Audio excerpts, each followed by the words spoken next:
Chapter 80. After Li Zishuan and the others got the plows from the workshop, they brought Faubert to the Han village. Han Lijing remembered that Li Zishuan said that he was going to give them a new type of plows 2 days ago. Early in the morning, he brought Old Hu to the village entrance. The two men stood there and looked forward to it. A villager passed by and asked Old Hu what they were waiting for. Old Hu said that the young master was going to give them a batch of better plows today. When the villager heard this, although they didn't believe that there was a better plow in the world than the current straight plows, they thought that the young master had brought a series of benefits to the village recently. There was no reason for him to lie to them. Therefore, the villager who had nothing to do in the morning accompanied Han Lijing and Old Hu to wait at the village entrance. They looked forward to the stars and the moon, and they were about to turn into Amma stones. Finally, a group of carriages came into their sight. The person in the lead was Li Zishuan. Han Lijing quickly led the others to welcome them. "Young master, you must have had a hard journey." Li Zishuan smiled and said, "Uncle Han, it's okay. You guys came at the right time. I brought a total of 20 new plows. Help me move them to Uncle Han's house first." Li Zishuan stopped the carriage at the village entrance and called a few villagers to move the plows. He also introduced Cheng Chumo, Yan Xiaoning, and Faubert to Han Lijing. Han Lijing was shocked and quickly greeted the three of them. They exchanged greetings for a while. When Li Zishuan saw the eagerness in Yan Xiaoning and the others' eyes, he said, "Uncle Han, leave one of the plows. We'll go to the field now and see if the new plows are good or not. Uncle Hu, let's go to your family's field and try it out." Old Hu grinned and said, "All right, young master. I, Old Hu, used to be a blacksmith. I, Old Hu, will be able to use your plow after studying it for a while. I'll try using this new plow later." Everyone followed Old Hu to the edge of the field. At this time, a farmer had already brought over an ox. Li Zishuan gave Old Hu a brief introduction of the use of the curved plow. Old Hu had been a blacksmith before, and he was also good at farming, so it didn't take him long to understand.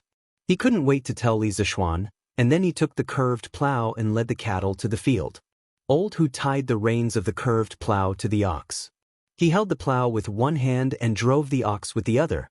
Old Hu was taken aback the moment he started the plow. It was obviously more effortless than before. It was completely different from the previous plow, which had to plow the land with a lot of potholes. If it weren't for the fact that it was his own field, Old Hu would have suspected that someone had filled the field with water before. It was too easy to plow. When he reached the end of the field and was about to turn, Old Hu experienced another benefit of the curved plow. At this moment, Old Hu gently turned the shaft of the plow, and the entire plow easily turned around. It was not like the long and straight plow in the past, which had to be tilted and expended a lot of effort to turn around. It was obvious that the curved plow was more flexible, effortless, and time-efficient. Old Hu was so excited that his hands were trembling.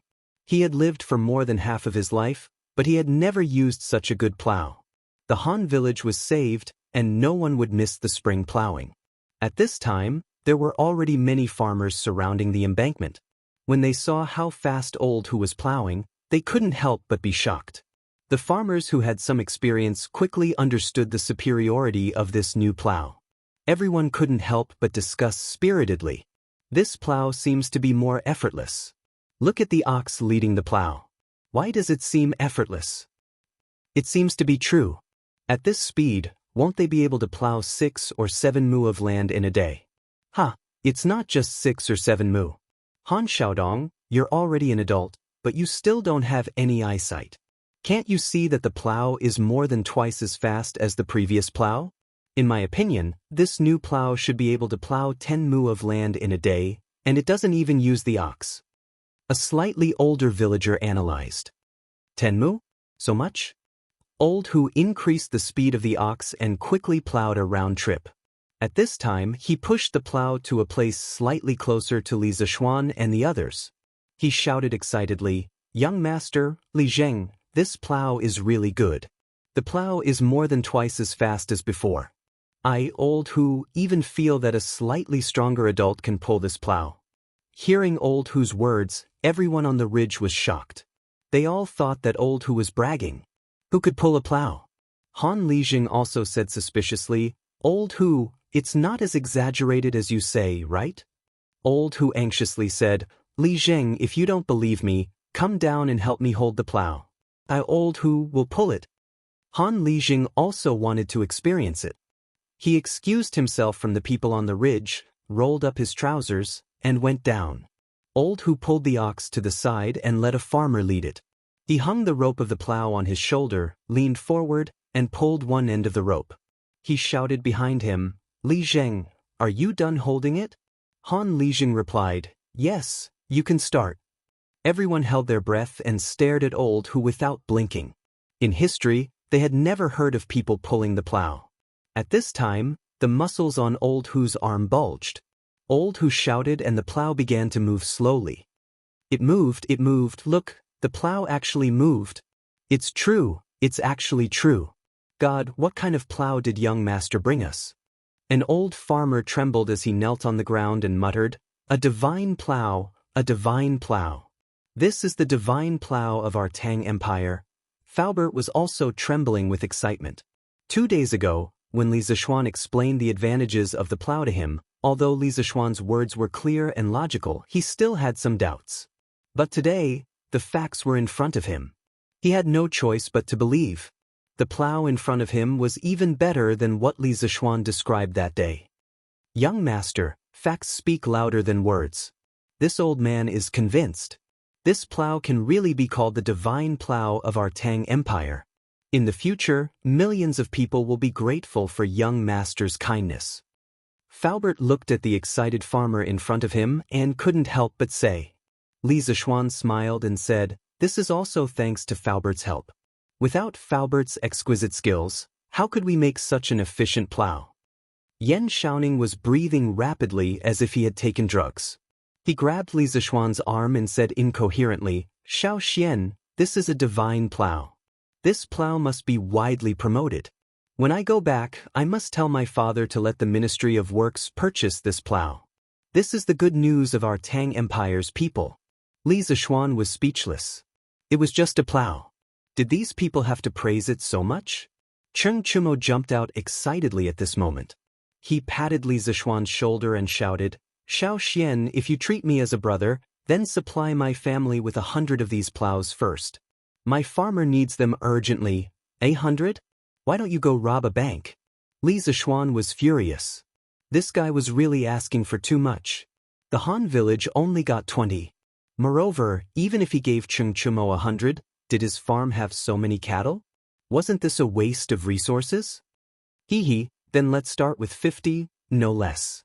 My family's farmstead has 50 cattle. Cheng Chumo said with a flattering smile. Li Zishuan nodded. This was more like it.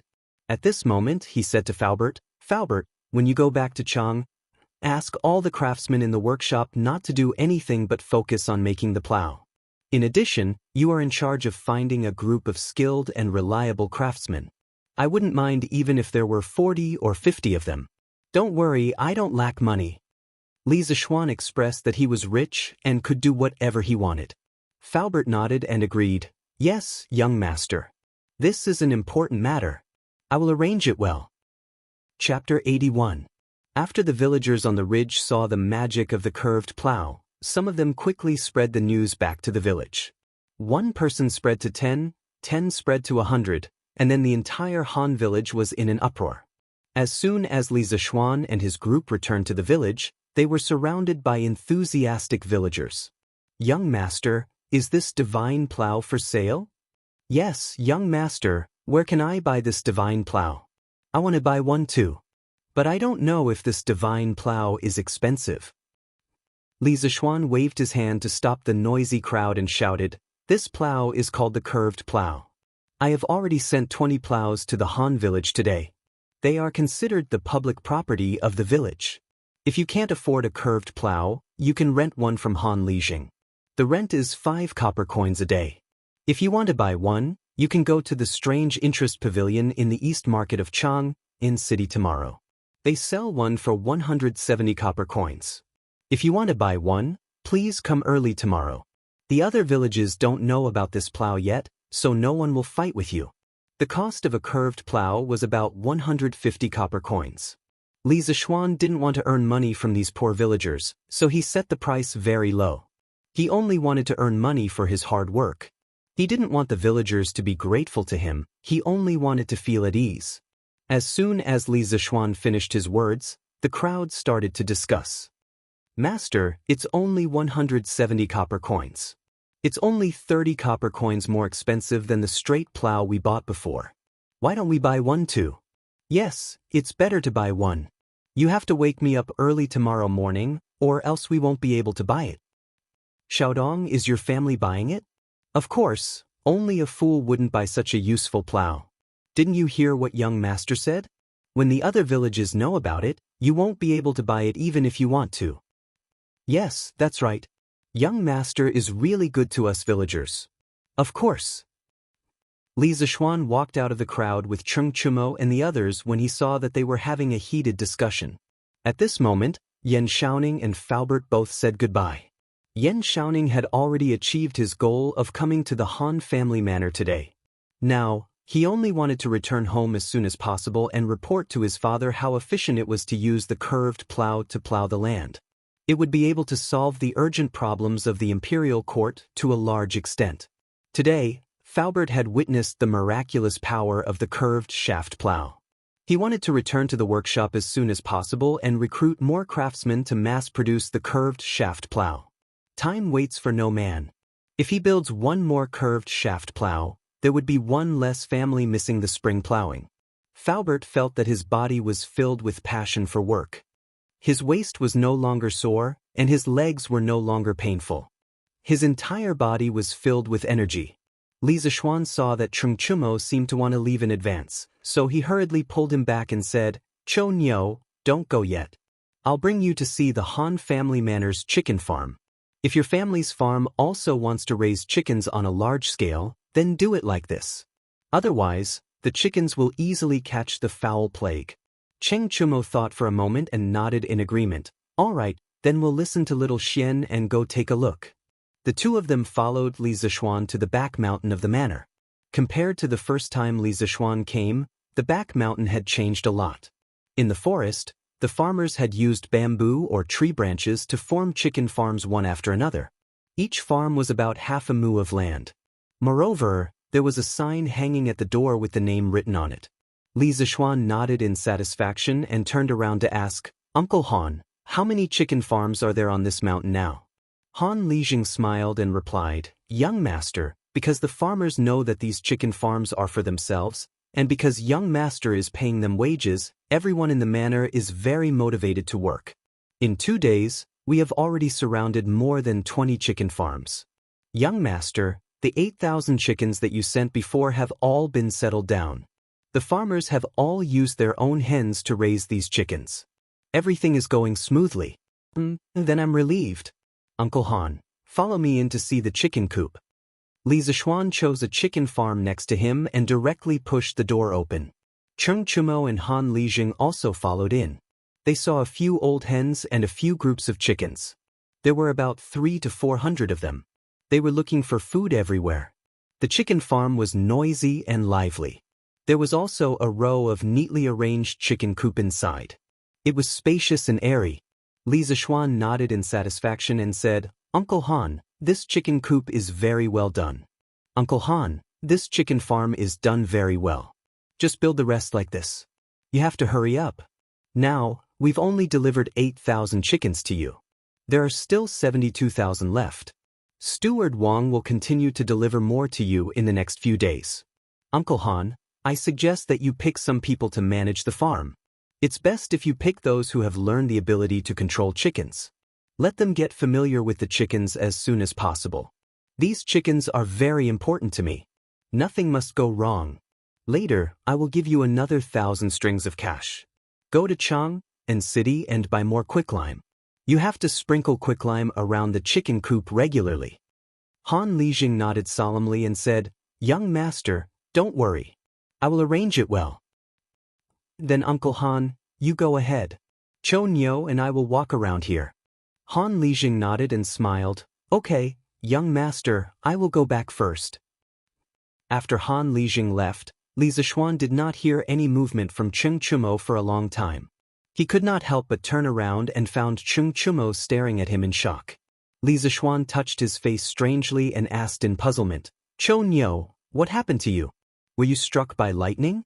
Chung Chumo wanted to kick Li Zishuan angrily, but Li Zishuan easily dodged it. "Damn you, you are the one who was struck by lightning.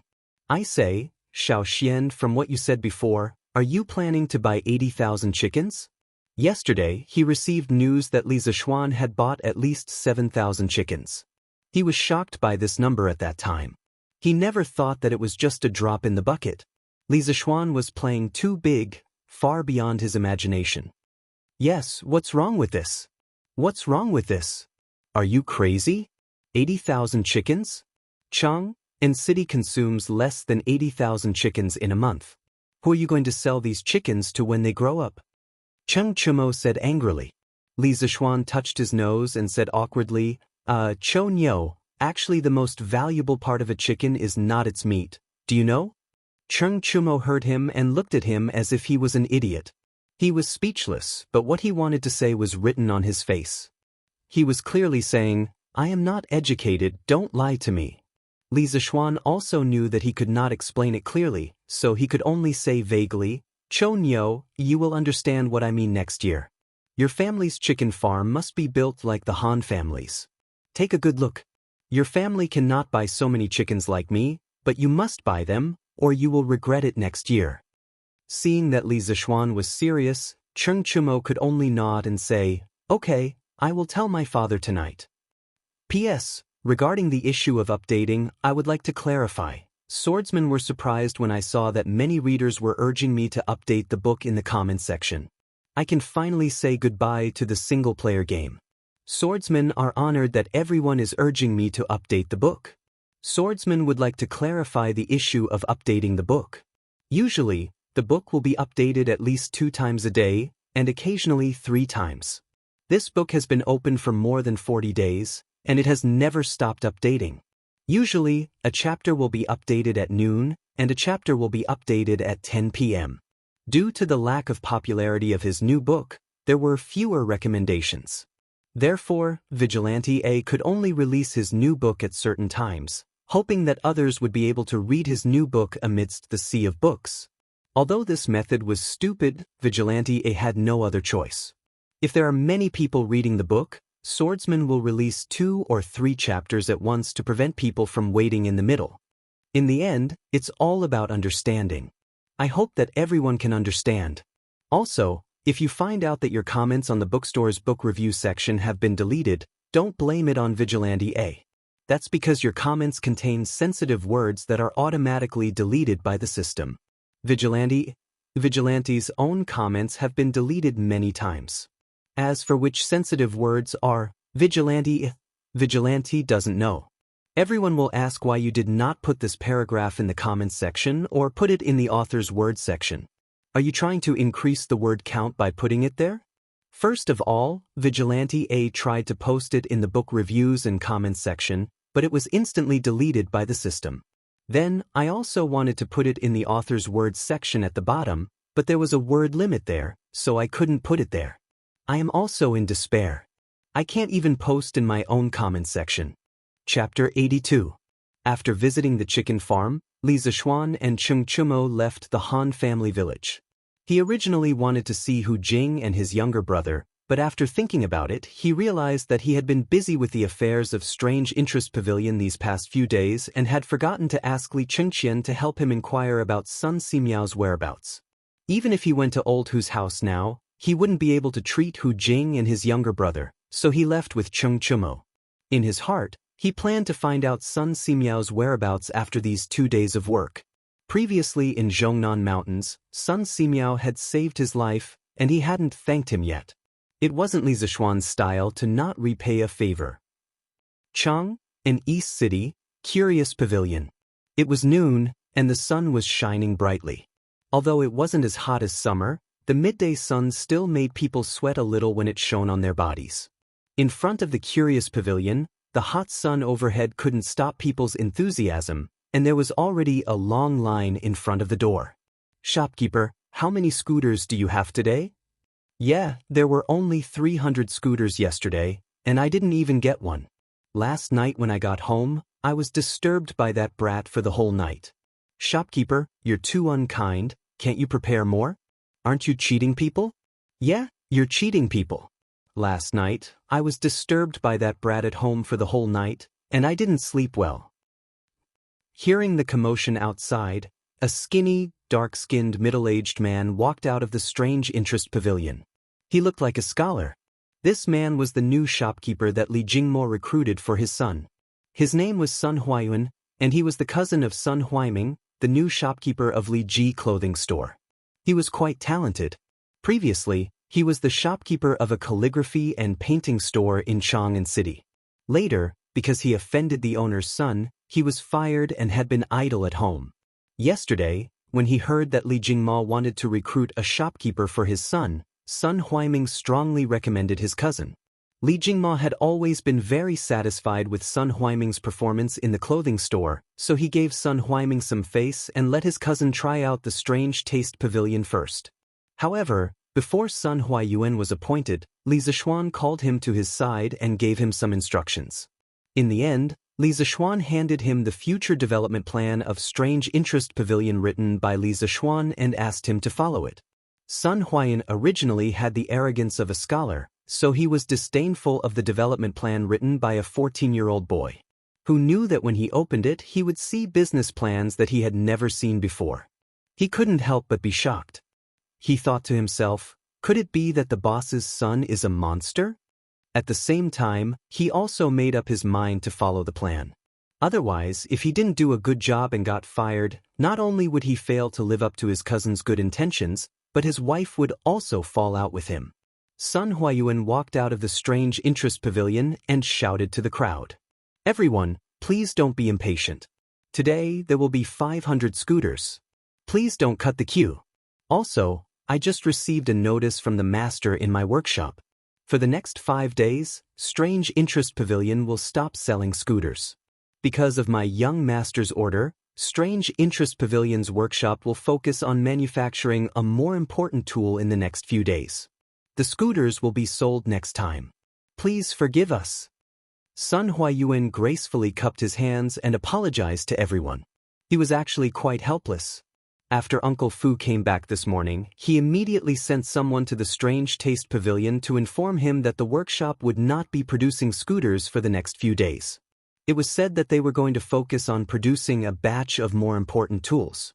For Faubert, a national treasure like the curved plow was obviously more important than a child's toy like the scooter. At this critical time, how could he be distracted? Naturally, he would give up on the scooter first. However, the crowd in the queue didn't think so. They were originally happy when they heard that there would be 500 scooters available today. Who knew that Sun Huayuan would tell them that Strange Interest Pavilion would stop selling scooters for the next few days and that it was unknown when they would be able to sell scooters again.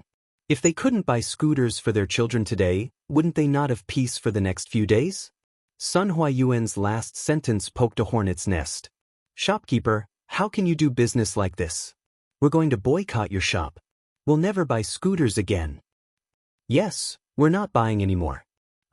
Brother, if you don't want to buy it, can you give your seat to me? Who said I'm not buying anymore? Didn't you just say that? I didn't say that. Go away. Hey, why are you scolding me? I'm scolding you. What? You dare to look at me? I'm looking at you, so what? Why don't you try looking at me again? Final try. What can you do? At first, there were people who wanted to put pressure on Sun Huayuan to cancel the suspension of the scooter sales. Sun Huayuan panicked when he heard the commotion. Who knew that the commotion didn't get everyone's response? Instead, there was an internal conflict. There were already signs of a big fight. Sun Huayuan was stunned at the door. It was the first time he saw such a weird customer. However, he couldn't let them fight. If Wu Ho was alerted, it would probably implicate Strange Fun Pavilion. Sun Huaiming quickly went down to mediate. Please calm down. Please don't fight. Although we will temporarily suspend the sale of the scooters for a few days, you can use our membership card to reserve the scooter first. When we have the scooter, we will send it to your home as soon as possible. Membership card? What membership card?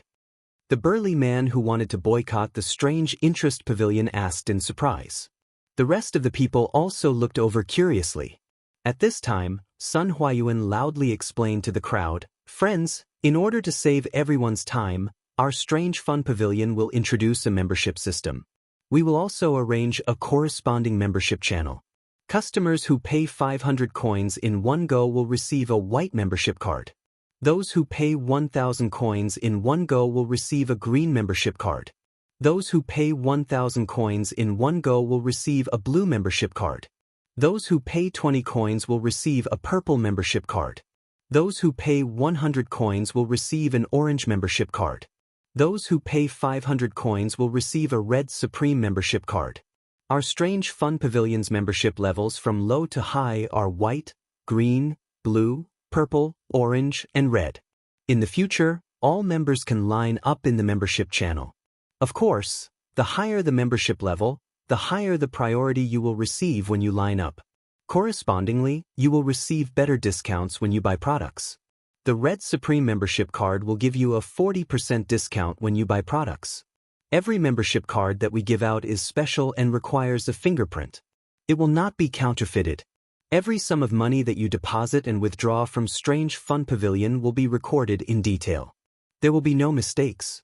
Friends who didn't buy a scooter today can apply for a membership card to reserve it.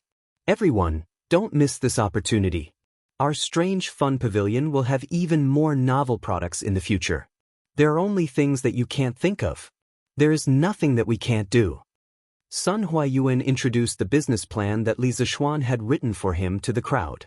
Li Zishuan had used the color of the character cards and equipment from the online games in his previous life to Strange Fun Pavilion's membership cards. He wanted to tell the people of the Tang Dynasty that life was like playing an online game. If you want to be awesome, you have to spend money. It was just like the online games released by a certain company in his previous life. If you don't spend money, you won't be able to play. The audience was stunned by this membership system that they had never heard of before.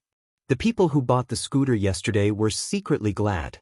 They only spent 360 copper coins yesterday, and they actually got a white membership card that was worth 500 copper coins. This wave of people did not suffer a loss. Most of the people in front of the line were watching. They were in front of the line and should be able to buy a scooter today. Therefore, they were not in a hurry. They were waiting to see if anyone was willing to apply for a membership card. However, the people at the back of the line could not sit still. "Shopkeeper, I want to apply for a green membership card. I want to use your members channel. I also want a green membership card." The green was the color that protected the environment. Everyone liked it. Behind the crowd, there was an elegant young man wearing white clothes and holding a folding fan in his hand. He was looking at the noisy crowd. The corners of his mouth were raised into a meaningful smile. He ordered the manservant beside him, "Don't worry. Lu Yun, go and apply for a Red Supreme membership card for this young master." "Ah, young master, this," the servant suspected that he had misheard. The white-clothed young master frowned. He naturally had a dignified aura. He did not want to repeat himself. "Yes, young master. This servant will go now." Seeing the young master frown, Lu Yun was so scared that he did not dare to ask any more and went to apply for a membership card. Only then did the white-clothed young master relax his frown. He muttered to himself, "Strange Fun Pavilion, hee. How interesting." Chapter 83. Outside of Strange Interest Pavilion, there were dozens of people crowding around Sun Huayuan to register for a membership card. Sun Huayuan hurriedly helped these people register, but he was pleasantly surprised. He didn't think that there would be so many people willing to buy a membership card. These people would most likely become loyal customers of Strange Interest Pavilion in the future. At this moment, some of the people at the front of the line couldn't sit still. Originally, according to the order, they would be able to buy a scooter today, but now there were so many people who wanted to buy a membership card. According to the membership system that Manager Sun had just introduced, these members could use the member channel to cut the line. If this was the case, then the people at the front of the line would most likely not be able to buy a scooter today. Thinking that if they couldn't buy a scooter today, they would definitely be disturbed by their naughty children for several days. These people couldn't help but shiver and clench their teeth. Isn't it just a membership card? I'll buy it. Thus, more and more people wanted to buy a membership card. Seeing this, Sun Huayuan smiled like a flower and quickly called a few employees to help him register. In fact, most of these people wanted a green membership card. Sun Huayuan had been registering for a long time, but the highest number he saw was 10 blue membership cards. There wasn't a single purple membership card. People were greedy. At first, Sun Huayuan was worried that no one would be willing to buy a membership card, but now he was hoping that someone would buy a few purple membership cards. He was disappointed in his heart when he heard a young man's voice. "Manager, buy a red Supreme membership card for my family's young master." Shwa! The noisy crowd instantly quieted down and looked at the person who spoke. Sun Huayuan also suspected that he had misheard and asked with uncertainty, "Dear customer, what kind of membership card did you say you wanted?"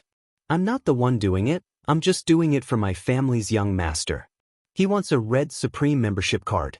"Manager, hurry up, we're in a hurry. This is the membership fee, see if it's enough." Lu Yun tossed 5 golden pancakes to shopkeeper Sunday. After all, 500 strings of copper coins could be pulled by an ox cart. It was really inconvenient to carry them when going out. In the Tang dynasty, gold could be used for large transactions, but silver could not be used. In fact, there was silver in the Tang dynasty, but before the Song dynasty, most areas in China did not use silver as currency. In the Tang dynasty, the annual production of silver was only 15,000 taels. At that time, for ordinary people, there were only 3 sources of silver. The first was a reward from the emperor, the second was a bribe from local officials, and the third was the payment from foreign merchants. Regardless of the source of the silver, no one would use it for trading.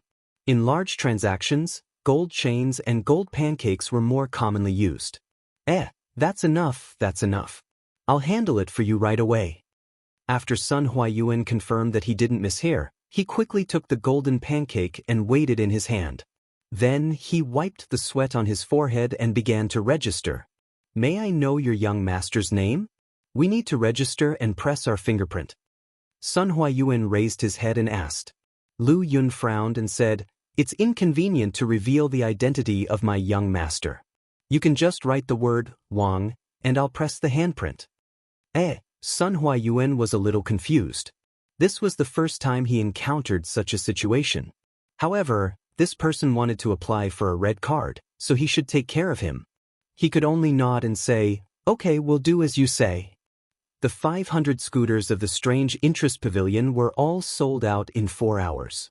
Those who applied for a membership card had all bought one. Many people in front of the line who thought that they would be able to buy one didn't. They couldn't help but beat their chests and stomp their feet. They definitely wouldn't have a good time in the next few days. Including the scooters that were sold yesterday, there were currently 800 scooters in Chang'an City. The naughty kids who owned scooters naturally formed groups and began to show off in all kinds of fancy ways in Chang'an City. They were all risking their lives. For a moment, the streets and alleys of Chang'an City were filled with naughty kids on scooters chasing each other. Naturally, all kinds of accidents were caused. The entire Chang'an City was in chaos. People and horses were thrown off their feet. Yongxing City. Nay, a coachman suddenly pulled the reins tightly. The horse raised its front hooves high and neighed. The speeding carriage behind suddenly stopped. The people in the carriage staggered and almost fell out of the carriage. "Lai Fu, what happened?" There was a hint of anger in the middle-aged man's voice. He had just come out of the palace and was thinking about the deeper meaning of Emperor Li Er's words. He didn't expect to be interrupted by this sudden breaking.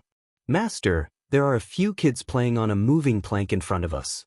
I was afraid of hitting them, so I pulled the horse. Please forgive me." The coachman named Lai Fu quickly got off the carriage and bowed to the inside of the carriage. At this time, the middle-aged man in the carriage lifted the curtain and looked at the kids playing in the middle of the road. He couldn't help but be curious when he saw that they could easily slide on a plank. He walked forward and asked, "Little kids, what are you playing on?" A little girl with a ponytail answered, "This is a scooter." "Grandpa, don't you know?" The middle-aged man asked, "Where did you buy this scooter?" "Strange Interest Pavilion in the East City." My father bought it for me with great difficulty. The middle-aged man stroked his beard. He silently remembered this strange interest pavilion. He smiled at the kids and said, "Go play in other open spaces.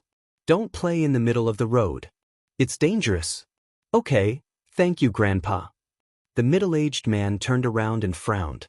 He muttered to himself, "Strange interest pavilion, selling this kind of children's toy that disturbs the order of Chang. They don't care about the safety of children. I must report them tomorrow. Lai Fu, let's go back." "Yes, master." The carriage moved slowly again and finally stopped in front of a mansion.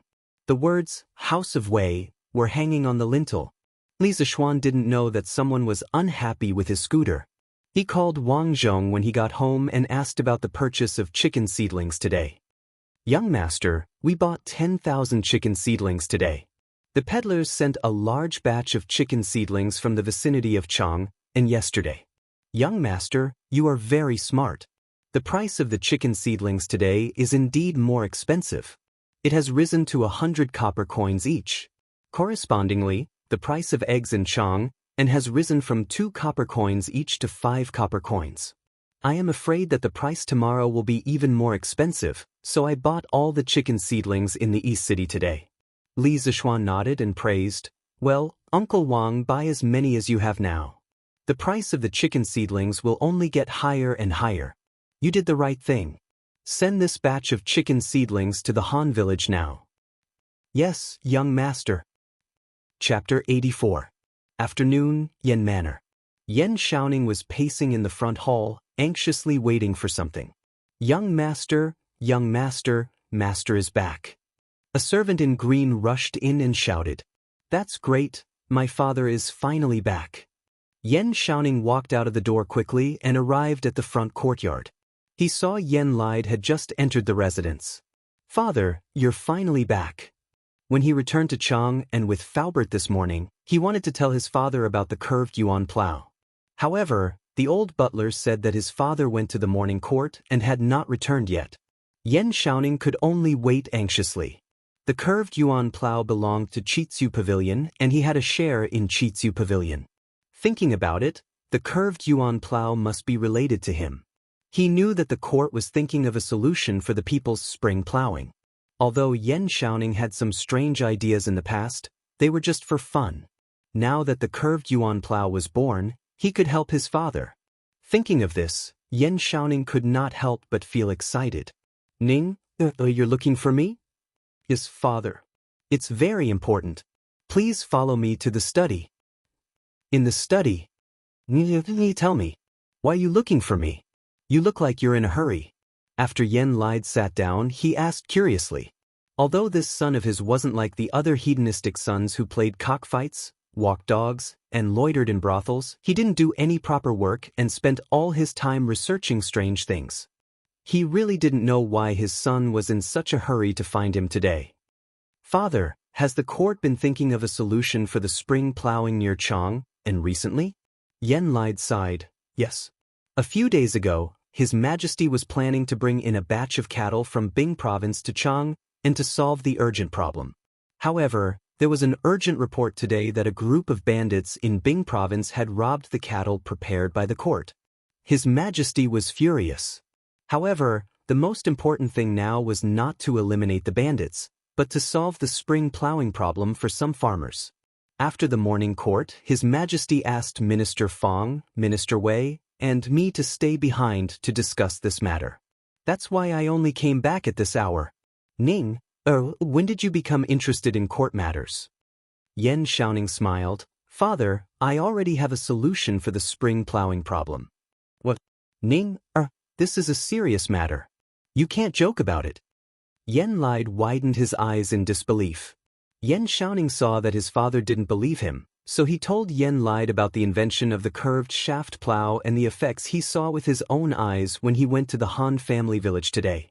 After Yan Lide heard this, he stood up in shock and muttered to himself, "A divine plow has descended. The heavens are truly protecting my great Tang." Father still underestimated Li Zishuan. Ning, you've helped the imperial court a lot this time.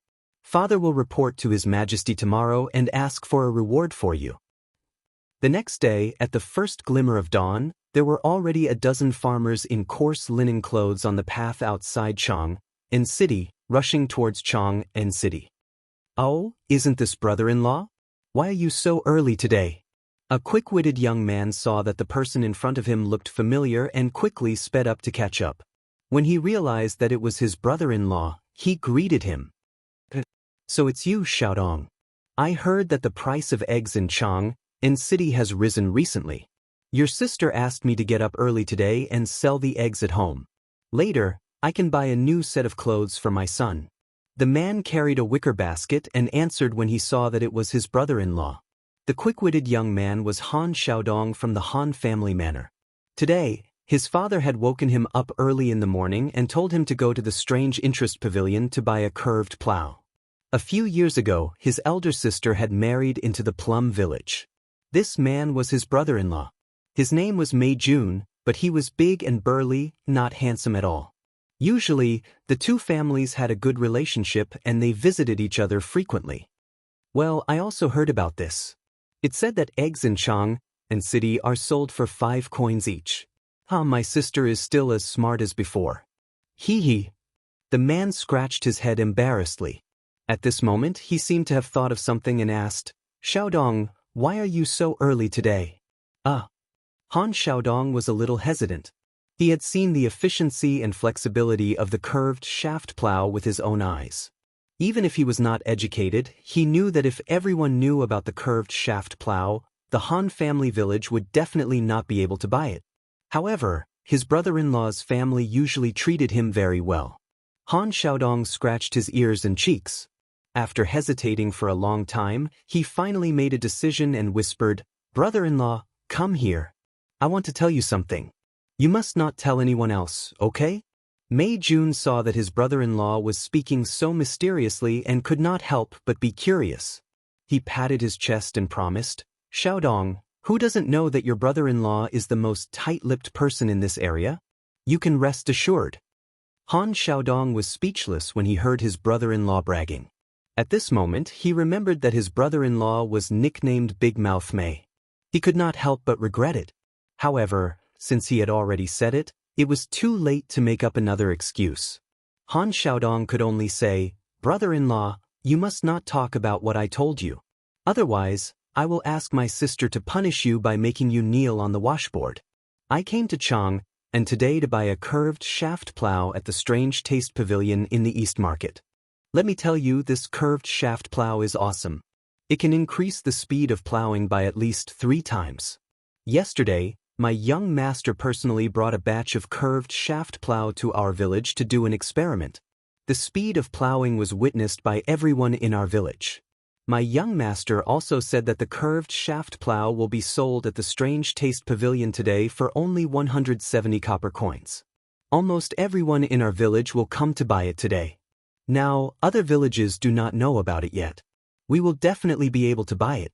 Brother-in-law, if you want to buy one, you can also buy one. However, you must not tell anyone else. Otherwise, if the people in our village know that I am the one who told others, they will beat me to death. You must not trick me." Mei Jun heard that the curved shaft plow was so awesome and could not help but drool. He secretly made up his mind that after selling all the eggs today, he must buy one. When he returned home, his wife would definitely praise him for being quick-witted. At this moment, when he heard his brother-in-law ask him to keep it a secret, he quickly raised his hand and swore, "Xiaodong, don't worry. I will definitely not tell anyone about it to trick you. Thank you for telling me all this. Our family's land will not miss the spring plowing. Your sister and I did not dote on you for nothing." Han Xiaodong was still worried and reminded him again, "Yes, brother-in-law, you must remember not to tell anyone. Otherwise, my sister will punish you by making you kneel on the washboard." Han Xiaodong's thinking was a little simple. Which villager in the Han village did not have relatives in other villages? Even if he did not say it, many villagers would secretly inform their relatives. An undercurrent was gradually surging and was about to engulf the Strange Taste Pavilion. The name of the divine plow would soon spread throughout the world. Chapter 85. The morning drum of Chang and City finally sounded. The soldiers on the city walls opened the city gates and let the peddlers in. However, the general guarding Yangxingmen was surprised to see that most of the people entering the city were farmers in linen clothes. In the past, when the city gates opened, it was mostly peddlers from outside the city. He didn't expect so many farmers to come in today. Didn't the farmers need to plow in spring? After entering the city, the farmers went straight to the East Market. They asked around and finally found the Strange Interest Pavilion. The gate of the Strange Interest Pavilion was not open yet, but many farmers were lining up in front of the gate. So this is the Strange Interest Pavilion. It's the first time I've seen it. It's so cool. Old Hu also came today. His wife thought that it was more convenient and cost-effective to buy a curved plow than to rent one in the village, so she urged him to come and buy one. Hey, Old Hu, I heard from my daughter that the things in the Strange Interest Pavilion are very expensive. 2 days ago, they were selling something called a scooter. It's just a wooden board with a few small wheels under it. One scooter costs 400 coins. Oh, then we have to thank the young master. This curved plow is so easy to use, but it only costs 170 coins. I guess the young master didn't make any money from us. That must be it. I, Han Er, admire the young master. It's a pity that I don't have a daughter. Otherwise, I would definitely send her to the young master as a concubine. Li Zishuan got up early today to check on the preparation of the curved plow. He didn't expect to hear Han Er's silly words as soon as he arrived. He almost fell to the ground. Han Er's first sentence reminded Li Zishuan of a classic joke from his previous life. I admire you even if you don't help me when I go to the toilet. As for Han Er's last sentence, Li Zishuan automatically ignored it. Even if Han Er had a daughter, Li Zishuan wouldn't dare to have her. Hey, the young master is here. Greetings, young master. Old Hu saw Li Zishuan coming. He hurriedly greeted him. Young master. Greetings, young master. When the villagers heard Old Hu's words, they hurriedly greeted Li Zishuan warmly. They were grateful to this young master from the bottom of their hearts. Li Zishuan nodded to everyone and entered the Strange Interest Pavilion. Shopkeeper's son, how many curved plows did the workshop send today? After Li Zishuan entered the room and greeted Sun Huayuan, he went straight to the point. He had also read the report on the number of members that Sun Huayuan had submitted for the first day yesterday. He was very satisfied with Sun Huayuan's ability. Sun Huayuan no longer dared to belittle this 14-year-old youth in front of him. His performance yesterday was all in accordance with the business plan that Li Zishuan had given him. At this moment, he bowed and replied. Young master, the workshop sent 150 curved plows today. It is said that they have recruited nearly 40 craftsmen. The production speed of the curved plows will only get faster and faster. Li Zishuan nodded his head. 150 was more or less enough. The Han family village only had a total of about 200 households, so it was impossible for every household to buy a curved shaft plow. The number of curved shaft plows today should be enough to supply the Han family village's households. Coincidentally, the other villages had not received the news today, so no one would fight with the Han family village. Li Zishuan was not a saint. If there were benefits, he would give them to his villagers first. Hey, father, didn't you say that the Strange Interest Pavilion would not be selling scooters today? Why are there so many people queuing up today? A father and daughter walked past the Strange Interest Pavilion. The little girl saw the long queue in front of the pavilion and stopped to ask her father.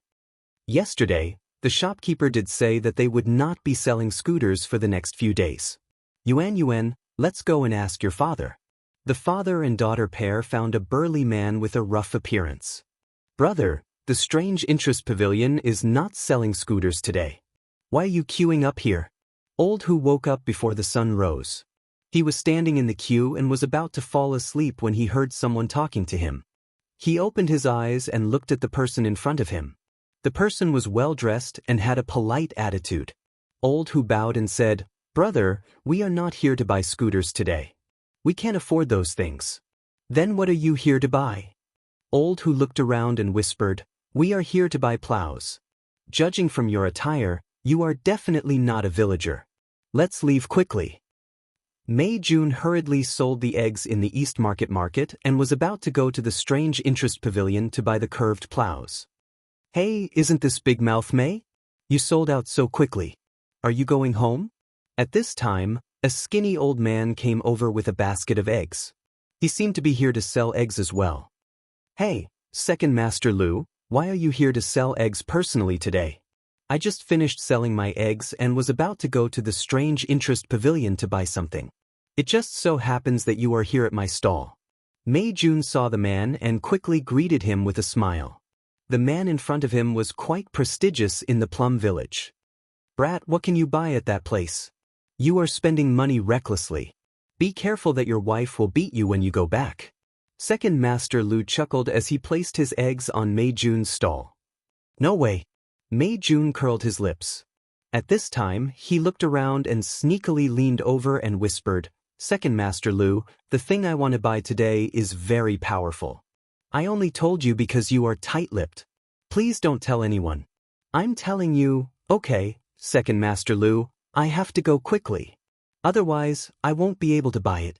Mei Jun said a lot of things. Seeing that it was almost noon, he knew he was in trouble and hurriedly said goodbye. Wait, I will go with you. Second Master Lu agilely picked up the eggs and followed him. At the Strange Interest Pavilion, more than 100 curved plows were quickly sold. There were only 40 left. At this time, Mei Jun and Second Master Lu finally arrived and hurriedly lined up. Of course, Mei Jun's situation was not an exception. After a while, another 20 to 30 villagers came and lined up. Li Zishuan looked at these people and saw that they did not seem to be from the Han village. He could not help but frown slightly. He did not know how these people knew about the curved plows, but he could not say anything about the situation. Since he was open for business, there was no reason to be picky. In fact, these people's situation was similar to Mei Jun and Second Master Lu's. They were all secretly told by their relatives in the Han village. Some people were like Mei Jun and did not know how to keep their mouths shut. Thus, more and more people knew about the curved plows. Li Zishuan silently estimated that there were about 50 to 60 people outside the Han family manor. From the looks of it, there were still some Han family manor's villagers who would not be able to snatch the Ziyuan plow today. He could not help but feel that it was a pity. But he did not know that at this moment, a storm was sweeping over the imperial court with him as the center. Chapter 86. Taiji Palace, Imperial Palace. The officials arrived and divided into two sides according to civil and military officials. Li Er put down a memorial and looked at a young official in the civil official line. He asked, Minister Yuan, do you want to impeach the son of Li Jingma, a wealthy merchant in Chang'an? The young official hurriedly stepped out and bowed. Your Majesty, I do want to impeach Li Zishuan, the son of Li Jingma. According to the East Market Bureau, this person has been buying chicken seedlings in Chang, and for the past 2 days. Not only has the price of chicken seedlings skyrocketed, but the price of eggs has also more than doubled. This person has disrupted the market and driven up prices. I implore your Majesty to punish him severely. This person was the Taifu Temple's Vice Minister Yuan Wendao. The Taifu Temple was one of the 9 temples of the Tang dynasty's central government. The chief minister of the Taifu Temple was a secondary 3rd-rank official. The vice minister of the Taifu Temple was a secondary 4th-rank official. Taifu Temple was in charge of the country's finances and government decrees. It was in charge of the officials in the 4 cities of Jingdu, Pingzhuan, Zhuozong, and Chongping. In addition to managing the country's finances and treasury, it directly led the 4 cities of Jingdu and Pingzhuan in the market management. It provided macro guidance and used measurement and balance to implement specific regulation. The East Market Bureau was only a 6th-rank official. Of course, he was not qualified to attend court. He could only report the abnormalities in the East Market to Yuan Wendao. Li Er curiously asked, This Li Zishuan is just a commoner. Why didn't Taifu Temple directly punish him? Your Majesty, according to my investigation, this Li Zishuan has a close relationship with the eldest son of Duke Lu and the Crown Prince. I don't dare to make a decision without your Majesty's permission.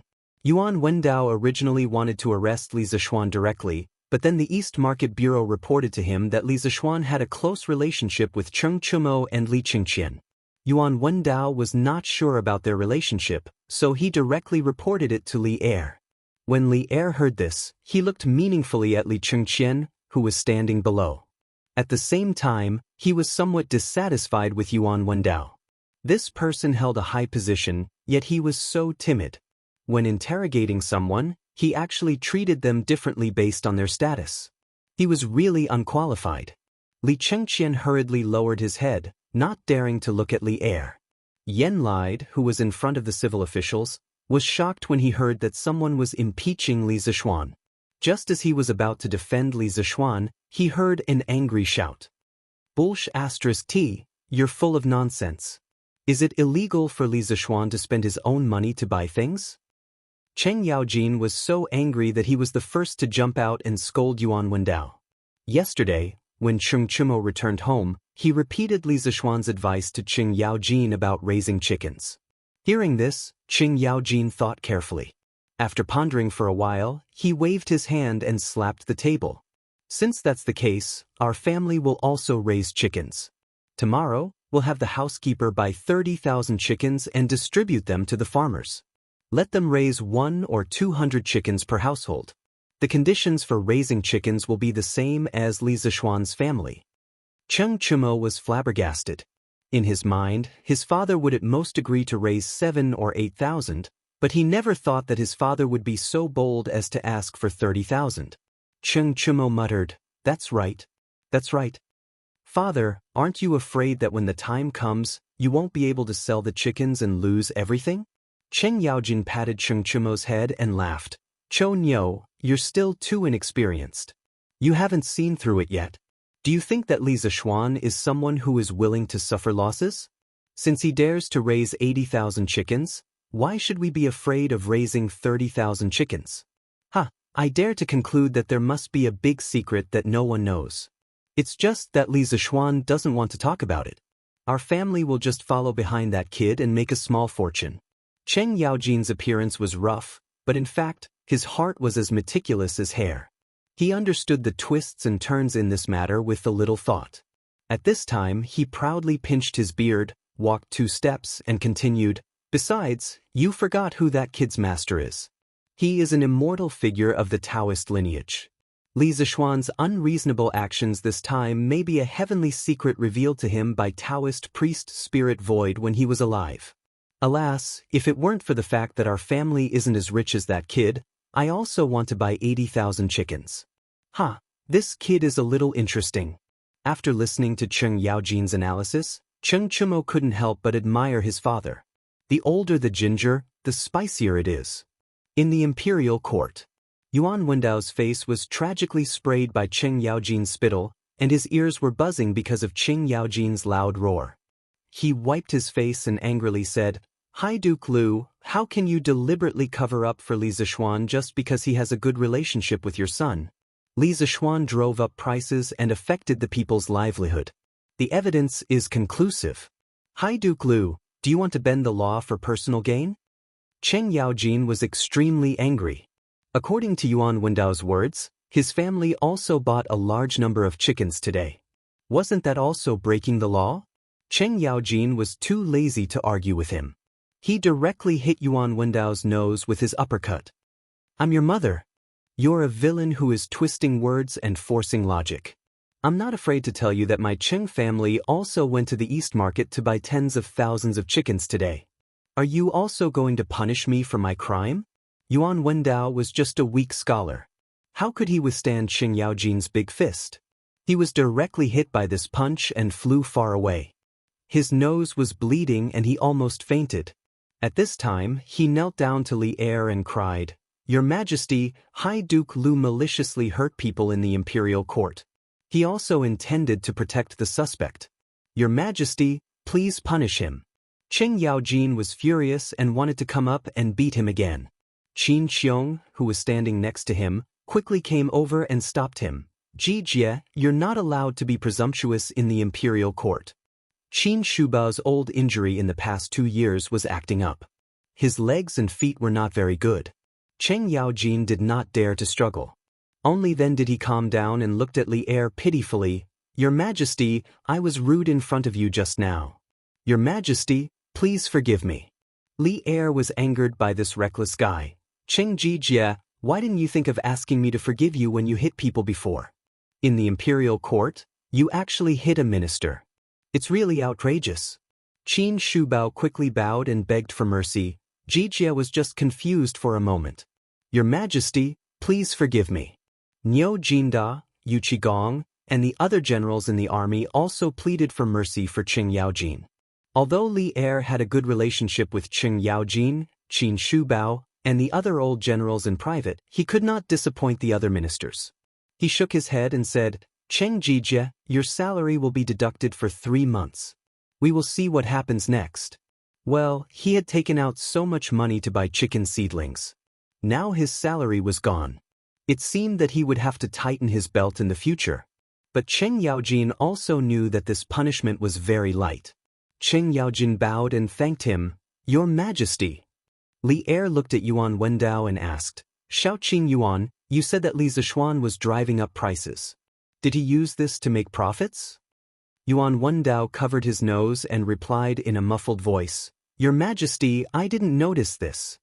Li Er muttered, since he didn't use this opportunity to make profits, then he didn't disturb the market. But he needs to explain why he bought such a large number of chicken seedlings. Guards. A big Han general immediately walked in from outside the hall and bowed. This general is here. Li Er ordered, Go to Yongla Lane and bring Li Zishuan here. Although the big Han general did not know Li Zishuan, he still bowed and hurried out to find Li Zishuan. Chapter 87.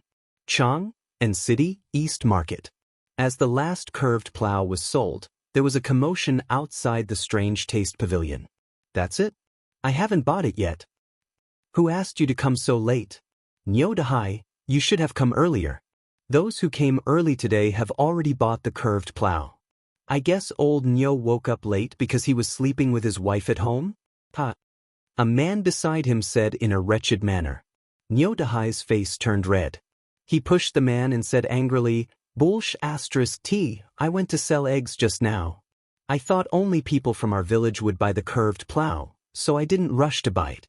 But now it seems that many people here are from other villages. How did they know about young master's curved plow? Sigh, I'm also puzzled. I saw a few people from Plum Village and Liujia Village just now. I asked them where they got the news from, but they didn't want to tell me. It must have been someone from our village who leaked it out. What a traitor. If I, Old Ox, knew who leaked it out, I would definitely beat him up. Niu Dahai waved his fists and said angrily. At the side, Han Xiaodong shrank his neck and quickly slipped away with his tail between his legs. Get out of the way, get out of the way. At this time, a burly general in full armor and a group of soldiers squeezed into the crowd. Beside the general was a servant. Young master, His Majesty sent someone to bring you into the palace. San Bao shouted as she entered the Strange Taste Pavilion. Today, the young general brought people to the Li mansion to find Li Zishuan. Li Jingma and Mrs. Li were shocked. They quickly asked the general if their son had caused any trouble. The general shook his head and explained, His Majesty didn't punish him. His Majesty is not here to condemn anyone. He just has something to ask of your son. Would Master Li please ask your son to come out and follow me into the palace? Li Jingma and Mrs. Li were relieved. They let San Bao bring them to the Strange Taste Pavilion. Li Zishuan was chatting with Sun Huayuan in the Strange Taste Pavilion. He found that Sun Huayuan's style of conversation was quite good. He wanted to chat with him. At this moment he heard San Bao shouting outside that Li Zishuan wanted him to enter the palace. Li Zishuan subconsciously clamped his legs together to protect his balls. He did not want to enter the palace and become a eunuch. Sun Huayuan was quite knowledgeable. He looked at Li Zishuan and said, Young master, it should be someone from the palace. You'd better go out and have a look. Li Zishuan had no choice but to walk out of the Strange Interest Pavilion. Along the way, he glared at San Bao, who didn't know how to speak. Are you Li Zishuan, young master Li? The young general stepped forward and asked.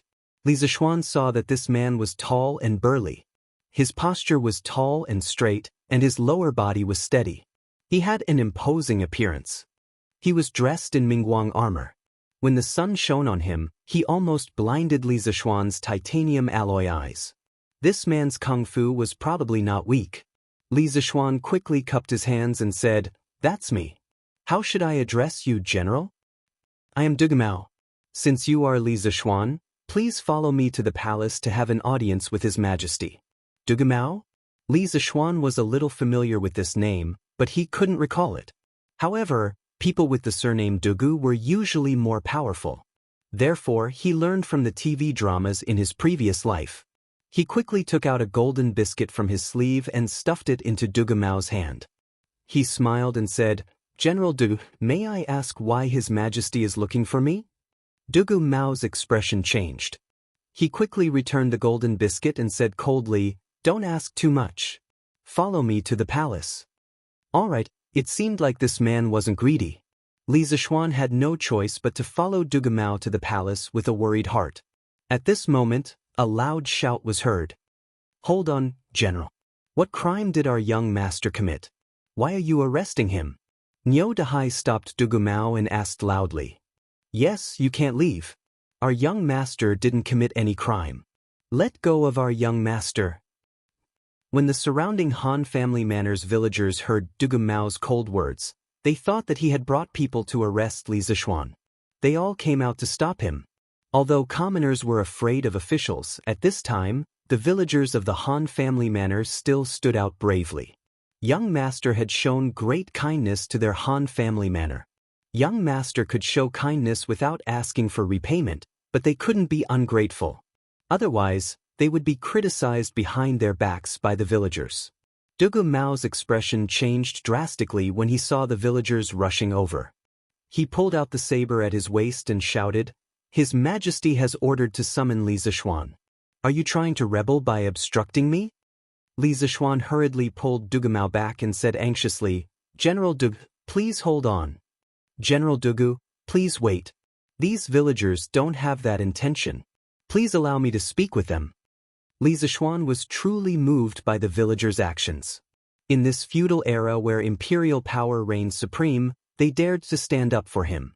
As for him, he had only done something insignificant for them. What a simple and honest people. Li Zishuan naturally didn't want to see them get hurt because of him. Dugumao put away his saber and shouted, "Hurry up. His Majesty and the ministers are waiting." Li Zishuan nodded and walked towards the villagers, shouting, "Fellow villagers, His Majesty isn't here to punish me. He just summoned me for something. Uncles, please go home quickly." Niu Dahai shouted, "Young master, is it really okay? If His Majesty really wants to punish you, I, old Niu, will kneel in front of the palace gates and plead for young master's innocence. I believe that His Majesty wouldn't wrong a good person like young master. I want to go too." "Me too." A bunch of voices echoed from the side. Li Zishuan said helplessly, "Uncle Niu, it's really okay. Hurry up and bring the villagers back to the village." After calming everyone down, Li Zishuan followed Dugumao to the palace. After passing through the Vermilion Bird Gate and entering the palace, Li Zishuan looked around curiously. In his previous life, he had been to the Forbidden City in Beijing a few times. However, he had never been to the ancient Chang, an imperial palace in Xi. Furthermore, even if he went, he wouldn't be able to see it. At the end of the Tang dynasty, when Zhu Wen attacked Chang, and he burned the entire city to the ground. Although the later generations repaired it, it was definitely impossible to restore it to its original state. As such, it was really not easy for Li Zishuan to see the original Tang dynasty imperial palace. Although Li Zishuan didn't know why Li Er had called him here, it was useless to worry about such things. It was better to look at the scenery of the palace. Furthermore, if Li Er really wanted to find trouble with him, the person who came would definitely not be Dugumao, but the officials from the Supreme Court. After a while, Dugumao brought Li Zishuan to the outside of Taiji Palace. Taiji Palace was built on top of 36 stone steps. Standing at the bottom of the steps, one could only see the upturned eaves. The auspicious beasts on the eaves, Xieji and Xieji, looked majestic under the faint sunlight. The pointed eaves that almost pierced through the clear sky were undoubtedly the embodiment of the supreme imperial power. Wait here for a while, I will go in to report. When you go in later, pay attention to your etiquette. Don't forget what I just taught you. Dugu Mao instructed. Thank you, General Dugu, I will pay attention. Li Zishuan cupped his hands in thanks. Along the way, other than teaching Li Zishuan about the palace etiquette, Dugu Mao didn't say anything else. Li Zishuan felt that Dugu Mao was angry about the matter of the golden pancake. In his heart, he thought that he was indeed too rash. Not everyone loved money. The television dramas in his previous life had killed people. Dugu Mao nodded and went in to report. A quarter of an hour ago, in Taiji Palace, Li Er saw Dugu Mao leaving and looked at Qing Yaojin. He asked with deep meaning, Jijia, if I remember correctly, didn't you just say that your family is also preparing to buy tens of thousands of chicken seedlings? Cheng Yaojin stepped forward and answered, Your Majesty, I am indeed planning to buy tens of thousands of chicken seedlings. Li Er smiled and asked curiously, Oh? Jijia, why are you and Li Zishuan buying so many chicken seedlings? Qin Shubao, Niu Jinda, and the other generals also looked at Cheng Yaojin curiously. Cheng Yaojin scratched his head and pretended to be ignorant. Your Majesty, I saw that my family's farmers were poor, so I gave them chicken seedlings for free and asked them to help raise the chickens. The eggs that they usually lay can be used to supplement their household expenses. Zhang Sun Wuji, Fang Xianling, and the other civil officials looked at Cheng Yaojin in disbelief. Li Er also looked at Cheng Yaojin suspiciously. He didn't believe that this fellow would have such meticulous thoughts. Is it really just because of this? Cheng Yaojin hurriedly stepped forward and cupped his hands. Your Majesty, it is absolutely true. Li Er shook his head helplessly. His intuition told him that this matter was definitely not that simple. He made up his mind that when Li Zishuan came, he would definitely interrogate him properly. In fact, Cheng Yaojin was wronged. He only followed Li Zishuan and raised chickens on a large scale. As for why Li Zishuan raised so many chickens, he didn't know either. Li Er looked at the officials and asked, Do you have anything else to report? At this moment, Yen Lide was about to walk out from the civil officials group. Who knew that another middle-aged official would be faster than him? That person walked out and bowed. Your Majesty, I have something to report. Li Er looked at the person in front of him and rubbed his head with a headache. He asked, What does Minister Wei want to report? In his heart, he thought, I haven't done anything out of line recently, right? What is this Wei Xuanqing doing now? That's right, this person was Wei Zheng. This fellow didn't care who the other party was when he scolded people. Even Li Er had been scolded by him many times. Wei Zheng cupped his hands and said to Li Er, Your Majesty, I impeach Li Jingma's son, Li Zishuan. This child showed off his strange skills and made and sold a toy called a scooter. Countless children rode on it and played wantonly on the streets of Chang and city. Not only did it seriously disrupt the order of Chang and city, but it was also quite dangerous for those children. Your Majesty, please issue an edict to prohibit the sale of this item. When Li Er heard that Wei Zheng wasn't here to scold him today, he heaved a sigh of relief. When he heard that Wei Zheng was also here to impeach Li Zishuan, he couldn't help but be a little surprised. He thought to himself, A few days ago, I was still thinking about how to cultivate this kid. I didn't expect this kid to be a troublemaker. Today, he actually provoked two important officials to impeach him. Li Er was about to speak when he saw Dugu Mao come in. Your Majesty, Li Zishuan has been brought here. He is waiting outside the hall. Dugu Mao bowed to Li Er and said. Li Er nodded and said, Let him in. Then he looked at Wei Zheng and said with a smile, Just in time, this kid is here. Minister Wei, let's see how he explains it. Li Er was also looking forward to it. He had read a lot of information about Li Zishuan. In this hall, he was probably the one who understood Li Zishuan the most. Today, he was finally going to see the real person. He wanted to see how this kid was like. However, even he didn't expect to see Li Zishuan under such circumstances. Chapter 88. Outside Taiji Palace. Li Zishuan was waiting for Li Er to summon him. Since he had nothing to do, he looked around. Of course, he looked at the row of palace maids leaning against the wall outside the main hall the most. These palace maids were mostly young and beautiful, and they were all wearing pink low-cut dresses. Li Zishuan had divine skills, so his eyesight was very good. From far away, he could see the white and tender buns in the air, as well as the deep ravine in the middle. This feeling was as if he was using a telescope to look at beautiful women. This was not Li Zishuan being shameless. It was just that he was bored standing here, and he could not go to the pavilion to rest. Li Zishuan looked at this beautiful spring scenery, but in his heart he cursed. This Li Er really knows how to enjoy life, letting so many young and beautiful women wear such low-cut dresses to serve him. Li Zishuan was lost in his thoughts when he suddenly heard a sharp voice coming from the main hall. Summon Li Zishuan for an audience. Li Zishuan quickly and quietly entered the main hall. It was the first time he met Li Er, so it would be a lie to say that he was not nervous. This was a feudal society, and the imperial power was supreme. If he made Li Er unhappy, it would be so easy to kill him. Therefore, Li Zishuan was a bit cautious. "This humble citizen Li Zishuan greets your majesty." Li Zishuan bowed. Yes, it was only a bow, and not a kneeling. The Tang dynasty did not kneel, so it was a bow. Before the Song dynasty, it was impossible for a county magistrate to kneel. In the Tang dynasty, the emperor usually sat and the officials stood. Li Zishuan also didn't say anything like, "Long live the emperor, long live the emperor." On the way here, General Dugu told him in detail about the etiquette of meeting the emperor, so Li Zishuan did not make a fool of himself. "No need for formalities, rise."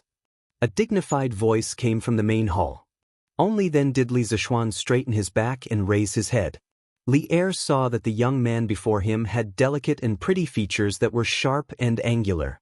His brows revealed a resolute look, and there was a unique kind of ethereal handsomeness.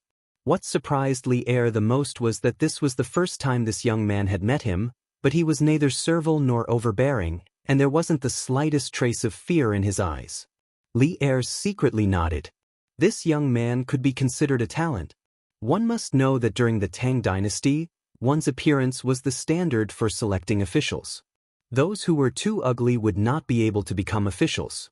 However, Qing Yaojin, Yu Qigong, Niu Jinda, and the other founding generals were exceptions. While Li Er was sizing up Li Zishuan was also secretly sizing up Li Er. He was very curious about this legendary Emperor Taizong of the Tang dynasty and wanted to see what he looked like. He saw Li Er wearing a heavenly crown and a python dragon robe. The pearls hanging down were at the same level as his eyes.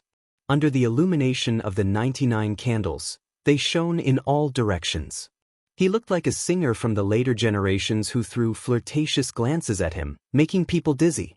It was impossible to see what he looked like. This was probably the greatest effect of the heavenly crown. Li Zishuan was quite depressed. He secretly thought that Li Er was too petty, not letting others see what he looked like. Could it be that he was too ugly?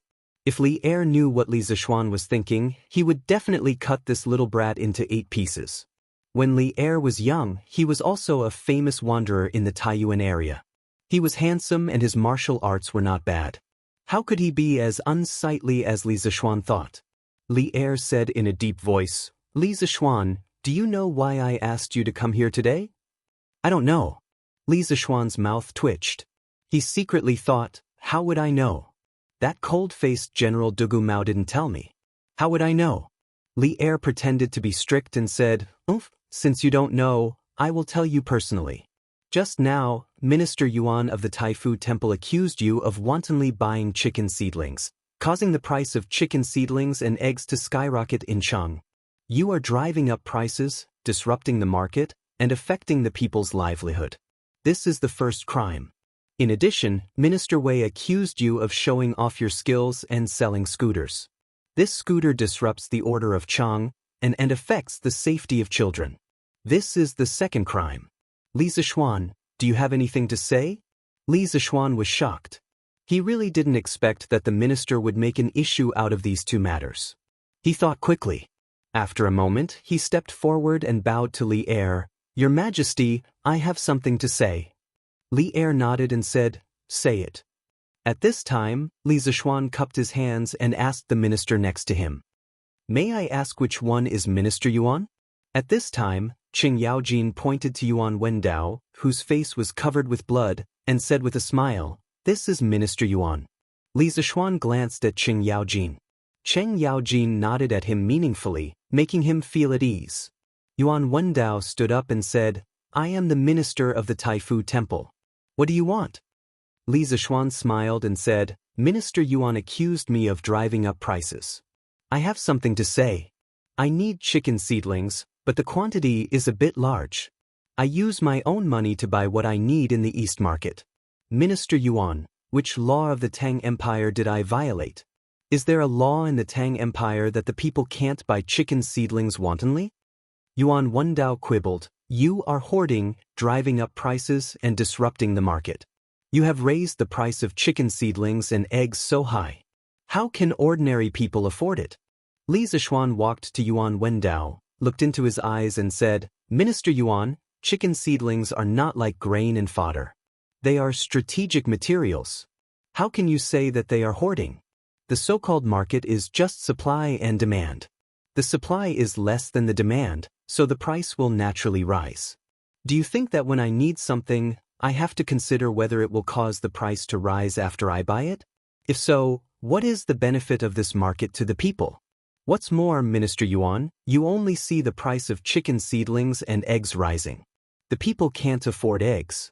But why don't you see that because of the rising price of chicken seedlings and eggs, there are tens of thousands of farmers near Chang, and who make extra profits by selling their own eggs? The world is full of profit. Where the supply is less than the demand, the market will naturally balance the supply and demand through the mutual circulation of goods in different areas. The market has its own regulation ability. If people forcibly intervene, it will only produce the opposite effect and make the market lose its vitality. Good, well said. Although Qing Yaojin didn't understand these market theories, he felt that Li Zishuan was very good at what he said. After hearing Li Zishuan's words, Fang Xianling was quite surprised. At this time, he stood up and bowed to Li Zishuan. Your Majesty, Li Zishuan's words are rather reasonable, and this old subject also feels that it is time to reflect on the market management system of my great Tang.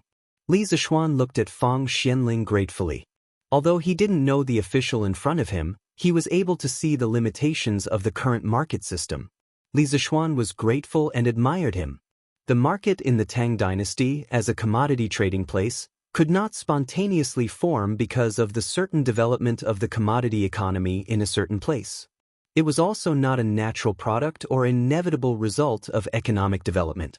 In the Tang dynasty, the right to set up and abolish the market was clearly owned by the government. This market system, which was completely dominated by the government, was certainly not conducive to the development of the market. It would only make the market gradually lose its vitality. Li Er didn't expect Li Zishuan to be so reasonable. What was even more unexpected was that Fang Xianling would stand up for him.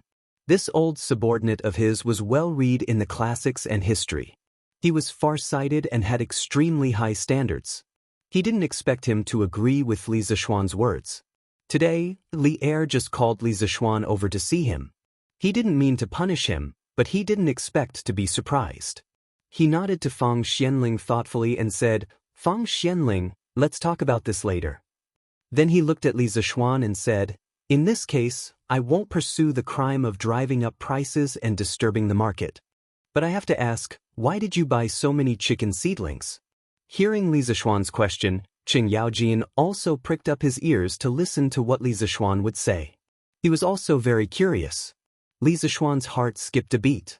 The question he didn't want to answer the most had come. Chapter 89. Taiji Palace. Li Zishuan and the other officials all looked at Li Zishuan. Li Zishuan immediately felt the pressure. If he wanted to convince Li Zishuan, he had to think of a proper reason.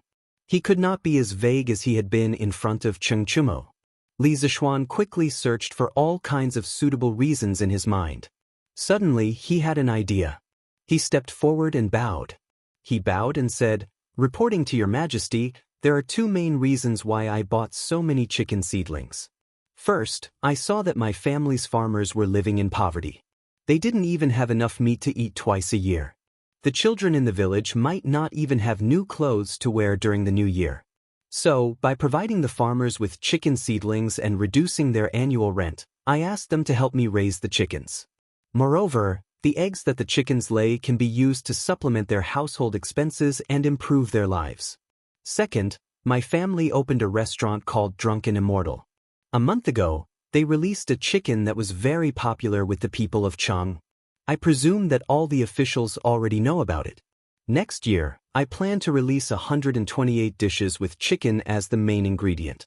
These include braised chicken, stewed chicken with mushrooms, beggar's chicken, roasted chicken, sliced hibiscus chicken, multicolored shredded chicken, crispy chicken, spicy chicken, kung pao chicken, boiled chicken, roasted chicken wings, fried chicken, salt-baked chicken, fragrant concubine chicken, sweet and sour chicken, 3-cup chicken wings, honey ginger chicken, apple pineapple chicken, 100-flower phoenix wings, white cut chicken, shredded chicken, cold shredded chicken, skewers, iron plate chicken, chicken stir-fried rice, and so on. Li Zishuan quickly announced the names of the dishes in a fancy way. Cheng Yaojin, Niu Jinda, Yu Qigong, and the other old generals listened with wide eyes. Although they had never eaten before, just hearing the names of these dishes made them salivate. This was especially true for the generals who had not eaten breakfast. It was almost noon and the court had not yet been dismissed. At this moment, they were hungry. When they heard Li Zishuan's fancy list of dishes, they all stood where they were and swallowed hard. The civil officials were not much better. There were quite a few foodies among them. When they heard the names of these dishes that they had never heard of before, they closed their eyes and imagined how delicious these dishes would be. For a moment, the hall was filled with gulping sounds. Li Zishuan was also a little hungry after hearing what Li Zishuan said, but his mind was still clear. He frowned and asked, Li Zishuan, if you want to launch these famous dishes, you can just go to the East Market and buy chicken. Why do you have to go through so much trouble and raise chickens yourself? Li Zishuan was already prepared. He replied, Your Majesty, the dishes I mentioned have high requirements for the quality of the chicken. Previously, I had set up a very large chicken farm on the mountain behind my family's farmstead. The chickens that this humble one bought will all be raised on this mountain, allowing them to feed on the grass, insects, and rice bran on the mountain. Compared to the chickens raised by the villagers themselves, the free-range chickens on the mountain were more lively and active, and their ability to fly was stronger. This will lead to the compact muscle structure of free-range chickens, less fat, more fragrant taste, better nutrition, and better taste. In fact, there was one point that Li Zishuan did not mention in his heart. The free-range chickens could fly better, and their efficiency in catching locusts would naturally be higher. Li Zishuan had never raised chickens before. He was stunned by Li Zishuan's theory. In the end, he asked suspiciously, Are free-range chickens really as good as you say? Li Zishuan was still confident about this. He nodded and said, Your Majesty, it's absolutely true. Cheng Yaojin swallowed his saliva and stepped forward to help. Your Majesty, I can testify about this. When I was still in Wagong village, I caught a few chickens that escaped from the villagers in the mountains. Those chicken wings were obviously longer, and the taste of the chicken was better. Li Er nodded and said, Well, Li Zishuan, you have passed the first test. How do you explain Minister Wei's impeachment of you? Li Zishuan first heard about Wei Zheng from Han Yushi. He heard that he liked wine and was a master winemaker. On the other hand, there were many stories about Wei Zheng and Li Er. In the end, Wei Zheng became a famous minister and was ranked in the Lingyan Pavilion. Li Zishuan did not expect that the first time he met Wei Zheng, he would be scolded by the Tang dynasty's biggest troll. He turned around gloomily and looked at the civil officials, wanting to ask which one was Wei Zheng. No need to ask. I am Wei Zheng. What I said about the impeachment is true. What do you have to say? Wei Zheng saw Li Zishuan looking at the civil officials again and knew that he was looking for him. He did not wait for Li Zishuan to ask and directly walked out. As the Tang dynasty's #1 troll, when had he ever been afraid of anyone? Li Zishuan bowed respectfully. This junior greets Left Deputy Wei. This junior has a question. I wonder if Left Deputy Wei can answer this junior's question? What question? There's a blacksmith shop, and the kitchen knives they make are especially sharp. The world isn't peaceful, and many outlaws use this shop's kitchen knives to kill people and rob them. May I ask, left Prime Minister Wei, should the authorities punish the criminal or the blacksmith? Li Zishuan told Wei Jing a story about whether it was a crime to kill or sell a knife. Wei Jing said, "Of course, the murderer should be punished." Before he finished, he realized that something was wrong. Li Zishuan did not give him a chance to change his words. He smiled and said, "Minister Wei, you are right. The same logic applies to the scooter. Why would Minister Wei punish me? Children playing with scooters may be dangerous and may disturb the order in the city. But Minister Wei should not set the relevant laws and limit the places where scooters can be used. Why would you find trouble with me?" Wei Zheng was speechless. He could not think of a good excuse to refute. This kid is interesting. Zhang Sun Wuji had an inexplicable smile. He bowed to Li Zishuan and said, "Your Majesty, I think Li Zishuan's words are reasonable. The Curious Pavilion should not be guilty." "I agree. I agree." In an instant, the ministers in Zhang Sun Wuji's camp all agreed.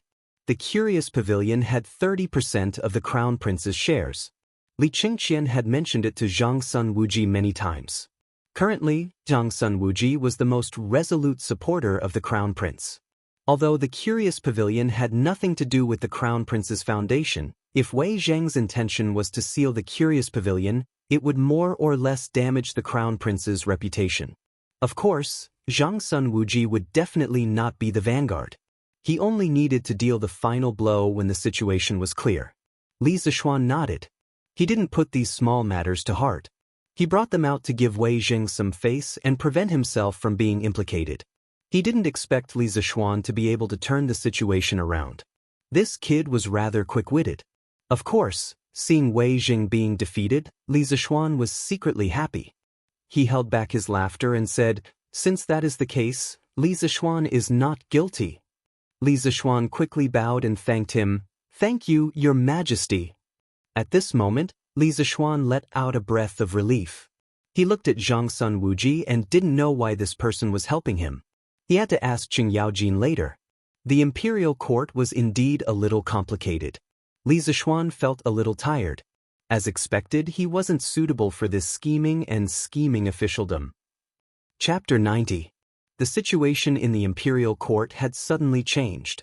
Li Zishuan, who was originally charged with 2 crimes, actually managed to resolve the dangerous situation with just a few words, allowing him to escape danger. This quick-wittedness and calmness did not seem like a brat who had just entered the imperial court for the first time. Qing Yaojin, Qin Shubao, Niu Jinda, and the others all looked at Li Zishuan with admiration. Li Er felt that everything should be fine now, so he asked, "Does anyone else have anything else to report?"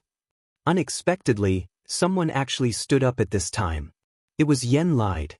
Yen Lide's mood today was really full of twists and turns. He had originally planned to ask for credit for Li Zishuan at the beginning of the imperial court. Who knew that Li Zishuan would be impeached one after another? He could not understand. Li Zishuan was just a commoner. Why would the big shots in the imperial court have the time to impeach him? In the middle, he had thought of helping, but he had been obsessed with craftsmanship and architecture all his life. He was not good at scheming. What surprised him was that Li Zishuan had managed to turn the situation around by himself. Seeing that the situation was settled, he hurriedly stepped forward and said, "Your Majesty, this old subject has something to report." Li Er was just about to ask a casual question and then prepare to dismiss the imperial court. Today's imperial court had been going on for a long time. He did not expect Yen Lide to have something to report. Li Er pulled himself together and asked, "What is it, Yen Lide?" "Your Majesty, this old subject wants to ask for credit for Li Zishuan." Oh! Li Er was energized. Today's imperial court had been very interesting. Li Zishuan, a commoner, had almost become the main character of this imperial court. "Yen Lide, what credit does Li Zishuan have?" Li Er asked with interest. The other ministers also looked curiously at this young man. "Your Majesty, Li Zishuan invented a new component a few days ago called a roller bearing. This object can be installed at the connection points of all machinery and can greatly reduce resistance. Currently, he has developed it and used it on carriages. Compared to the carriages with traditional bearings, this new type of carriage was more agile and had less resistance. After testing by the craftsmen who will supervise the construction, under the same amount of animal power, the new type of carriage can carry more than 80% of the goods. It is extremely beneficial for transporting provisions when two armies are at war. Oh, is there such a thing? Li Er stood up excitedly. He had fought in wars for more than 10 years and knew the importance of efficiency.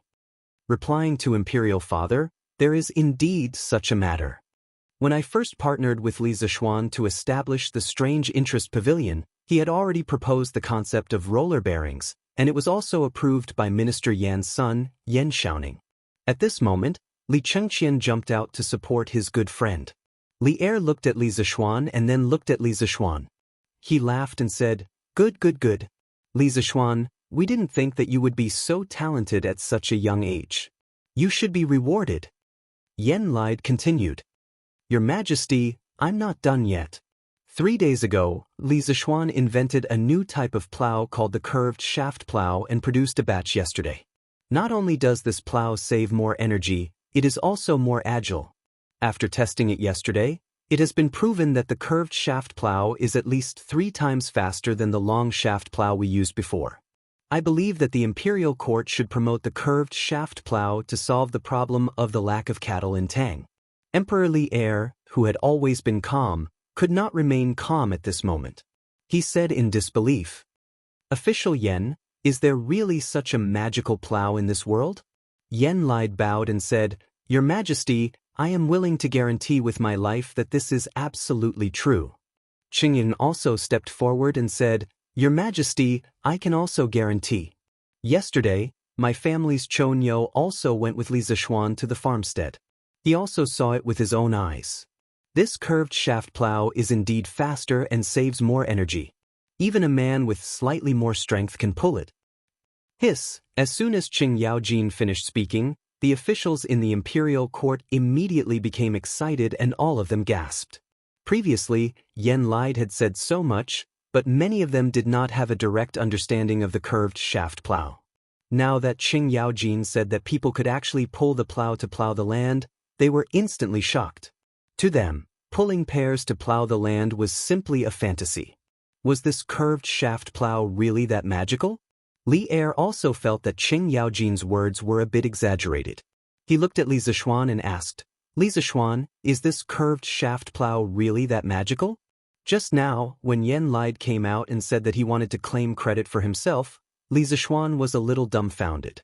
Coming to Taiji Palace today was really like riding a roller coaster, with ups and downs. It was King exciting. Li Zishuan took a long time to react.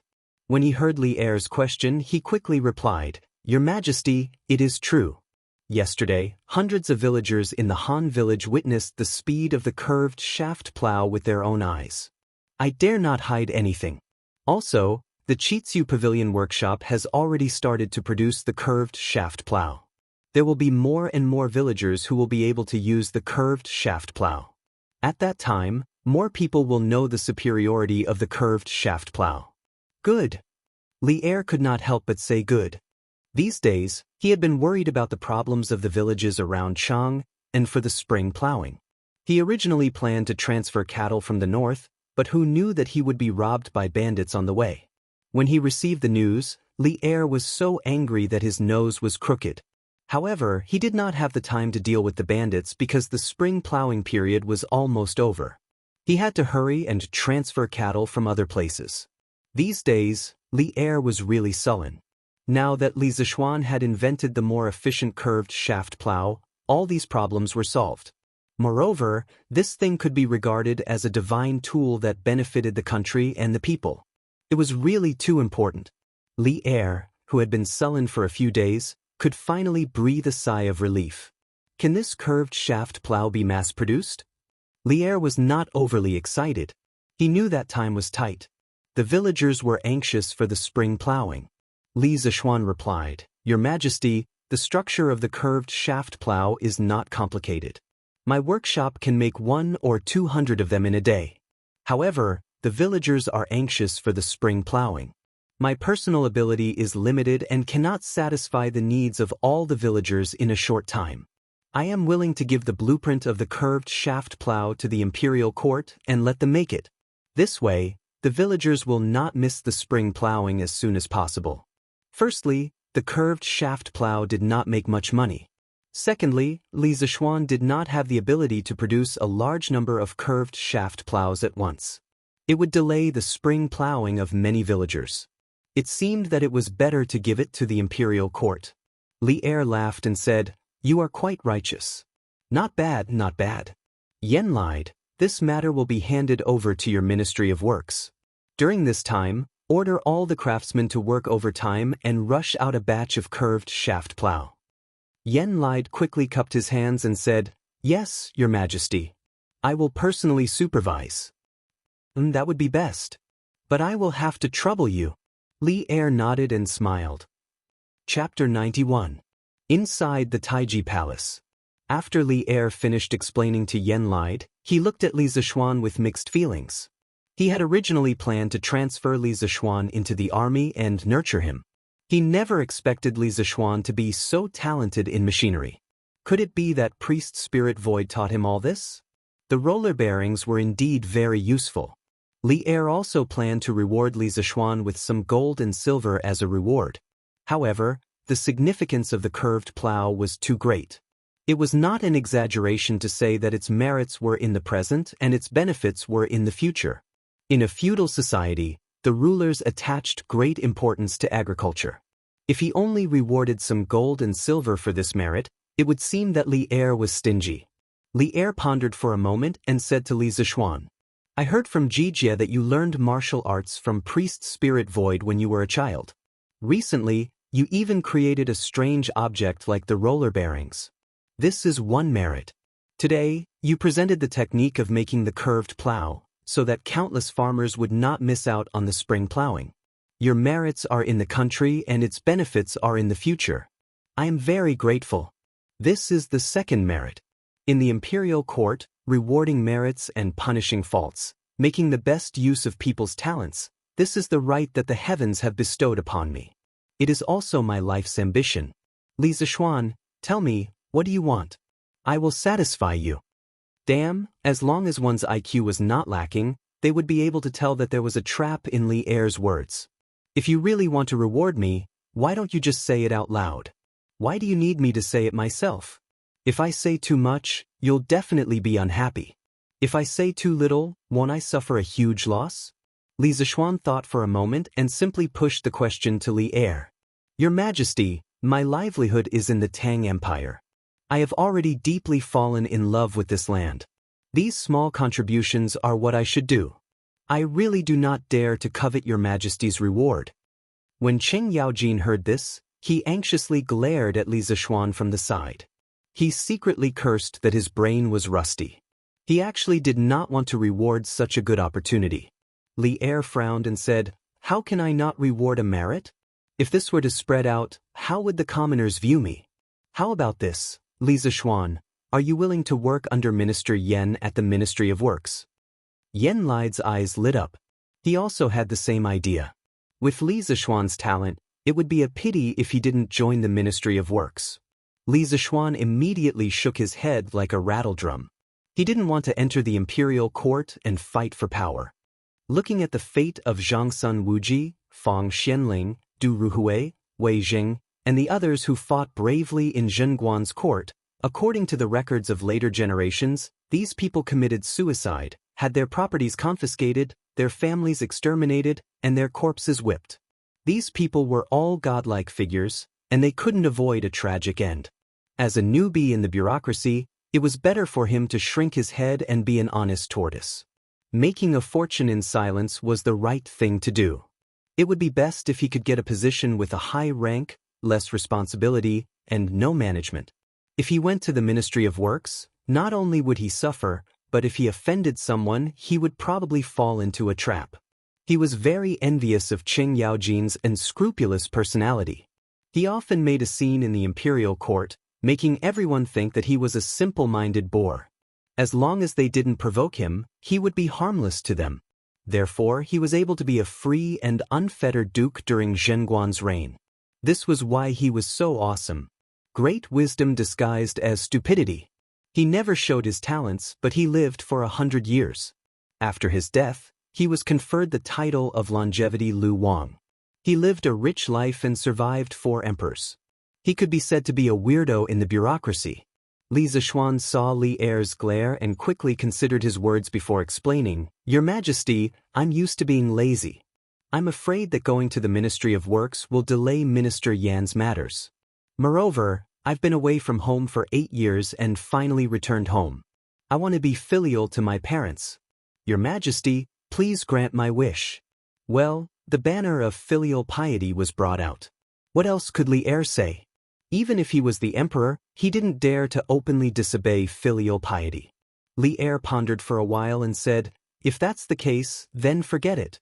However, you have contributed to the country and can't not be rewarded. How about this? I'll confer you the title of Lantian County Baron and give you 200 households. How about that?" Li Er had spent a lot of money. Everyone in the imperial court was shocked. The imperial court's nobility was divided into 5 ranks: Duke, Marquis, Count, Viscount, and Baron. Li Zishuan was conferred the title of Baron this time. It was a leap from a commoner to a lord. Under the general trend of the country, the conferment of nobility was extremely cautious. The entire imperial court was thinking about how to reduce the number of nobles and reduce the rank of nobility. Li Zishuan was actually conferred the title of Baron with a mere curved plow. Cheng Yaojin hurriedly gave Li Zishuan a look, telling him to quickly agree. He was really afraid that Li Zishuan would be stupid and refuse again. Li Zishuan didn't pay attention to Cheng Yaojin's message. However, when he heard Li Er's words, he was overjoyed. He thought to himself that he had leaped from a commoner to a noble. There was no reason for him to refuse. He hurriedly bowed and thanked the emperor. "I thank your Majesty for your kindness." Li Er nodded with satisfaction and said, "If there's nothing else, the imperial court is dismissed." All the ministers bowed and saluted. "We respectfully send your Majesty off." This old man really didn't misjudge you. You're promising. As soon as they left Taiji Palace, Cheng Yaojin excitedly patted Li Zishuan's shoulder and laughed. After that, he looked at Qin Shubao and smiled proudly. "How is it, Brother Qin? I told you before that this kid isn't a fish in a pond, right?" "Hi, old Cheng, have a good eye for people." Qin Shubao laughed and shook his head.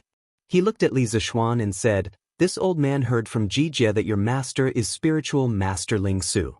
Your martial arts are excellent and not below Jijie.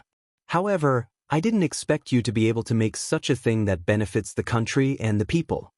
His Majesty has granted you the title of Baron. Since you are greatly indebted to the country, you should serve the country well in the future. However, this old man has no chance to meet such an immortal like your master. It is a great regret in my life." When Li Zishuan heard Cheng Yaojin call the person in front of him as Brother Qin, he had already guessed the identity of this person. At this time, when he heard Qin Qiong instructing him in the tone of an elder, Li Zishuan knew that he was treating him as a nephew for the sake of Cheng Yaojin. He was moved and bowed respectfully to Qin Qiong. "This must be great General Qin.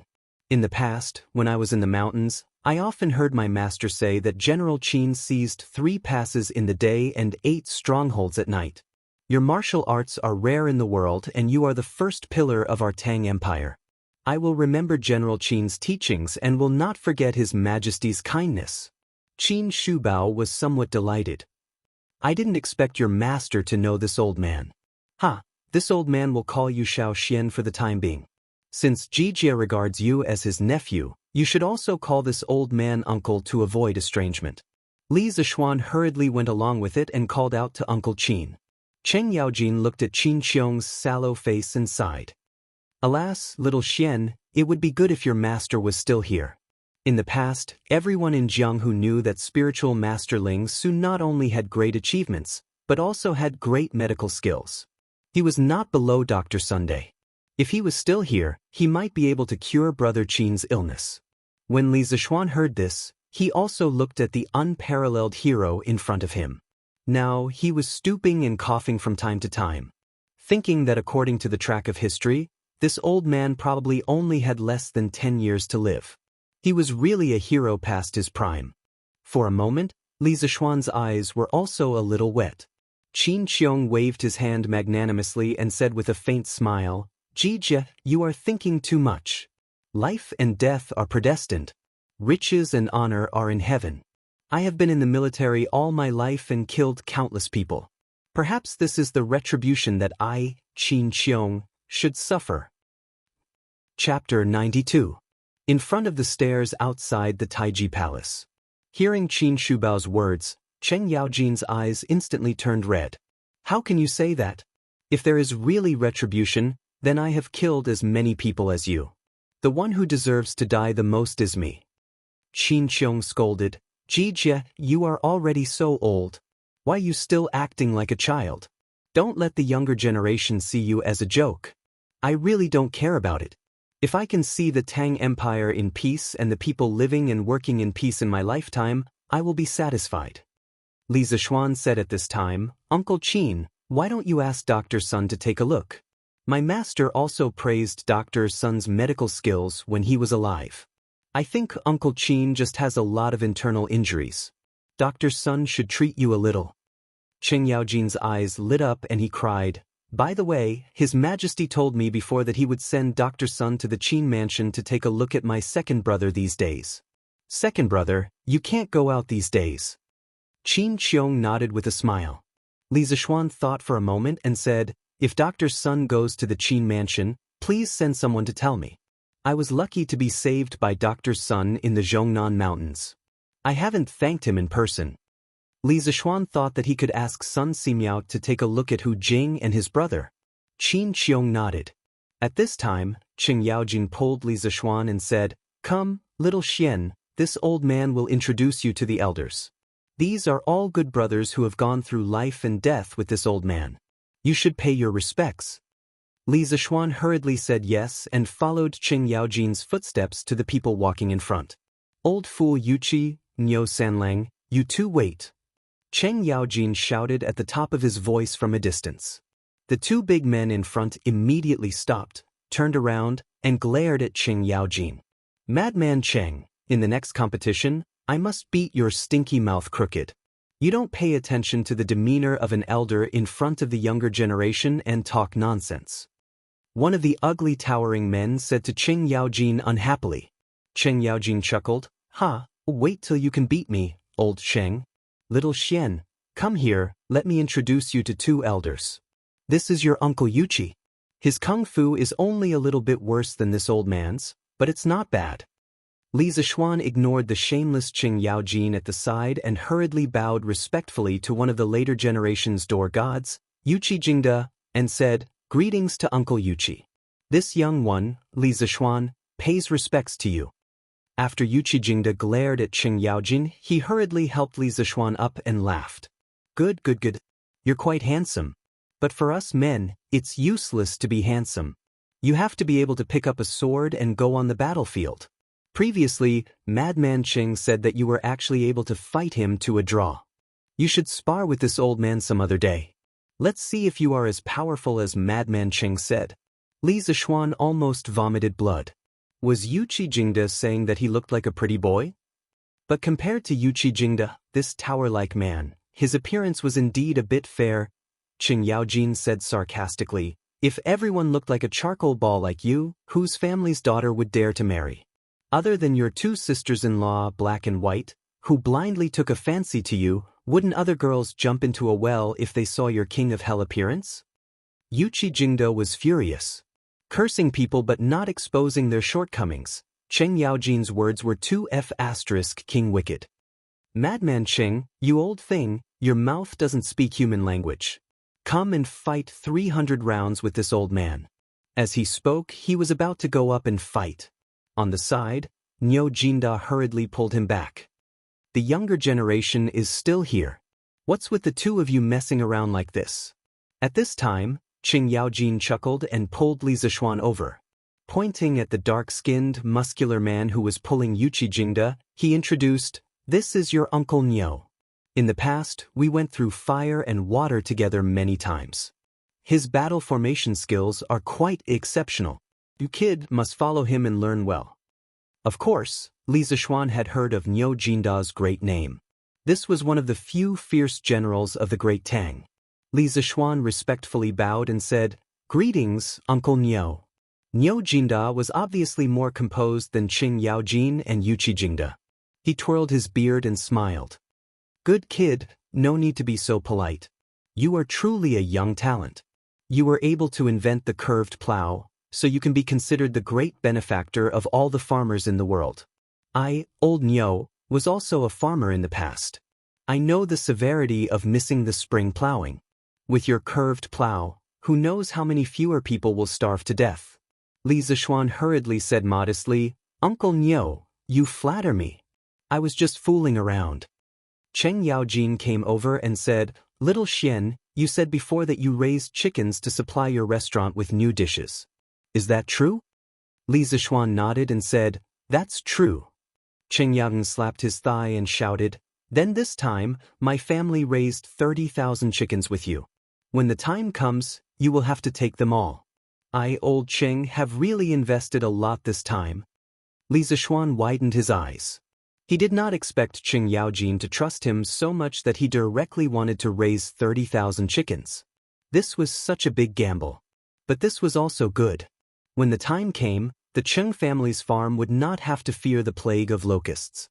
Thinking of this, Li Zishuan smiled meaningfully and said, "Uncle Cheng, when the time comes, you may find that the most precious part of your chickens is not the meat. You may not be willing to sell your chickens." "What do you mean?" Cheng Yaojin was confused. Heaven's secrets cannot be revealed. Uncle Cheng will naturally know when the time comes. Li Zishuan said with a smile. Yuqi Jingda could not help but scold Cheng Yaojin. "You shameless old man, you actually want to take advantage of the younger generation. You've really lived like a dog all these years. Little Xian, you don't need to pay attention to him. Hee, this old man is actually very interested in the 128 new dishes that your drunken immortal restaurant will release next year. When the time comes, you have to let this old man taste them in advance." Yes, this old bull is also interested in these new dishes. The chicken that your drunken immortal restaurant released before is really the most delicious thing this old bull has ever eaten. When the new dishes come out, you have to send some to this old man to taste in advance. Li Zishuan hurriedly nodded and agreed. "Two uncles, don't worry. When the time comes, I will definitely send some to your residences. And this old man, you can't forget the old when you have a new person." Cheng Yaojin immediately jumped out and added. Qin Xiong, who had just rushed over, was speechless. "Jijia, how come you don't know how to pay attention to the demeanor of an elder at all? Inside the imperial palace. Your Majesty, I heard that you conferred Li Zishuan the title of Baron today?" Empress Zhang Sun asked curiously as she fed Li Er, who was lying on her lap, a piece of apple that she had cut. Li Er smiled gently and said, "What? Does Guanin's servant think that my reward is inappropriate?" Zhang Sun hurriedly said, "I wouldn't dare. I was just asking casually." Li Er sighed. "Perhaps many people think that my reward is a bit too heavy. Haha, but how many people in the world know Li Zishuan's true value? This kid is far from being as simple as you think. We even suspect that what he said in court today about the reason he raised so many chickens was not the truth. After court was dismissed, I thought about it carefully and felt that there was something else going on. There seems to be something that doesn't make sense." It had to be said that Li Er's eyes were very sharp. He was almost close to the correct answer.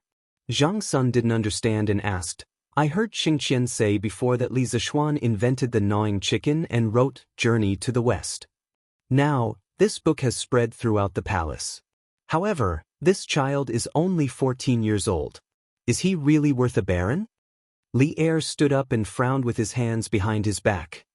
Actually, Li Zishuan's identity as spiritual master Ling Su's disciple is also worth a baron. Guanin's servant, you might not know what kind of immortal spiritual master Ling Su is. His disciple definitely won't be bad. I originally planned to send Li Zishuan to the army to gain experience, but today I found that this kid is very lazy. He has a lot of ability, but he would rather stay at home and wait for death. I might as well give him a baron first and drag him into court first. I will give him a good beating in the future. Jade can't be made into anything without being polished. I don't believe that this kid is so useless that he can't be helped up. Chapter 93. After bidding farewell to Qing Yaojin and the other old generals, it was already past noon. The morning court session had been going on for so long, but Li Zishuan didn't provide any food. He really wasn't a good boss. Li Zishuan could only go home hungry. Are you all right? Why did His Majesty look for you? He didn't give you any trouble, did he? As soon as he entered the door, Madame Li ran over and hugged Li Zishuan. Her two eyes constantly looked at Li Zishuan's body to see if her son was missing any parts. Li Jingma also stood not far away and looked over with concern. It was obvious that the husband and wife had been waiting in the courtyard for him to come back. They probably hadn't even eaten lunch yet. Brother, are you all right? When Lan heard the commotion in the courtyard, she ran out with her little legs. Behind her was a worried Tai Dan. Li Zishuan looked at the worried faces of his family members and couldn't help but feel a surge of warmth in his heart. Although he hadn't been in this world for long, he had received too much love and care from this small family. Mother, I'm fine. His Majesty didn't make things difficult for me. Let's go in and eat lunch. I haven't eaten yet. Front hall. Li Zishuan briefly told the two elders about what happened in the morning court session as he ate. Of course, he didn't mention the matter of Yuan Wendao and Wei Jing impeaching him. Since it was already in the past, there was no need to mention it and make everyone worry. Even so, the few people in the family were so shocked that their jaws dropped. You're saying that His Majesty made you a baron? Madame Li excitedly pulled Li Zishuan's arm and asked in disbelief. Li Jingma was also a little short of breath. He had been in business for many years and knew how lowly a merchant's position was. If what his son said was true, then who would dare to look down on him, Li Jingma? Li Zishuan's mouth was still stuffed. Seeing his mother constantly urging him, he hurriedly said, "It's true, mother. The imperial edict will probably be sent over in the afternoon. It's just that Lantian County is so big, I wonder where my fief will be? Who cares where he is? You brat, don't take it for granted. This title is the most important. Our family doesn't lack land. Hurry up and eat. You still have to receive the imperial edict in the afternoon." Li Jingma grumbled from the side. In fact, he was more excited than anyone else. His son had gone from a commoner to a baron. When the time came, the entire Li family would rise along with him. They would not be far from becoming a wealthy family. It was just that he couldn't bear to see Li Zishuan act like he was the victim of a bargain, so he couldn't help but say a few words. "Dad, aren't you going to the shop in the afternoon?" Li Zishuan asked curiously. In the past, at this time, Dad Li would usually be busy with his business. Li Jingma glared at him and said, "Why do you still care about business at a time like this? Do you think your father is as clueless as you?" Li Zishuan rubbed his nose awkwardly. "Wow, then Lan will be the baron's sister in the future. Does that mean she's also a high-ranking official?" Lan cheered at this time. Madame Li couldn't help but laugh and said, "Yes. Our Lan will also be a high-ranking official in the future." Iron Egg congratulates Master on receiving the title of Baron. Iron Egg at the side also very sensibly bowed and congratulated him. Li Zishuan smiled and nodded. He asked casually, "Iron Egg, have you been slacking off these few days? How many words have you learned?" Lan rushed to say, "Brother, with Lan here, Brother Iron Egg doesn't dare to slack off. Lan has already taught Iron Egg more than 100 words these few days." Li Zishuan praised, "Not bad. In a few days, I'll invite a teacher back. Lan, you should also learn some scriptures from Iron Egg. I don't expect you to become a scholar through scriptures, but I hope you can understand some principles of life from them." "Why does Lan have to learn too?" Lan pouted her small mouth and said unwillingly. Li Jingma and his wife watched the siblings bicker and didn't interrupt. Since Li Zishuan returned, Lan didn't need to worry about them anymore. After the meal, Li Zishuan was urged by his mother to go back to the west courtyard to take a bath. She said that to receive the imperial edict, one had to take a bath and change clothes in advance to show respect to the emperor. Li Zishuan snorted at this, but there was nothing he could do. This era's deep-rooted ideology of imperial power was supreme, and no one could change it. After taking a bath, Li Zishuan saw his mother's head maid, Qing, trot over and say, "Young master, young master. Young master, young master, master and madam want you to hurry to the front yard. Has the angel arrived?" Li Zishuan said in surprise, "So fast? Then let's go quickly." When Li Zishuan arrived at the front courtyard, he saw that the incense table had been set up. Li Jingma was chatting with a middle-aged man with a pale face and no beard. When he saw Li Zishuan, he quickly waved for him to come over. Quickly come and say hello to Chamberlain Lu." Li Zishuan walked over and cupped his hands. "Greetings, Chamberlain Lu. You've worked hard to come here to announce the imperial edict." The eunuch smiled and returned the greeting. He said in a sharp voice, "This must be young Master Li. You're really young and talented. To be recognized by the emperor at such a young age, you have a bright future ahead of you. Young Master Li, you should hurry and receive the imperial edict." When he finished speaking, the eunuch stood facing the south with his back facing the north. Li Zishuan, Li Jingma, and the others also cupped their hands at the side. Chamberlain Lu coughed softly.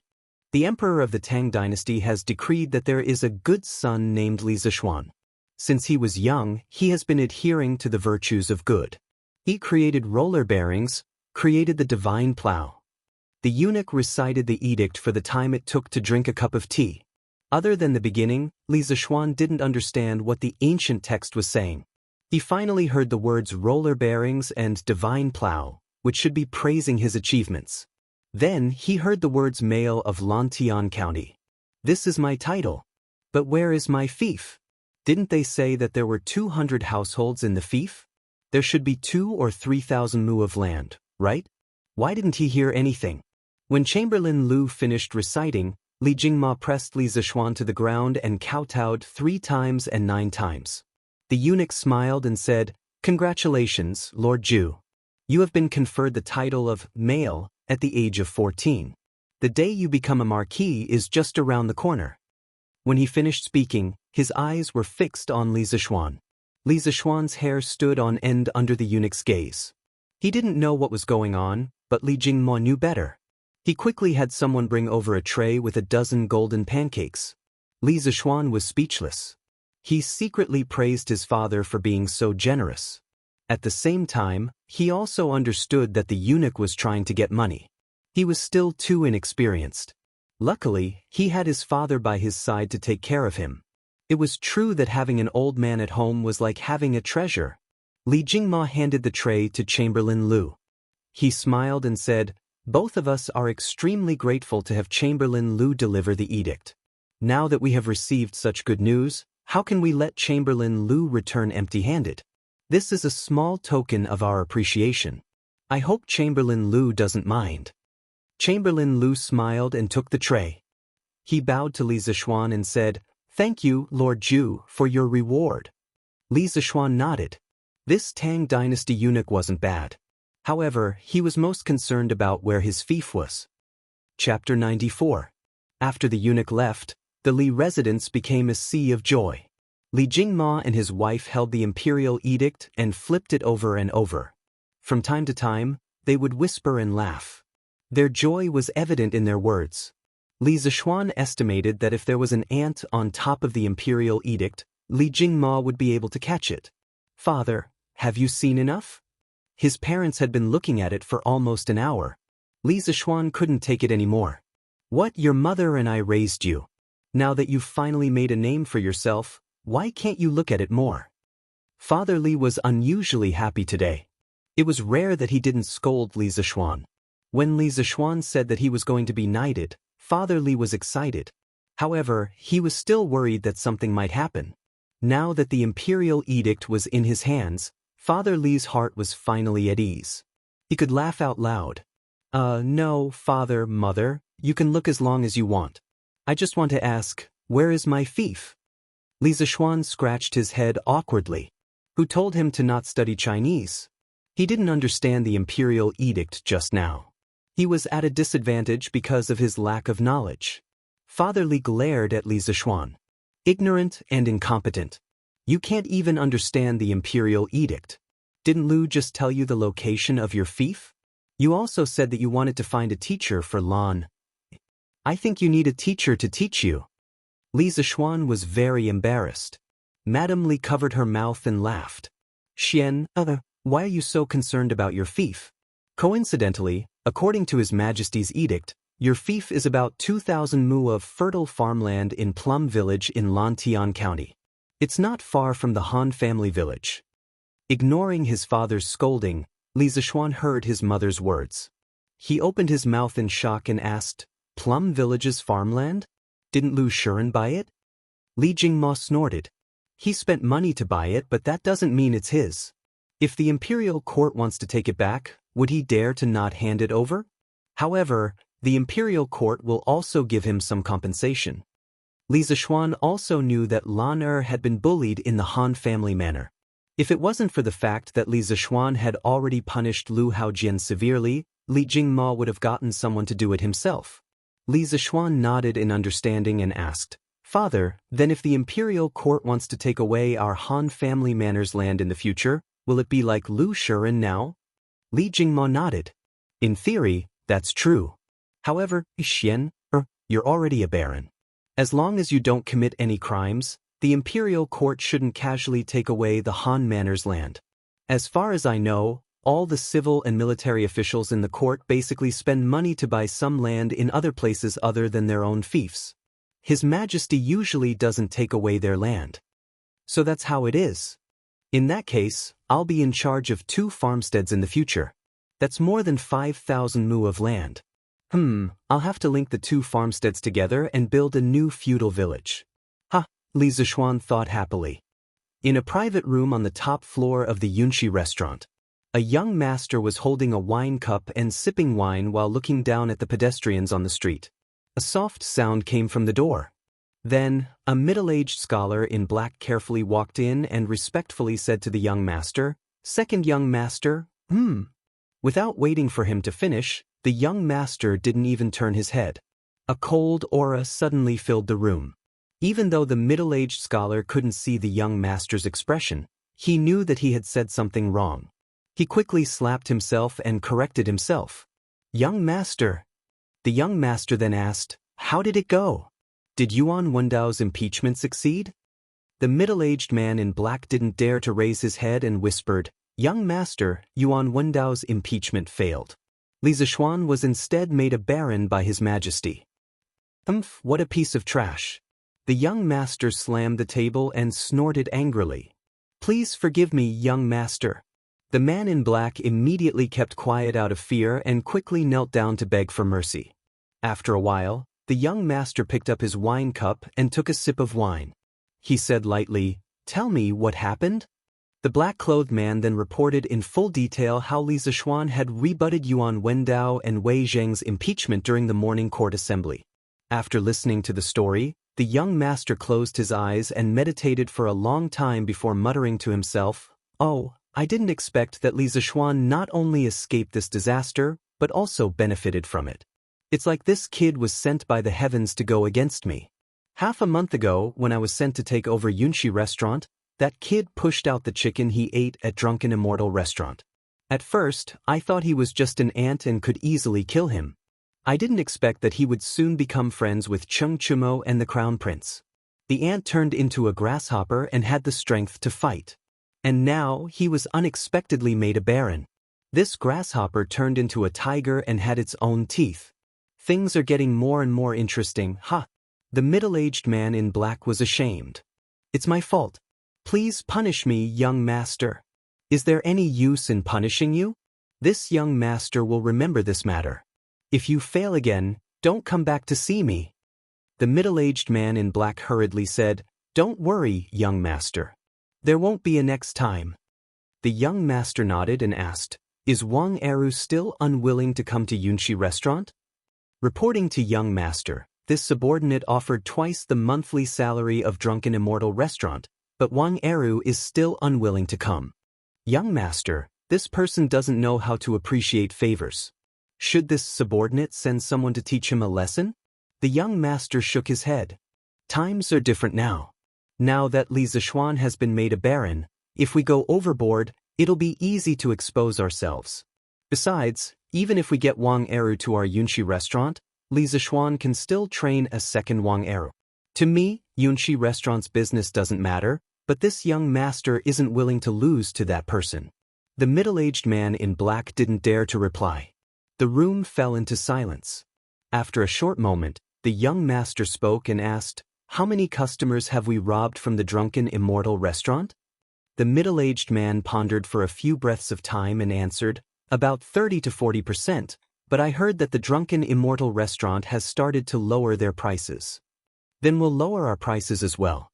"That's right." Did Li Zishuan explain why he bought so many chicken seedlings during the morning court assembly? The young master suddenly thought of something and asked.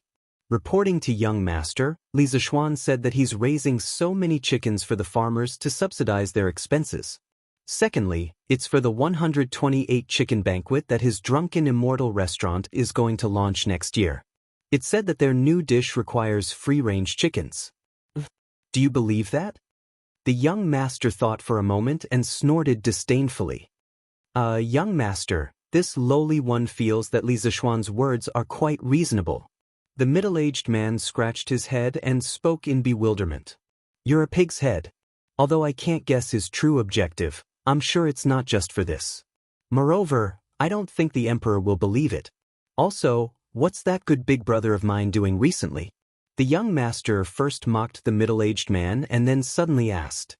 He deliberately emphasized the words good big brother. Reporting to young master, the eldest young master hasn't made any moves recently. However, the eldest young master spent 500 strings of coins at the Strange Taste Pavilion yesterday to apply for a Red Supreme membership card. This lowly one doesn't know what the eldest young master's intentions are. The middle-aged man replied respectfully.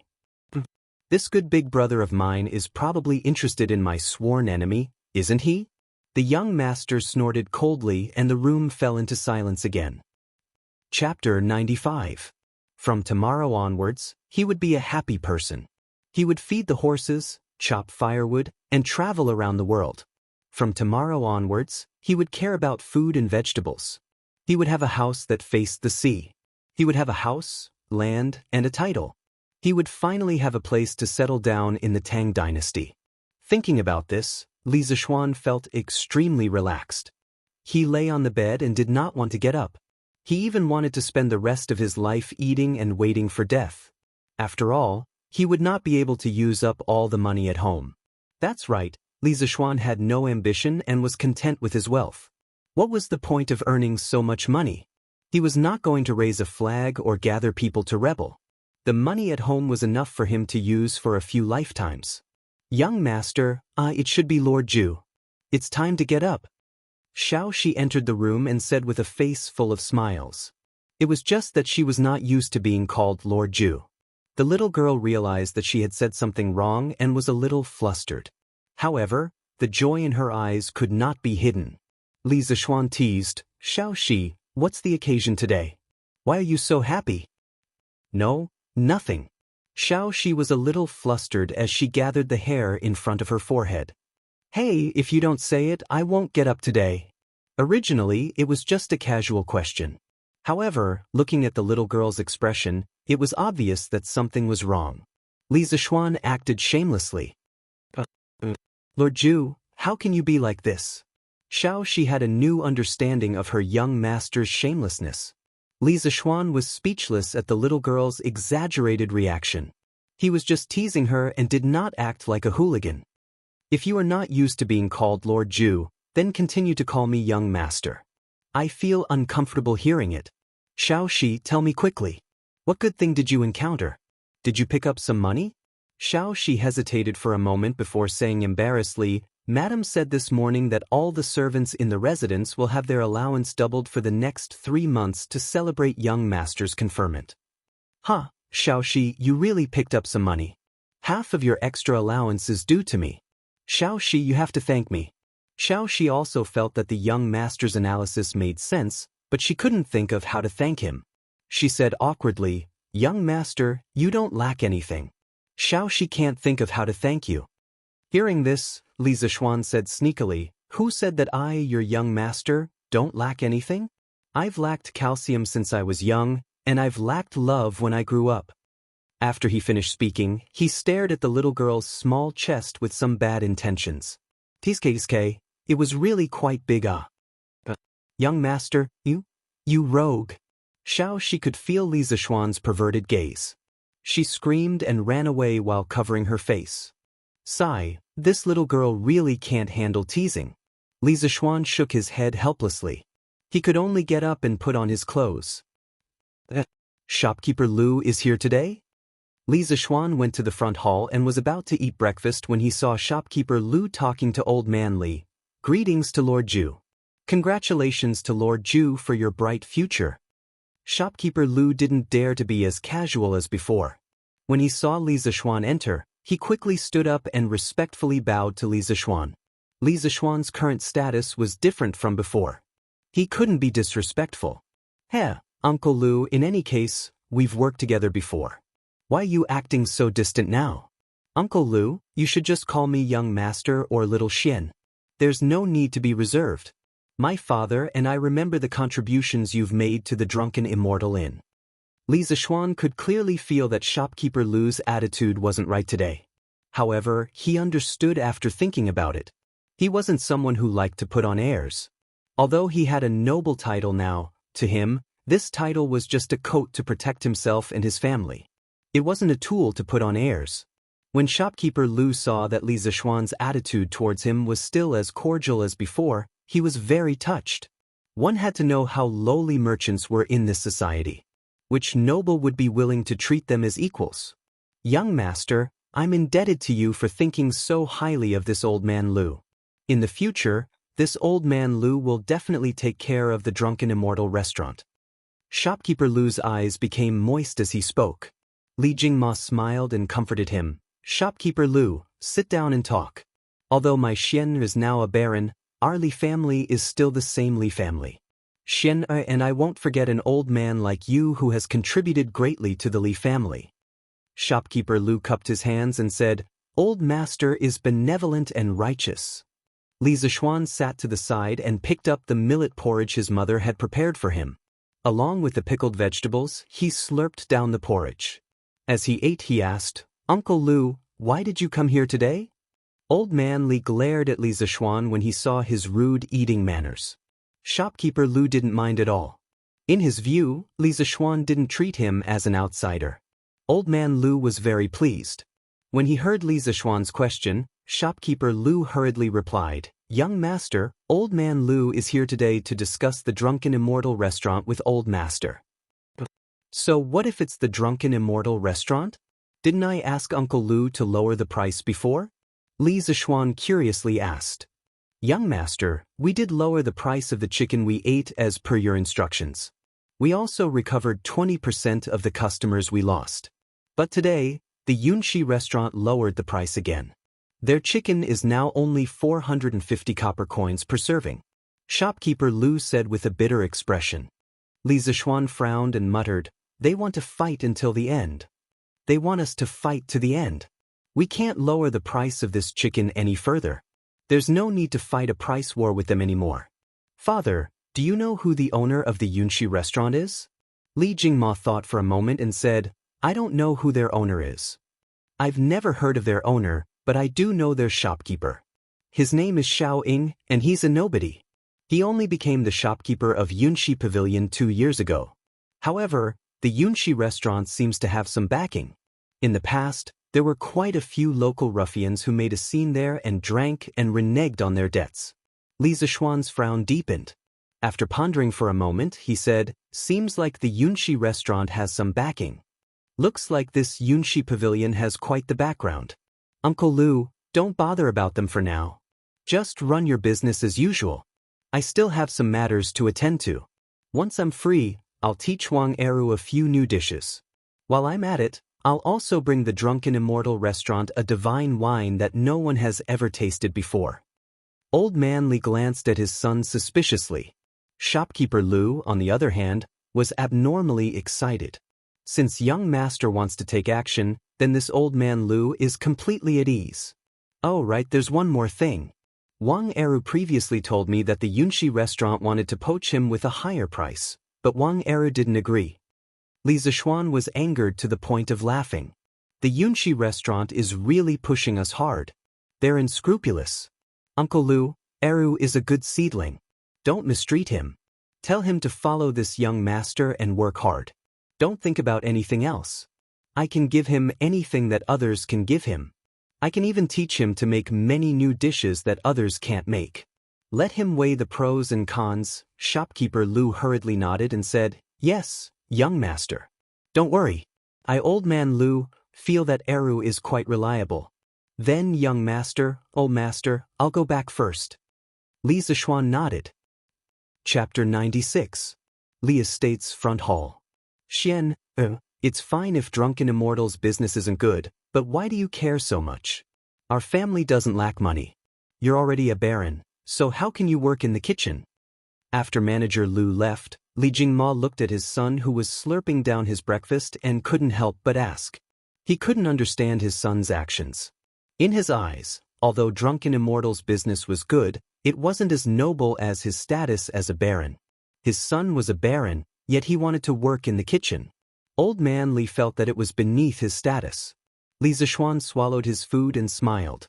Oh, father, you're looking down on cooks? Li Jingma shook his head. That's not it. When I was young, I was a peddler. How could I look down on others? I'm just worried that you'll be impeached, saying that you don't care about the dignity of an official. Li Zishuan curled his lips in disdain. Let whoever wants to impeach me. I don't believe that His Majesty will punish me for such a small matter. Besides, those who impeach me, if they have the ability, don't eat anything from our strange taste pavilion for the rest of their lives. Li Jingma helplessly shook his head. He could only follow his son's wishes. After breakfast, Li Zishuan went to the strange taste pavilion's workshop. Inside the workshop, everyone was busy and in full swing. Moreover, there were clearly more craftsmen here compared to the last time Li Zishuan was here. Faubert, how many curved plows can we produce in a day? Li Zishuan had someone find Faubert and asked. Young master, this old man has recruited 52 new craftsmen. Our workshop's production capacity has more than doubled. We can now make 300 curved plows in a day. Faubert's face was glowing. There was no trace of the lethargy of an old man on his body. Instead, one could feel his high fighting spirit. Li Zishuan smiled and nodded. Not bad. Faubert, if you meet skilled craftsmen in the future, feel free to recruit as many as you can. Our family has a lot of money, so you don't have to worry. Currently, Strange Taste Pavilion's products were in short supply. Li Zishuan really wanted to expand the workshop, but he didn't know any craftsmen. He could only ask Faubert to hurry up and recruit more craftsmen. Even someone as indifferent as Uncle Fu's mouth twitched when he heard this. This was the first time he had met such a rich and willful boss. Oh, that's right. Uncle Fu, I handed the blueprint of the curved plow to the Imperial Court yesterday. The Imperial Court will produce it vigorously. This way, the pressure on our workshop will be reduced a lot. You can spare some people to continue producing the scooters. Li Zishuan patted his head. He had almost forgotten about this. Faubert was slightly surprised when he heard this, but he understood and nodded. When he heard about the price of the curved plows, he knew that Li Zishuan didn't plan to make money from them. He was relieved. As for Li Zishuan handing over the design of the curved plows to the Imperial Court, Faubert thought that it was natural. This was because the curved plows could only be popularized with the power of a country. That's good. This old man will spare some people tomorrow to specialize in producing scooters. And Faubert, you said that our workshop can already produce roller bearings. Then you should hurry up and use the roller bearings on the scooters and release the second generation of scooters as soon as possible. Because our previous scooter would probably be imitated by others in a short period of time. By the way, you can also produce a batch of skateboards without handrails on the basis of the scooter. This is quite suitable for young people to play with. Li Zixuan thought for a while and instructed. Faubert was speechless. Although this boss in front of him was very talented in machinery, why did he always want to have fun? However, he couldn't say anything and could only nod in agreement. Faubert, the workshop has some time recently. Help me build a carriage. The carriage needs to use our workshop's newly developed roller bearings. I also brought the blueprint over today. Li Zixuan excitedly took out the blueprint of a luxurious carriage that he drew last night. This luxurious carriage was based on the Queen of England. Australia spent a lot of money to build a luxurious diamond carriage for the Queen when she attended the opening ceremony of Parliament. In his previous life, this carriage was also known as the Golden Carriage. It was designed by Jim, and 50 of the best craftsmen spent 10 years to build it. Of course, Li Zixuan abandoned the appearance of a nouveau riche. He used a low-key dark red color for the exterior of the carriage. For safety reasons, the carriage was sandwiched with iron plates. The original Golden Horse carriage had 6 hydraulic shock absorbers. With the current industrial standards, it was still impossible to do so. Li Zixuan could only add some springs to the chassis for shock absorbers. Of course, roller bearings were used on the wheel axles. The interior of the carriage had a sofa, a table, a small bathroom, and a water storage room. Although it was small, it had all the essentials. Li Zixuan's idea was beautiful, but Faubert suffered. Faubert had lived for more than half of his life, but he had never seen so many novel things. Young master, what is this thing? Faubert pointed at the springs in the blueprint and asked. Li Zixuan took a look and explained. This is called a spring. It is made by pulling an iron wire loop by loop. A large number of springs can be added to the chassis of the carriage to reduce the vibration of the carriage. Metal springs existed for a long time in the Bronze Age. Strictly speaking, the inventor of springs should be the British scientist Hooke. There were no metal springs left in ancient China, so let's just assume that there were none. With Li Zixuan's explanation, Faubert understood. He smacked his lips and sighed. Young master, your idea is really ingenious. Then what is this? This is a sofa. In the future, we can also make it as a separate piece of furniture and sell it. The sofa is made of leather wrapped with springs and some soft padding. It is mainly used to reduce the vibration of the carriage. After all, there are many places in Tang that are not easy to travel on. Just relying on the chassis of the carriage to reduce the vibration is not enough. Li Zixuan explained the structure and function of the sofa to Faubert. Faubert opened his eyes wide and looked at Li Zixuan with a strange expression. He was a bit disappointed that his boss did not live up to his expectations. His boss was talented, but he did not use it on the right path. He always thought of ways to enjoy himself. The number of ways he used was amazing. Faubert thought that if the person in front of him was his son, he would definitely give him a good beating. Li Zixuan felt a bit uncomfortable being stared at. He quickly coughed and said, Ahem, Faubert, can the workshop make this carriage? Faubert calmed down and thought for a while before answering, It should be possible. But it will take some time, about 10 days. Li Zixuan said happily, Then I will have to trouble Faubert. It doesn't matter if it takes a long time. Let the craftsmen accumulate some experience in making this kind of carriage. When the speed is up, our Strange Taste Pavilion will also sell this carriage. Faubert could only nod in agreement. What else could he say when he had such a master? Chapter 97. East Market, Strange Interest Pavilion. After Li Zixuan left the workshop, he wanted to go to Strange Interest Pavilion to take a look. When he arrived at the East Market, he could see a long line in front of Strange Interest Pavilion from afar. Everyone in the line was whispering to each other. It was very lively. Hey, Zhao Lao Air, why are you here today? Why can't I be here? Wulao-san, I say, you people are too unkind. You didn't even tell us that you had such a good plow. If I hadn't seen that kid Mei Jun plow yesterday, I would still be in the dark. A scar-faced man scolded. Hey, you can't blame me for this. I also heard from the sister-in-law of the child's mother's cousin's eldest uncle yesterday afternoon. Our Liujia village is so far away from your plum village. I can't possibly go over and inform you, right? Sigh. Actually, the people from the Hanja village were the first to know about the curved plow. We all came too late. That's right. However, this curved plow was invented by their main family's young master. Sigh, I heard that their main family's young master was conferred the title of Baron yesterday. No one will dare to bully the Hanja village in the future. I also heard about this. I just don't know where this lord's fief is. If it's in our Plum Village, then our Plum Village's villagers will have good days. I heard that this lord is very good to the villagers of the Hanja village. Not only did he pay them to help him brew fruit wine, he also provided them with free chicken seedlings to raise and reduce their rent. Bah, you're dreaming. Why don't you say that the lord's fief is in our Lujia village? Wu Lao San shouted. Sigh, Zhao Lao Air, I heard from my uncle who works in the Yamen that Lord Li's fief is in Plum Village. The Yamen has already sent people to your village's Lujia village to negotiate. They said that they want to take back the land and give it to Lord Li. A young man couldn't help but interrupt. Ah, Han Ergo, are you telling the truth? Zhao Lao Air excitedly grabbed the young man's shoulder and shouted. Ouch, it hurts, it hurts. Second Uncle Zhao, let go of me first. Everything I said is true. It was my uncle who said it himself. The young man grimaced in pain and hurriedly promised. Zhao Air's face turned red. He put down Dog Han's shoulder, turned his head, and laughed at Wu Laosan. Ha, old third Wu, it's my turn to be lucky this time.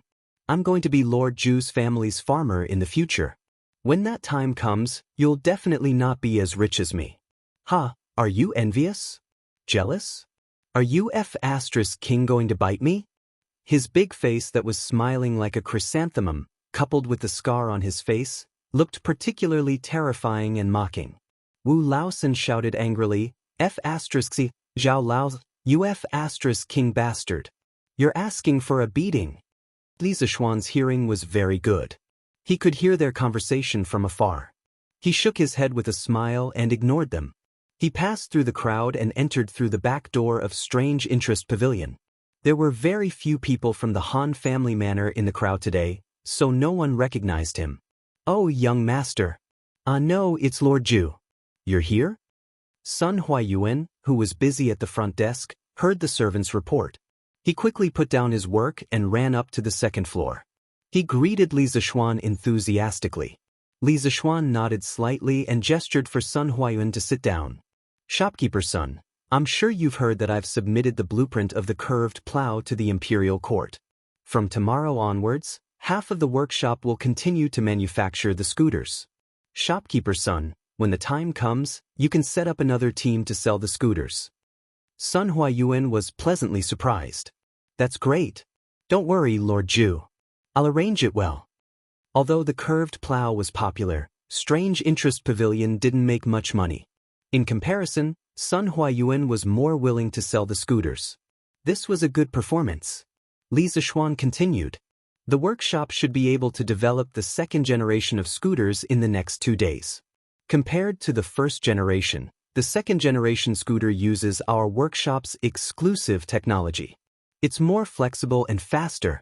Shopkeeper son, you can have people copy some flyers tomorrow to encourage people to apply for a membership card. Later on, we'll introduce more comprehensive products. Sun Huayuan happily nodded. Yes, Lord Zhu. Don't worry. I guarantee that when the time comes, everyone in Chang will know about our second-generation scooters. Li Zishuan nodded with satisfaction. After chatting with Sun Huayuan for a while, Li Zishuan thought that he had told him everything he needed to tell him, so he left the Strange Interest Pavilion and went home. Duke Lu's mansion. Master, the price of the chicken shoots in Chang has risen to 115 coins. Should we continue to buy them? The old housekeeper of the Qing mansion worriedly reported to Qing Yaojin. So expensive? Qing Yaojin was also shocked. He secretly cursed the merchants in Chang for being treacherous. Although he was a duke, he wasn't as rich as Li Zishuan. The Duke Lu's mansion didn't have any extra food. Facing the high price of 115 coins, Qing Yaojin was a bit hesitant. However, he couldn't help but think of Li Zishuan's meaningful words after yesterday's morning court. Uncle Cheng, when the time comes, you may find that the most precious part of your chickens isn't the meat. You may not be willing to sell your chickens. Cheng Yaojin frowned. Now he understood that Li Zishuan raised so many chickens. It wasn't as simple as what he said in court. There must be more to it. Cheng Yaojin thought of Li Zishuan's godlike master.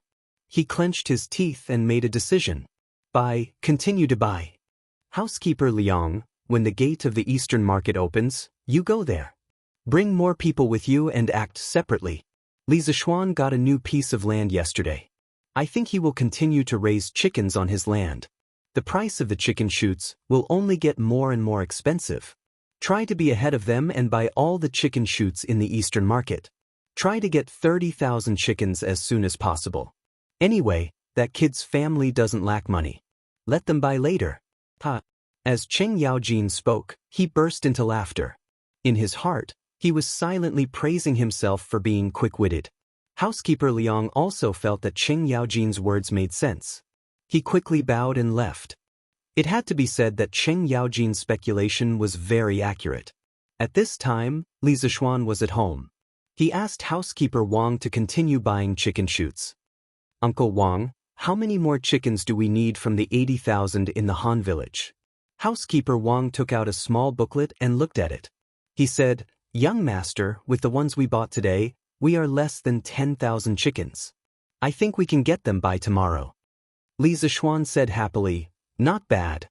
We will have 80,000 chickens by tomorrow. You can continue to buy. I will go to Plum Village tomorrow and see how many chickens the farmers can raise. Conservatively speaking, we need at least 70,000 more.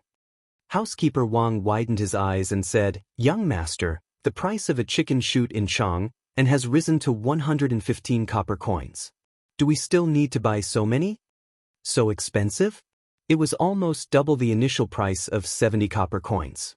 Li Zishuan pondered for a moment and asked, Uncle Wang, how much will it cost to gather all 80,000 chickens for the Han family village? Housekeeper Wang silently calculated for a moment and answered, Young master, it will cost about 13,000 strings of cash. A string of cash in the Tang dynasty was only 800 copper coins. Therefore, it was reasonable to ask for 13,000 strings of cash for 80,000 chickens. Li Zishuan nodded. It was still within the range he could afford.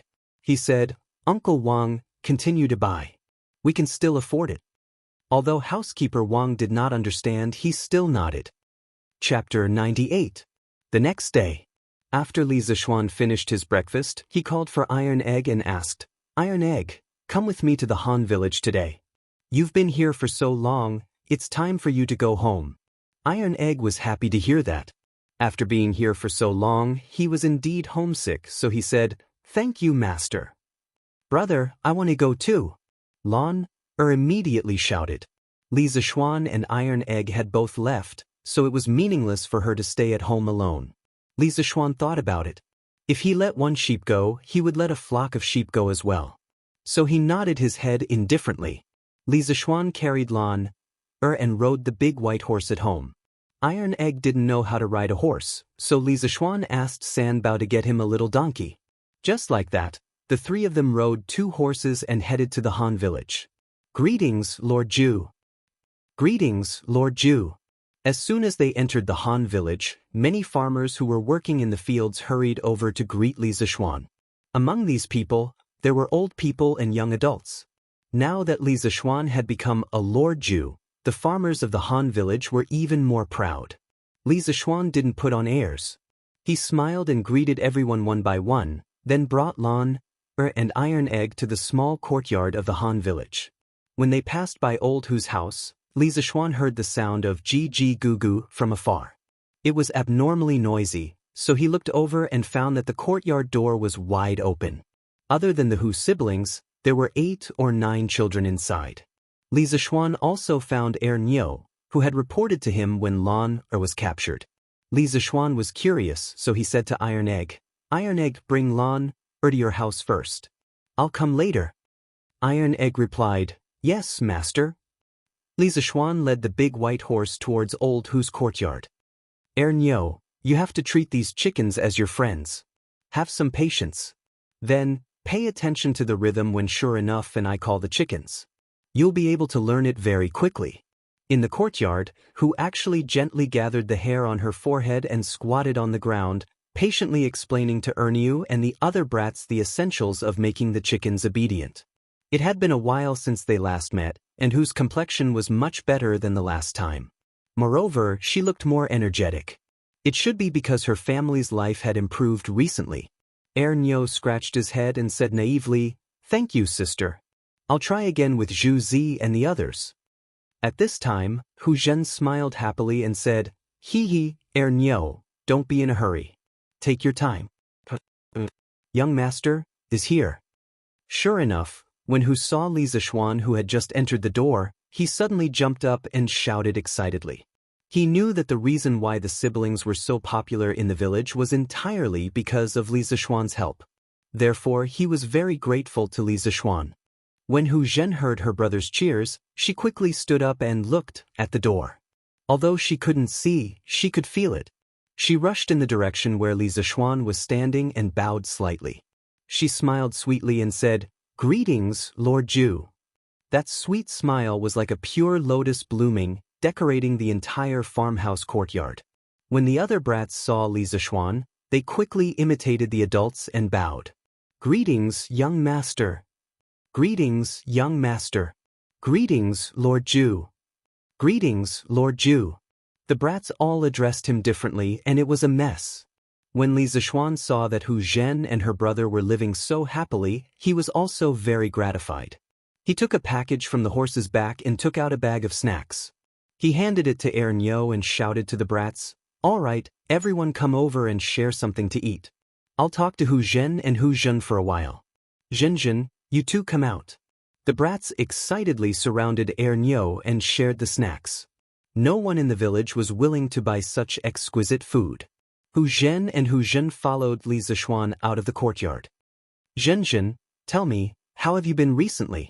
In front of the courtyard, Li Zishuan found a large rock and sat down.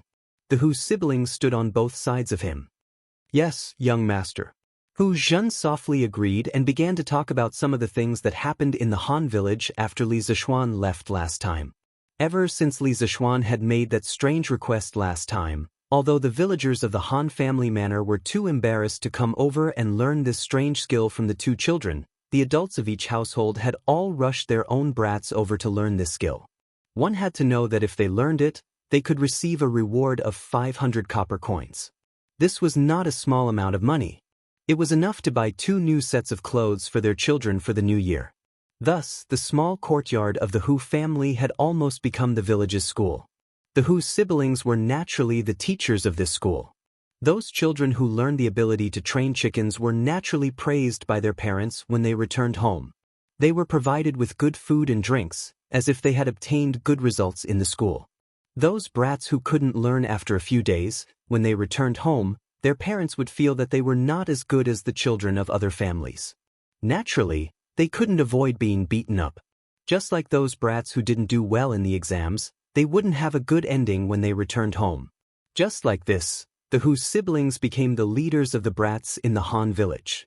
Even the adults in the village had to smile and greet them when they saw them. In these few days, Hu Zhen really made some good friends. She became more cheerful and talkative.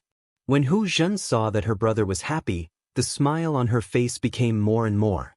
There was a bit more vitality that a young girl of her age should have, and she was no longer as lethargic as when Li Zishuan first saw her a few days ago. After hearing this, Li Zishuan was very happy for the siblings. "Well, not bad, Zhen, I hope that you will always be so happy." "Oh, right, how many people have you taught now?" Hu Zhen said proudly, "Young master, we have 45 people, hee." Li Zishuan smiled and said, "Well, you two have done well. In the next few days, I should be able to find Dr. Sun Simiao. When the time comes, I will ask him to come over and take a look at you too." Hearing this, Hu Zhen's little face was full of surprise. She said in disbelief, "Young master, you said that you would find a famous doctor to treat me and Zhen. Are you talking about Dr. Sun?" Li Zishuan nodded. Then he remembered that Hu Zhen could not see, so he quickly said, "Yes, it's Dr. Sun Zhen. Have you heard of Dr. Sun?" Hu Zhen said with a face of admiration, "Of course I have. I admire people like Dr. Sun who saves people and helps the injured without asking for anything in return. Li Zishuan did not expect Hu Zhen to be a loyal fan of Sun Simiao. He asked half-jokingly, "Have you ever thought that if your eyes are cured, Dr. Sun wants to take you as his disciple? Would you be willing?" Hearing this, Hu Zhen's face was first excited, and then a trace of sadness flashed across her face. She shook her head and said, "Young master, you must be joking. I am not talented and I am a woman.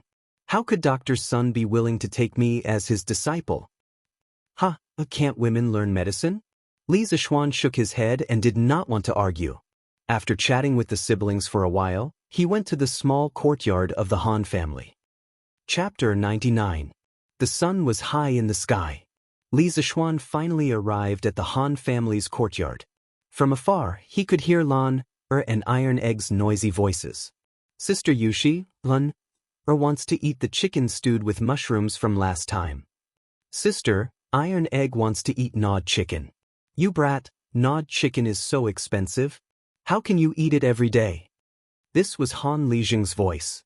A few days ago, he had gone into the city to ask about the price of the gnawed chicken. After finding out, Han Lijing's heart ached. The last time Li Zishuan came to their house, Iron Egg had eaten a lot of gnawed chicken. Li Zishuan smiled, pushed open the courtyard door, and walked in. Han Lijing was chopping firewood in the courtyard. When he saw Li Zishuan, he quickly went up to him and said with a smile, "Lord Zhu, you're here."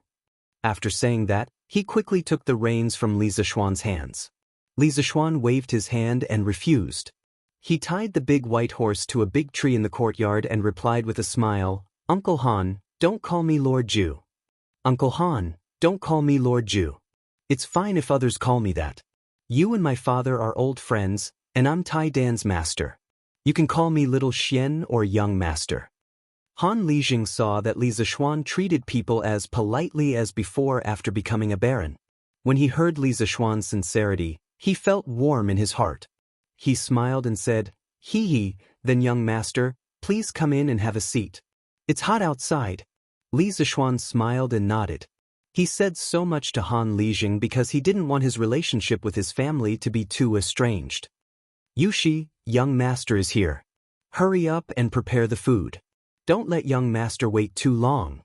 Han Lijing shouted into the kitchen. "Got it, father. It'll be ready soon." Han Yushi's pleasant voice came from the kitchen. Seeing that her brother had come, Lan came into the house and played with Li Zishuan intimately for a while. Then she could not help but go out with Iron Egg. Once the little girl went to the countryside, she became even wilder. She felt that the farmstead was much more fun than Cheng. Inside the house, Han Lijing saw Lan and Iron Egg go out. He sighed with emotion. Iron Egg's mother passed away a long time ago. This boy has been used to being wild since he was young and doesn't know any etiquette. He must have caused a lot of trouble for Master and Madam in young Master's house. This old man really feels sorry for him. Li Zishuan shook his head and said, "Uncle Han, what are you talking about? Since I have already accepted Iron Egg as my disciple, my parents have long treated Iron Egg as one of their own. What trouble is there to speak of? Moreover, I see that Iron Egg has a good character. With a little training, he will be a promising talent." When Han Lijing heard Li Zishuan's words, he could not hide the smile on his face. Any father would be happy to hear someone praise their son. Haha, as long as that boy doesn't cause trouble for young master. "Uncle Han, I came here this time because I want to go to Plum Village. You should know that the fief that His Majesty gave me is in Plum Village. How much do you know about Plum Village?" After chatting for a while, Li Zishuan got down to business. Han Lijing nodded and said, "Young master, we are all neighbors, so of course I know. Plum Village's Lu Qingfeng was a scholar in his early years. He can be considered a person of virtue and prestige in Plum Village. I have some friendship with him. The previous owner of Plum Village was Lu Shuren. Young master, you already know this. Lu Shuren was rich but heartless. He brought disaster to the village. Lu Qingfeng was angry with him, but he did not dare to say anything. Plum Village's farmers not only had to bear high rent, but they were also exploited. Although I don't like Lu Shuren's actions, I can't do anything about it. But this time, Plum Village has become young master's fief. I think the people of Plum Village will be overjoyed if they know about it. Li Zishuan was silent for a moment, then nodded and said, "Good and evil will happen. There is a cycle of reincarnation. Lu Shiren will receive the retribution he deserves. Uncle Han, take me to Plum Village in the afternoon. I want to see the situation there. Also, I plan to imitate the Han village and open a chicken farm in Plum Village. It can be considered as increasing the income of the farmers." Han Lijing sighed and said, "Young master is really benevolent. Father, young master, it's time to eat." At this time, Han Yushi's shout came from outside. Then, Han Yushi walked in with a plate of dishes. Of course, she was followed by two little tails. After not seeing her for a long time, Han Yushi became more and more radiant. The joy between her eyebrows made her beautiful face even more moving. Although it was not the first time he saw Han Yushi, Li Zishuan was still mesmerized by her peerless appearance. He was a little dazed for a moment. Ahem. Han Lijing coughed softly twice. Li Zishuan was instantly awakened and his face turned red in embarrassment. He was even caught staring at Han Lijing's daughter in front of him. No matter how thick-skinned Li Zishuan was, he still felt a little embarrassed. Han Yushi put down the plate and hurried out, planning to go to the kitchen to get the rest of the dishes. Just now, she also noticed Li Zishuan's stunned gaze and felt a little happy in her heart. In the morning, when Iron Egg and Lan came over early, she found out that Li Zishuan went to Hu Jing's house and would come over in a while. Then she did not know why, but when Lan and Iron Egg went out to play, she secretly went back to her room to dress up. Just now, she called Li Zishuan young master, and not Lord Ju, because she had some ulterior motives. After the news of Li Zishuan's knighthood spread throughout the Han family manor yesterday, Han Yushi was happy for Li Zishuan in her heart, but also a little sad that the gap between her and Li Zishuan's status was getting bigger and bigger. But when she thought of how she had ignored her father's dissuasion and resolutely agreed to help Li Zishuan brew wine, Han Yushi could not bear to give up at that time. She secretly decided that even if she could not be with him in the future, she would cherish the days they had now and treat him well. She would not regret it in the future. Therefore, when Han Yushi called Li Zishuan young master, just now, she also wanted to numb herself and not let herself think about the gap between their statuses. When the dishes were served, everyone sat down. Only then did Li Zishuan notice that the dishes on the table today were a little unusual. Other than the pheasant stewed with mushrooms from last time, there were also leek scrambled eggs, wood ear fried meat, fried shredded chicken, and stir-fried spinach, cabbage. These stir-fried dishes or fried vegetables were only available in the Li family and would not be available outside. "Yushi, how do you know how to cook these dishes?" Li Zishuan could not help but ask. Han Yushi was a little embarrassed as she combed her hair and said softly, "The last time I stayed at young master's house, Yushi saw that the cooking method at young master's house was a little unusual. Out of curiosity, I went to ask your kitchen maid, Auntie Zhao, and only then did I know that you could cook in this way." So, Yushi went home and tried cooking a few times and found that the taste was not bad. Later, Yushi thought of some other dishes that could be stir-fried with a big fire.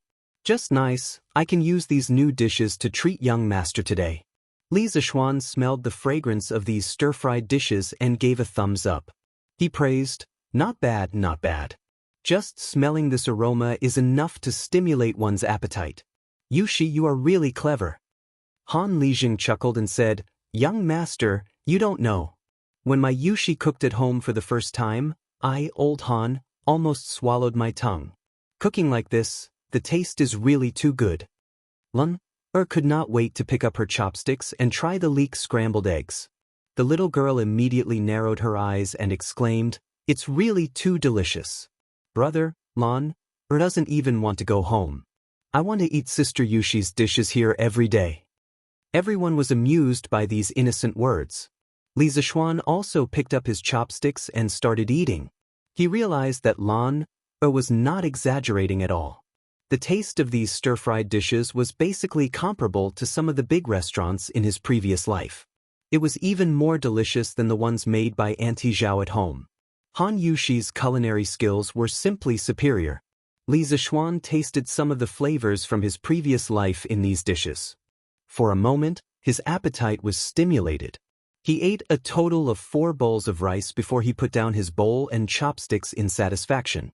However, in his heart, he thought that if he could marry this fairy-like and clever girl, he would have accumulated 8 lifetimes of virtue. Han Yushi saw that Li Zishuan was eating happily. She could not help but feel a little sweet in her heart. Her efforts over the past few days had not been in vain. She had just said it was simple, but in order to come up with these new dishes, only God knew how much effort she had put in. However, from the results, all her efforts were worth it. She had already taken the first step and captured Li Zishuan's stomach. Chapter 100. After lunch, Li Zishuan sat in the front hall and happily drank the chilled fruit wine that Han Yushi had taken from the ancient well. He was chatting with Han Li in the house. There was no helping it. The weather had been a little abnormal recently. It was just May and the weather had started to heat up. The afternoon sun was especially scorching. Even though Li Zishuan had internal energy and was immune to both heat and cold, he didn't want to be exposed to the scorching sun. He could only wait for the sun to warm up a little before going to Plum Village. After all, it was less than 2 li away from the Han Manor. This crazy girl wasn't afraid of the sun. She followed Iron Egg to the manor to play with Denyo and Ernyo. Li Zishuan wasn't too worried. Now that everyone in the manor knew that Lan was his sister, there shouldn't be anyone who was blind enough to bully Lan. Li Zishuan didn't know that while he was enjoying the cool air in the Han Manor's courtyard, there were many manor owners in Plum Village who were exposed to the scorching sun. Many manor owners gathered at the entrance of Plum Village. Everyone was sitting under a big tree and chatting with each other while looking into the distance, as if waiting for something. Big Mouth May, is what you said true? Why isn't Lord Ju here yet? A tanned old man with bare arms was fanning himself with a straw hat as he asked casually. Mei Jun quickly nodded and said with certainty, "Fourth Master, I wouldn't dare to lie about this. I went to the Han Manor this morning and my brother-in-law personally told me that Lord Ju came to the Han Manor. Think about it, our manor is so close to the Han Manor and it's Lord Ju's fief. Lord Ju will definitely come and take a look. I say, Mei Laosi, why are you in such a hurry? It's such a hot day. Won't you let Lord Ju rest for a while?" An old man was lying on a bamboo mat and enjoying his eldest grandson fanning him with a cattail leaf fan. When he heard Mei Laosi's words, he couldn't help but rebuke him. "Hey, second brother Lu, I'm just anxious. When I heard that Lord Ju's fief was in our manor yesterday, I was so excited that I couldn't sleep well the entire night. Our manor's good days are coming," Mei Laosi hurriedly explained when he heard the old man's reprimand. "Tiske, look at you." The old man on the ground was the second master Lu Wanshan, whom Mei Jun had met in the East Market a few days ago. This man was a man of virtue and prestige in Mei Village. His elder brother was the village chief, Lu Qingfeng. Lu Qingfeng was just a scholar with a weak personality. In the past, when he saw Lu Shiren and his son bullying the villagers, he did not dare to speak up. However, second master Lu was not like his elder brother. He was a fearless master. As soon as he saw Lu Shiren and his son bullying the villagers, second master Lu would directly pick up his walking stick and hit the heads of the father and son. In his opinion, he had 7 sons, all of whom were tall and strong. If they really fought, he would not be at a disadvantage. Taking a step back, he was already so old. Could it be that Lu Shiren and his son could beat him to death? One had to know that in ancient society, people were very respectful to the elderly. If Lu Shiren really dared to beat second master Lu to death, it would be a very serious case. The father and son's lives would not be spared. Therefore, second master Lu's reputation in Mei Village was even higher than his elder brother, Lu Qingfeng. It was not an exaggeration to say that he could rally hundreds of people at a single call during critical times. Yesterday, when Zhao Lauer of Mei Village brought back the news that Li Zishuan was in theft and that his fief was in Mei Village, the entire village was in an uproar. One had to know that the Han Manor's situation was not much different from Mei Village's. After the Li family took over the Han Manor, they reduced the rent. The Han Manor was able to provide for food and clothing. The overall situation was slightly better than Mei Village's. Recently, Li Zixuan had taken over the Li family's authority and personally managed the Han Manor. Not only did he increase the income of the villagers by purchasing wild fruits, he also reduced the rent by letting the villagers help raise chickens. Furthermore, the eggs that the chickens laid would belong to the villagers.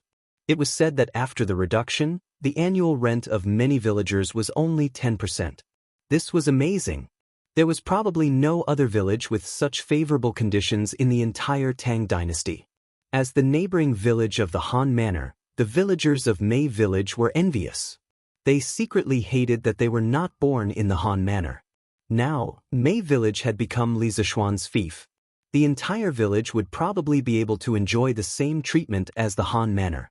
When the news reached the village yesterday, Lu Wanshan was the first to jump out. Ignoring Lu Qingfeng's obstruction, he shouted in the village, "Lu Shiren, get out of Mei Village." Lu Shiren's land was about to be taken away by the imperial court, so he, Second Master Lu, had nothing to be afraid of. He rolled up his sleeves and fought. If he did not vent this anger, he would not be satisfied even if he died. Second Master Lu's prestige in Plum Village was very high to begin with. With his shout, how could the villagers who were usually bullied by Lu Shiren hold themselves back? In an instant, hundreds of villagers responded to his call. Hundreds of villagers scrambled to follow him, majestically charging towards Lu Shiren's mansion. "Lu Shiren, get out of Mei Village! Get out of Mei Village! Get out of Mei Village!" Outside Lu Shiren's mansion, hundreds of villagers shouted in unison. Their shouts shook the heavens, frightening Lu Shiren and his son. The father and son hurriedly ordered their servants to block the door with all their might. However, they hid inside the house, trembling as they waited for the villagers to disperse when they were tired of shouting. Outside the mansion, Second Master Lu saw that Lu Shiren had become a coward. They could not pry open this turtle's shell, so he took the lead and threw stones at Lu Shiren's house. The other villagers followed suit, picking up things that were convenient for them and throwing them at Lu Shiren's house. What was strange was that someone even used leaves to wrap cow dung and threw it in. As night fell, the villagers could not stay there forever. They all dispersed, agreeing to come back the next day.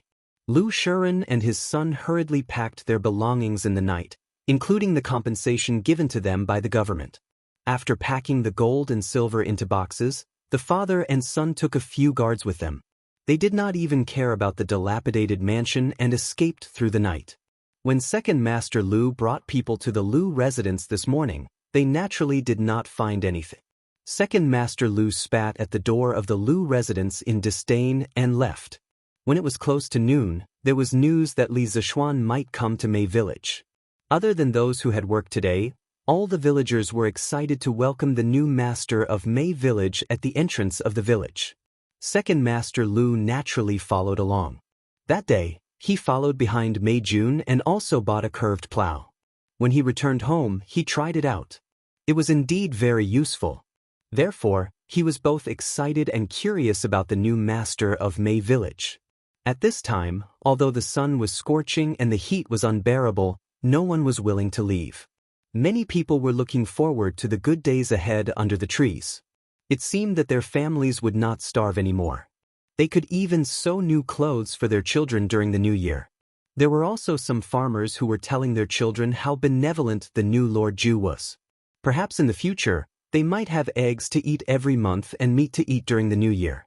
Those naughty children listened and unknowingly drooled for a long time. Chapter 101. It was around 2 o'clock in the afternoon in modern times. Li Zixuan noticed that the sun was not as hot as it was at noon, so he went to Plum Village with Han Lijing. After all, he still had a lot of things to do there. If he was a few hours later, he might not be able to make it back in time. He had also asked Han Yushi if she wanted to go with him. After all, it was pleasing to the eye to have such a godlike person by his side. However, Han Yushi refused. It was not that she did not want to accompany Li Zixuan, but she still had to gather some girls from the same village in the afternoon to brew the fruit wine. The fruits near the Han family manor had been picked clean these days. The brewing of the fruit wine was also at the final stage. Han Yushi really could not leave.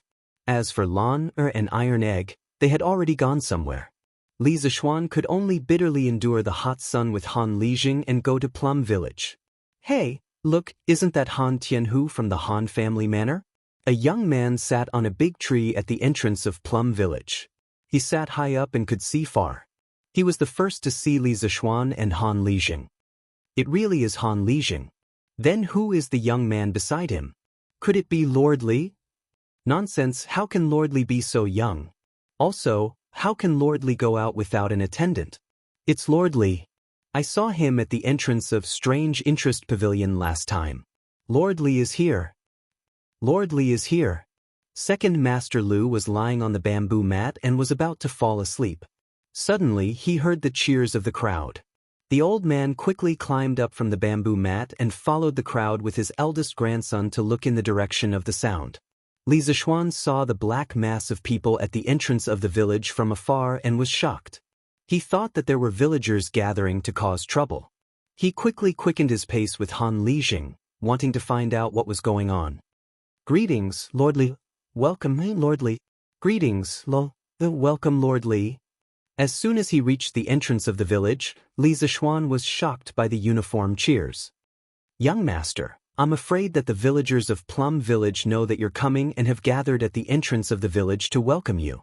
Han Lijing reminded from the side. Li Zishuan nodded and looked at the group of men and women, old and young. Many of them were emaciated, their faces yellow and their bodies emaciated. Those bare-chested burly men were bright red from the sun and were covered in sweat. Some of the children were also sweating profusely. They hid behind the adults and looked at him timidly. It was obvious that this group of people had been waiting under the scorching sun for a long time. Li Zishuan felt very uncomfortable in his heart. He secretly blamed himself for coming so late. He didn't want to wait for others or make others wait for him in both his previous and current life, so he couldn't bear to have these villagers wait for him like this. He hurriedly walked forward. Uncles and aunties, sorry to keep you waiting. When Li Zishuan shouted, he used a bit of his inner strength, and the excited and noisy crowd immediately calmed down. Li Zishuan continued, I don't know how everyone knew that I was coming, but I don't want everyone to welcome me like this. I can't bear it. Seeing that many of you are sweating profusely from the sun, I'll make it short. Once you're done, you can go back to your own homes, okay? Okay, Lord Zhu, please tell us. We're all listening. Yes, Lord Zhu, please tell us. Li Zishuan gestured with his hands and said in a clear voice, Then everyone listen up. From today onwards, Plum Village will be my fief. You will no longer be bullied by Lu Shiren. From today onwards, Plum Village will enjoy all the preferential treatment that the Han family manor enjoys, including the mountain fruit business and the reduced rent for raising chickens. From today onwards, as long as you work hard, your days will only get better and better. But thank you, Lord Zhu. But Lord Zhu is merciful. When the crowd heard the promise that they had been waiting for, they all cheered excitedly. Previously, they had only privately guessed that Plum Village might enjoy the same benefits as the Han family manor. Now that they heard Li Zishuan's promise personally, they finally felt completely at ease. Some of the old farmers who had suffered so much couldn't help but cry. Second Master Lu secretly nodded his head in the crowd. Based on Second Master Lu's experience in reading people, this Lord Zhu was a good young man with good character. It seemed that Second Master Lu would be able to enjoy his later years in peace and not have to fight with the landlord every day.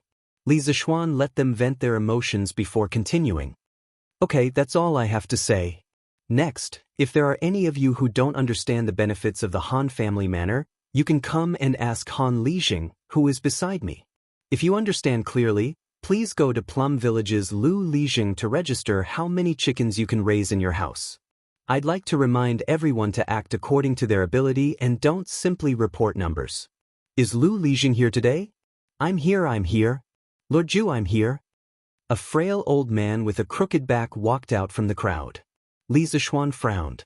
This Lu Lijing had too much of the aura of a Confucian scholar and lacked the domineering aura of Han Lijing. It was no wonder that trash like Lu Shiren could ride on the necks of all the Plum Village's villagers and defecate and piss unscrupulously.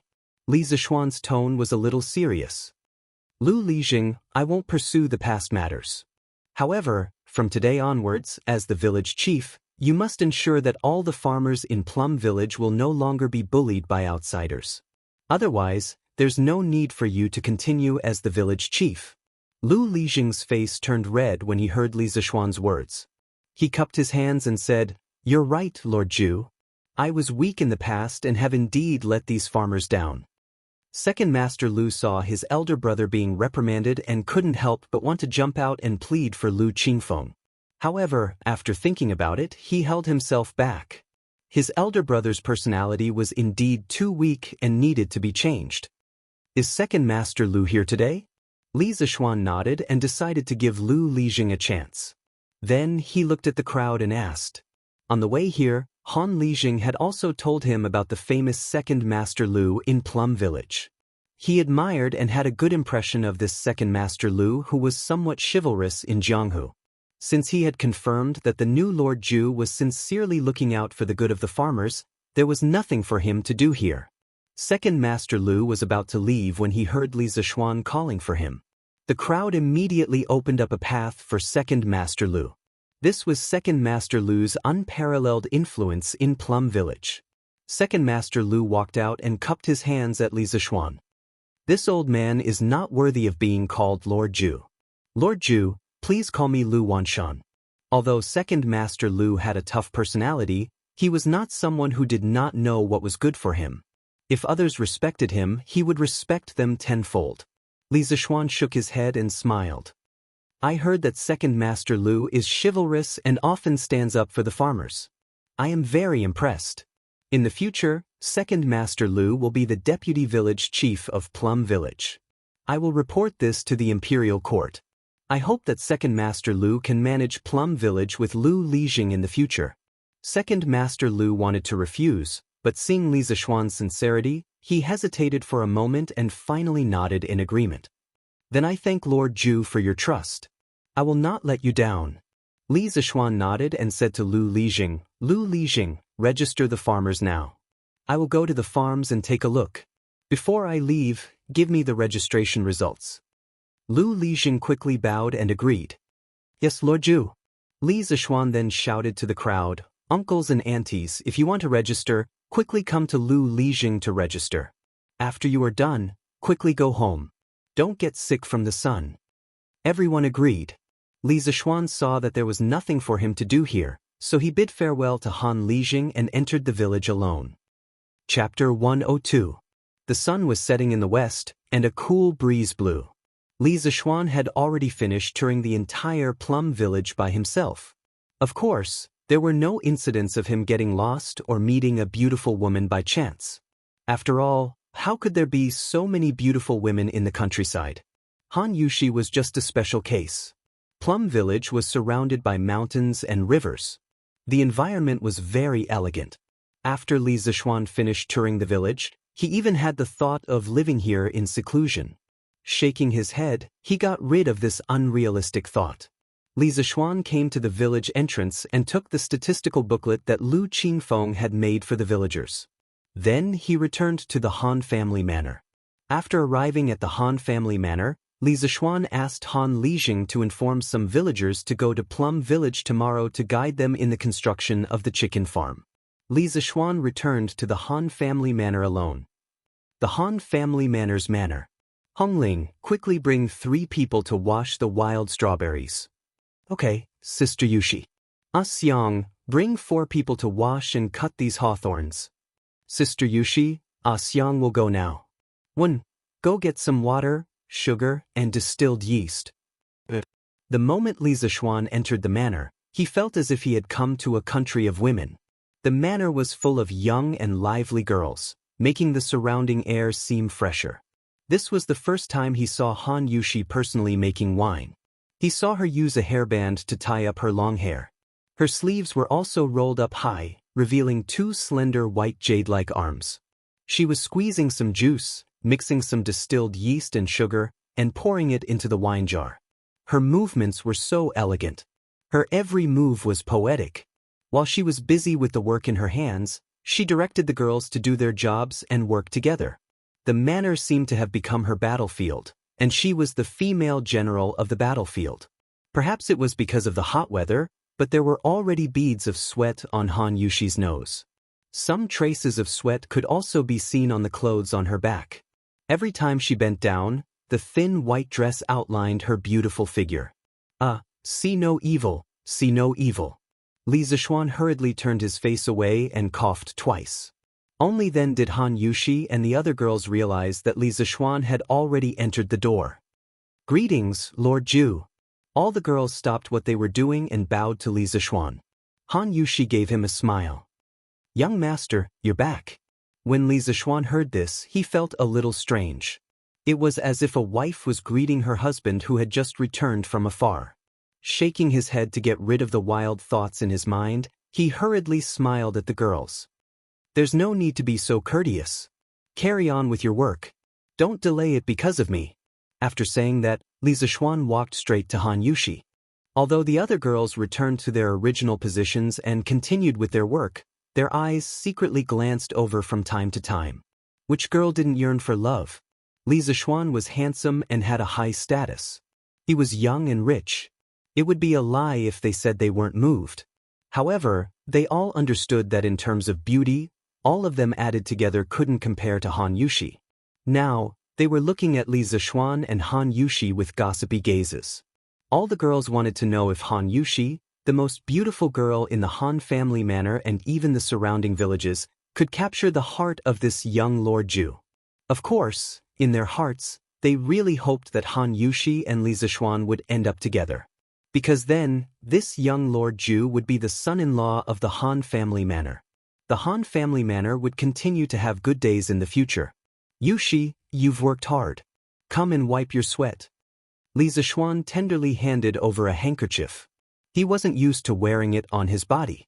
He felt that only women would wear handkerchiefs. However, every time Xiaoxi helped him pack his clothes, she would put a washed handkerchief on his waist. After a long time, Li Zishuan was too lazy to correct her. He didn't expect to use it today. He wanted to personally wipe Han Yushi's sweat. However, he remembered that this was ancient times. If he did so, it would be too presumptuous. Not only would it ruin a girl's reputation, Han Yushi would probably ignore him in the future. It had to be said that even though Li Zishuan had been in a relationship in his previous life, he was still a novice when it came to understanding women's thoughts. Until now, he still couldn't see Han Yushi's feelings for him. Han Yushi hesitated for a moment. She shyly took the handkerchief and thanked him. Then, she gently wiped the sweat on her face and said, Young master, this is the last batch of fruit wine. The previous batch of fruit wine can already be taken out of the cellar. When will it be sent to you? Li Zishuan muttered. How much was the last batch of fruit wine? Han Yushi thought for a moment and replied, there were a total of 80 jars. Each jar was about 40 pounds. Li Zishuan nodded and said, Then tomorrow, ask your father to call a few young men and send the last batch of fruit wine to my house. Yushi, are you free tomorrow? After the wine is sent over, we will start mixing the wine. Do you want to come together? Finally, she could help the young master. Han Yushi was a little excited. She quickly replied, Yes, young master. Today's last batch of fruit juice and wine can be put into the cellar after mixing. That's all. Li Zishuan happily said, That's good. At this moment, Lan and Iron Egg came back. The little girl was sweating all over, but her face was filled with a happy smile. Li Zishuan was a little speechless. His little sister's temper was getting wilder and wilder. Master. Brother. The two little guys greeted Li Zishuan. Li Zishuan nodded. Seeing that it was getting late, he said goodbye to Han Yushi. Iron Egg stayed. Li Zishuan asked him to go to the city with Han Yushi and the others tomorrow. As soon as he got home, Li Zishuan immediately went to the study. He wanted to draw a set of distillation equipment. A complete set of distillation equipment was divided into two parts, the distillation pot and the condenser. Li Zishuan planned to make the distillation pot with pure copper. First, copper had a good thermal conductivity. Second, copper was a catalyst for some esterification reactions. Third, copper had a good resistance to the acidity of the raw wine. Fourth, copper could make butyric acid, hexanoic acid, decanoic acid, lauric acid, and so on form insoluble copper salts and precipitate them so that these unpleasant acids could be removed. As for the condenser part, Li Zishuan planned to use a clay pot to fire it, because in this era, the process of firing glass was not mature. Li Zishuan knew the general formula, but he did not have the time to study it. With the help of his super strong mental strength, he drew a set of distillation equipment in less than an hour. He did not miss a single detail. Then, he quickly went to the workshop before the door was closed. He asked Faubert to help him make a set of distillation equipment before noon tomorrow. Faubert looked at the blueprint. It was not difficult, so he agreed. Li Zishuan breathed a sigh of relief. When he returned home, he bumped into Wang Zhong and San Bao, who came back from the East Market. Wang Zhong immediately asked for forgiveness. "Young master, I did not buy many chicken seedlings today. This old servant has failed in his duty. I have let young master down." Li Zishuan was surprised. Wang Zhong told Li Zishuan about how the Cheng family's housekeeper brought a lot of people to the East Market and bought all the chicken seedlings in less than a quarter of an hour. Li Zishuan pondered for a moment and understood the ins and outs of the matter. He shook his head and laughed. "Uncle Wang, you don't have to buy the chicken seedlings for the next 2 days. Let the Cheng family buy them first. Oh right, the Plum Village still needs 70,000 chicken seedlings. Uncle Wang, you can buy them all in the future." "But, young master?" Wang Zhong reached out his hand and stopped. Li Zishuan waved his hand and said, "Uncle Wang, it's okay. Our family is not lacking in money. It's fine if we buy them a few days later." Cheng Yaojin's guess was right. The Li family was not lacking in money.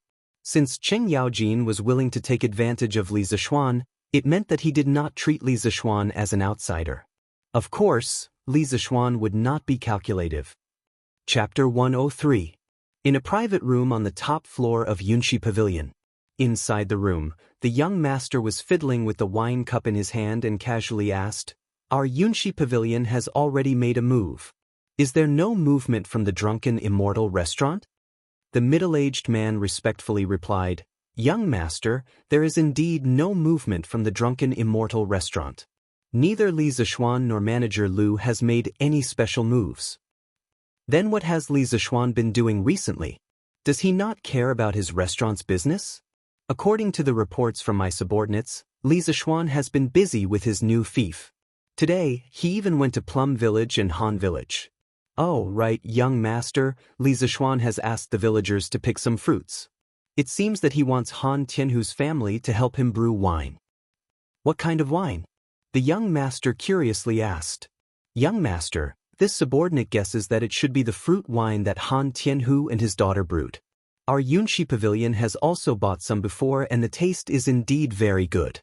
However, Li Zishuan bought it at a high price and the father and daughter stopped supplying it to us." The young master stood up and muttered with a frown. Could it be that Li Zishuan plans to use this wine to fight against our Yunxi Pavilion? No, this young master reckons that their wine is not that simple. Immediately send a flying snake to the Han village and bring back a jar of their wine. "Yes, young master." The middle-aged man bowed and was about to leave. The young master suddenly thought of something and suddenly shouted, "Wait!" The middle-aged man quickly turned around and said, "Young master, do you have any other orders?" The young master thought for a moment and said, "We have to plan for both sides. Tomorrow, go and invite Xia Xingyuan from the western part of the city to our Yunxi Pavilion as a chef. Not only do we have to imitate the drunken Immortal restaurant's dishes, but we also have to create our own specialty dishes." The middle-aged man hesitated and said, "Young master, this Xia Xingyuan is an imperial chef from the previous dynasty. I'm afraid it won't be easy to invite him." The young master sneered and said, "Hee, if you can't invite him, can't you use money to threaten his family? Do you still need this young master to teach you what to do?" "Yes, young master, this subordinate knows what to do. By the way, I heard that the Cheng family has been following Li Zishuan and buying chicken seedlings on a large scale. Reporting to young master, there is indeed such a thing. As a result, the price of chicken in Chang and has risen to 115 copper coins per chicken." The young master proudly said, "Since they are stupid and have a lot of money, and they want the chicken seedlings so much, You can go to my second uncle today and borrow several big boats. You can go to Jiangnan through the Grand Canal and buy 80,000 chicken seedlings. You can ship them to Chang and sell them to the two families. This way we can also make a lot of money. When the time comes, we will have more confidence to defeat my good big brother." The middle-aged man exclaimed in admiration, "Young master is truly far-sighted. This subordinate admires you. What are you flattering me for? Hurry up and do your job." The young master impatiently waved his hand and scolded. However, from the flash of joy in his eyes, it could be seen that he enjoyed the flattery very much. After the middle-aged man left the room, the young master looked out of the window. Then he seemed to have thought of something unhappy. His face was ferocious as he said hatefully, "My good big brother, this time I will definitely not lose to you." Chang and City, Azure Dragon Lane. In the backyard of a luxurious mansion, there was a young girl in gorgeous clothes. She was riding a scooter and playing happily. Not far away in the corridor, there was a young master in white who was looking at the little girl with a smile on his face. Eldest young master, just now in the streets and alleys of Chang and City, some pieces of paper suddenly appeared. On them were notices about the strange interest pavilion. A young servant in green clothes quickly came over and reported to the young master in white. This young servant was Lu Yun, who had applied for a Red Supreme membership card in the Strange Interest Pavilion a few days ago. "Let me see it." The young master in white withdrew his gaze and turned around to take the notice in Lu Yun's hand. After a while, he smiled and said, "Second-generation scooter? This Strange Interest Pavilion is really interesting. Scooter, curved shaft plow. It's really interesting. Lu Yun, take this young master's membership card tomorrow and buy Meng Air a so-called second-generation scooter. This young master wants to see how different this second-generation scooter is from the first generation." Lu Yun didn't understand his young master's strange behavior recently, but he didn't dare to ask. He quickly bowed and said, "Yes, young master." The young master in white nodded slightly, but when he saw that Lu Yun hadn't left, he frowned and said, "What? Do you have something to say?" A trace of struggle flashed across Lu Yun's face. In the end, he gritted his teeth and said, "Reporting to young master, I have something to say, but I don't know if I should say it." The young master in white said unhappily, "If you have something to say it quickly. Don't dawdle." Seeing that the young master was unhappy, Lu Yun quickly said, "Young master, as far as I know, the second young master has taken a lot of measures recently to consolidate the position of the Yunshi house in Chang and City. Seeing that the Yunshi house is about to dominate Chang and City, eldest young master, why are you still what? Still idle around and have nothing to do, right? Forgive me, young master, I didn't mean that. I'm just worried that if this goes on, young master will lose the family trial this time and lose the power." When Lu Yun heard what the young master in white said, he hurriedly bowed and explained in fear. The white-clothed man sighed, but he didn't blame Lu Yun. He said slowly, "You all think I haven't done anything? Okay, it seems that I haven't done anything yet." Lu Yun was almost choked to death by the young master in white's sudden change in topic.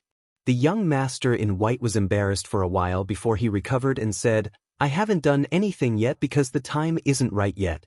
This second brother of mine has a very extreme personality. He has always liked to be brave and ruthless, and he is competitive. Some of the elders in the family even agree with his way of doing things. But you all don't understand.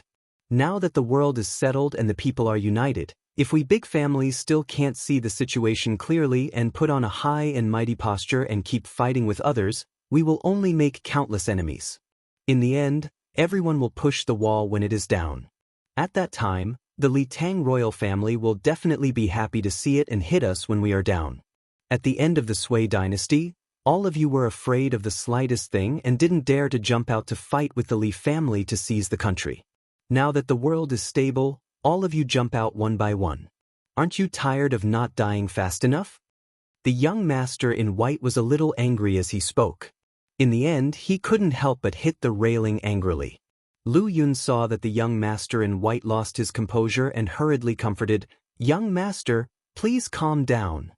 The young master in white calmed down and continued, "In a time of peace and prosperity, blindly being brave and ruthless can't be done. Cooperating with others to win is the smart thing to do and the way to survive." Lu Yun heard this and said in surprise, "Young master, do you want to cooperate with Li Zishuan? I'm afraid the family won't agree, right?" The young master in white snorted angrily and said angrily, "A bunch of stubborn old men, never willing to lower their arrogant heads and can't see the situation at all. However, this is only a small trial in the family. All the decisions are up to me. The family has no right to interfere." Lu Yun heard the young master in white's rebellious words and hurriedly lowered his head, not daring to say anything. The young master in white stood in place. The more he thought about it, the angrier he became. In the end, he snorted angrily and left with his hands behind his back. Chapter 104. Li Zishuan didn't know that there were two brothers who were constantly thinking about him. He had been tired for the whole day, so after taking a shower he fell into a deep sleep not long after lying on the bed. Han Village, Han Family Courtyard. It was late at night, and the moon was dark and the wind was strong. A black shadow floated over the wall and landed on the ground without making a sound. The black-clothed man looked around, then bent down and carefully sneaked into the wine cellar on the west side of the courtyard. A moment later, he came out with a jar of wine in his arms. His feet lightly tapped the ground, and he was about to soar into the sky. Suddenly, his feet sank, and then a huge force came. He saw a tall and burly old man lift him up and smash him against the courtyard wall with all his strength. "Who are you sneaking around like this? Tell me your name." Although Han Lijing was already sound asleep, his many years of military life still made him vigilant. At night, he suddenly felt that something was wrong. He immediately turned over and saw a black shadow in the courtyard about to leave. He quickly went forward and grabbed the person's ankle and threw him against the courtyard wall. When the black-clothed man was about to hit the wall, he pulled out the soft sword at his waist and poured his internal energy into it. The soft sword made a sound and instantly straightened. The black-clothed man hurriedly pressed the soft sword against the wall to cushion the impact. The soft sword suffered a huge impact and was quickly pressed into an arc. The black-clothed man took advantage of the momentum to do a beautiful somersault in the air and landed steadily. "Oh, I didn't think that there would be an expert in this remote village." After the black-clothed man landed, he looked at Han Lijing and said in a neutral tone. His voice was feminine and ear-piercing. The most disgusting thing was that when he spoke, he even raised his thumb and middle finger. Han Lijing listened to his voice and looked at his actions. Instantly, his hair stood on end and goosebumps appeared all over his body. "Who are you? What do you want in my house in the middle of the night?" Han Lijing trembled and shouted. "Hee." The black-clothed man laughed. This made Han Lijing so disgusted that he almost threw up his dinner. At this time, he heard the black-clothed man say in a coquettish voice, I just came to borrow a jar of wine from you. Why are you being so fierce? You hurt me just now. All right, I won't talk nonsense with you anymore. I have to go." After saying that, he twisted his thumb and middle finger, lightly twisted his snake waist, stomped his feet on the ground, and fled far away like a gust of wind. Han Lijing also wanted to chase, but his left leg had an old injury, so it was inconvenient for him to move. Moreover, this black-clothed man's Qinggong was extremely high, and Han Lijing himself was not proficient in Qinggong, so he could only stand in the same place, helpless. "Father, what happened?" Han Yushi heard a sound in the courtyard, so she put on her coat and came out to investigate. Han Lijing shook his head and comforted her. "It's okay. Yushi, go back and sleep. Tomorrow, I will accompany you to Chang'an City." Today, the man in black was of unknown origin. Han Lijing smelled a trace of danger. Thinking that his daughter was going to Chang and to deliver wine tomorrow, Han Lijing was somewhat worried and decided to accompany his daughter. Father, then daughter will go to sleep. Father should also rest early." Han Yushi did not see anything unusual, so after she finished speaking, she directly turned around and went back to her room to rest. The next morning, after Li Zishuan finished his breakfast, he asked Faubert to bring people to buy various kinds of wine, and then he went to the west courtyard to practice. Previously, his Taishin Sutra showed signs of breaking through to the 6th level, but as he was busy with mundane affairs these days, the feeling of breaking through in his body disappeared. This made him very depressed, so he decided to work hard today. He wanted to use the sword to refine the true qi in his body. However, someone did not let him do as he wished. He had just practiced for a while when Chengchumo came to his door. "Ah, little Xian, I haven't seen you for a few days, and you have been conferred a title. You have to treat your brother to a few drinks." Chengchumo laughed loudly and walked into the west courtyard. This fellow was now a frequent guest of the Li family, and there was no need to report his entry. All the servants in the residence knew that he was the son of Lu Guigong, and no one dared to stop him. Li Zishuan put away the wind-chasing sword and came up to him with a smile. "Brother Chonyo, you can't say that. Look, your younger brother has been conferred a title. As his elder brother, shouldn't you treat your younger brother to a big meal to celebrate?" Chengchumo was suddenly speechless. He scratched his head and muttered, "That seems to be the case." Li Zishuan looked at him and found it funny. He thought that since he had nothing to do, it would be fun to tease this fellow. So he continued, "Then tomorrow, Brother Chonyo will treat us to a big meal at the drunken Immortal restaurant. How about it?" Chengchumo was instantly embarrassed. He knew his family's situation very well. His father had just taken out 4,000 to 5,000 strings of cash to buy chicken seedlings, and Li Er had docked 3 months of his father's salary. This was one disaster after another. Old Cheng's family was currently living a tight life, waiting for Old Li to give them a salary. Chengchumo did not have much pocket money left, so he was too embarrassed to look for his friends. When he heard that Li Zishuan had been conferred a title, he thought that he would be able to freeload a good meal here. Who knew that he would be defeated by Li Zishuan? This instantly turned awkward. However, what kind of person was Chengchumo? He did not care about things like face. He chuckled cheekily and said, "Hee hee, that's great. Little Xian, I'll take you to the Yunxi restaurant for a big meal tomorrow. I heard that they invited the imperial chef from the previous dynasty, Xia Xingyuan, to cook there. I'll treat you and you'll pay. How about it?" When Li Zishuan heard the first half of his sentence, he thought that the sun had risen from the west today. This fellow actually took the initiative to treat him to a meal? When Li Zishuan heard Chengchumo say that he would pay for the meal, Li Zishuan staggered. He wanted to slap his size 42 shoes on Chengchumo's size 38 face. Of course, Chengchumo probably didn't know how big a size 38 was. Li Zishuan said unhappily, "Get the F***ck out of here." After the brothers teased each other for a while, Li Zishuan brought him to the front hall and asked someone to serve tea and snacks. At this moment he suddenly remembered what Chengchumo had said and asked, "Chonyo, you just said that the Yunxi restaurant invited the imperial chef from the previous dynasty?" Chengchumo did not eat much in the morning. As he ate tea and snacks, he stammered, "That's right. That imperial chef from the previous dynasty lives not far from my house. When I came over this morning, I heard them talking about it.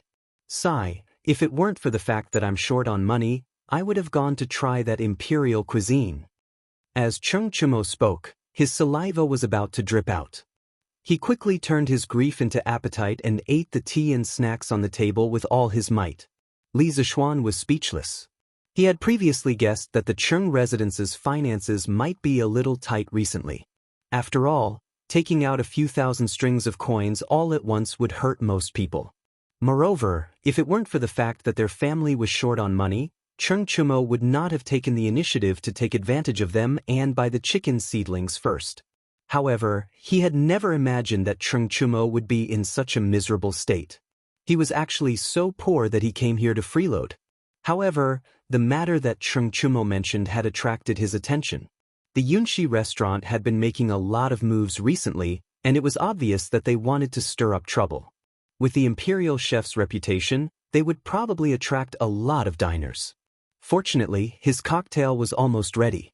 He had full confidence that it would definitely beat that imperial chef.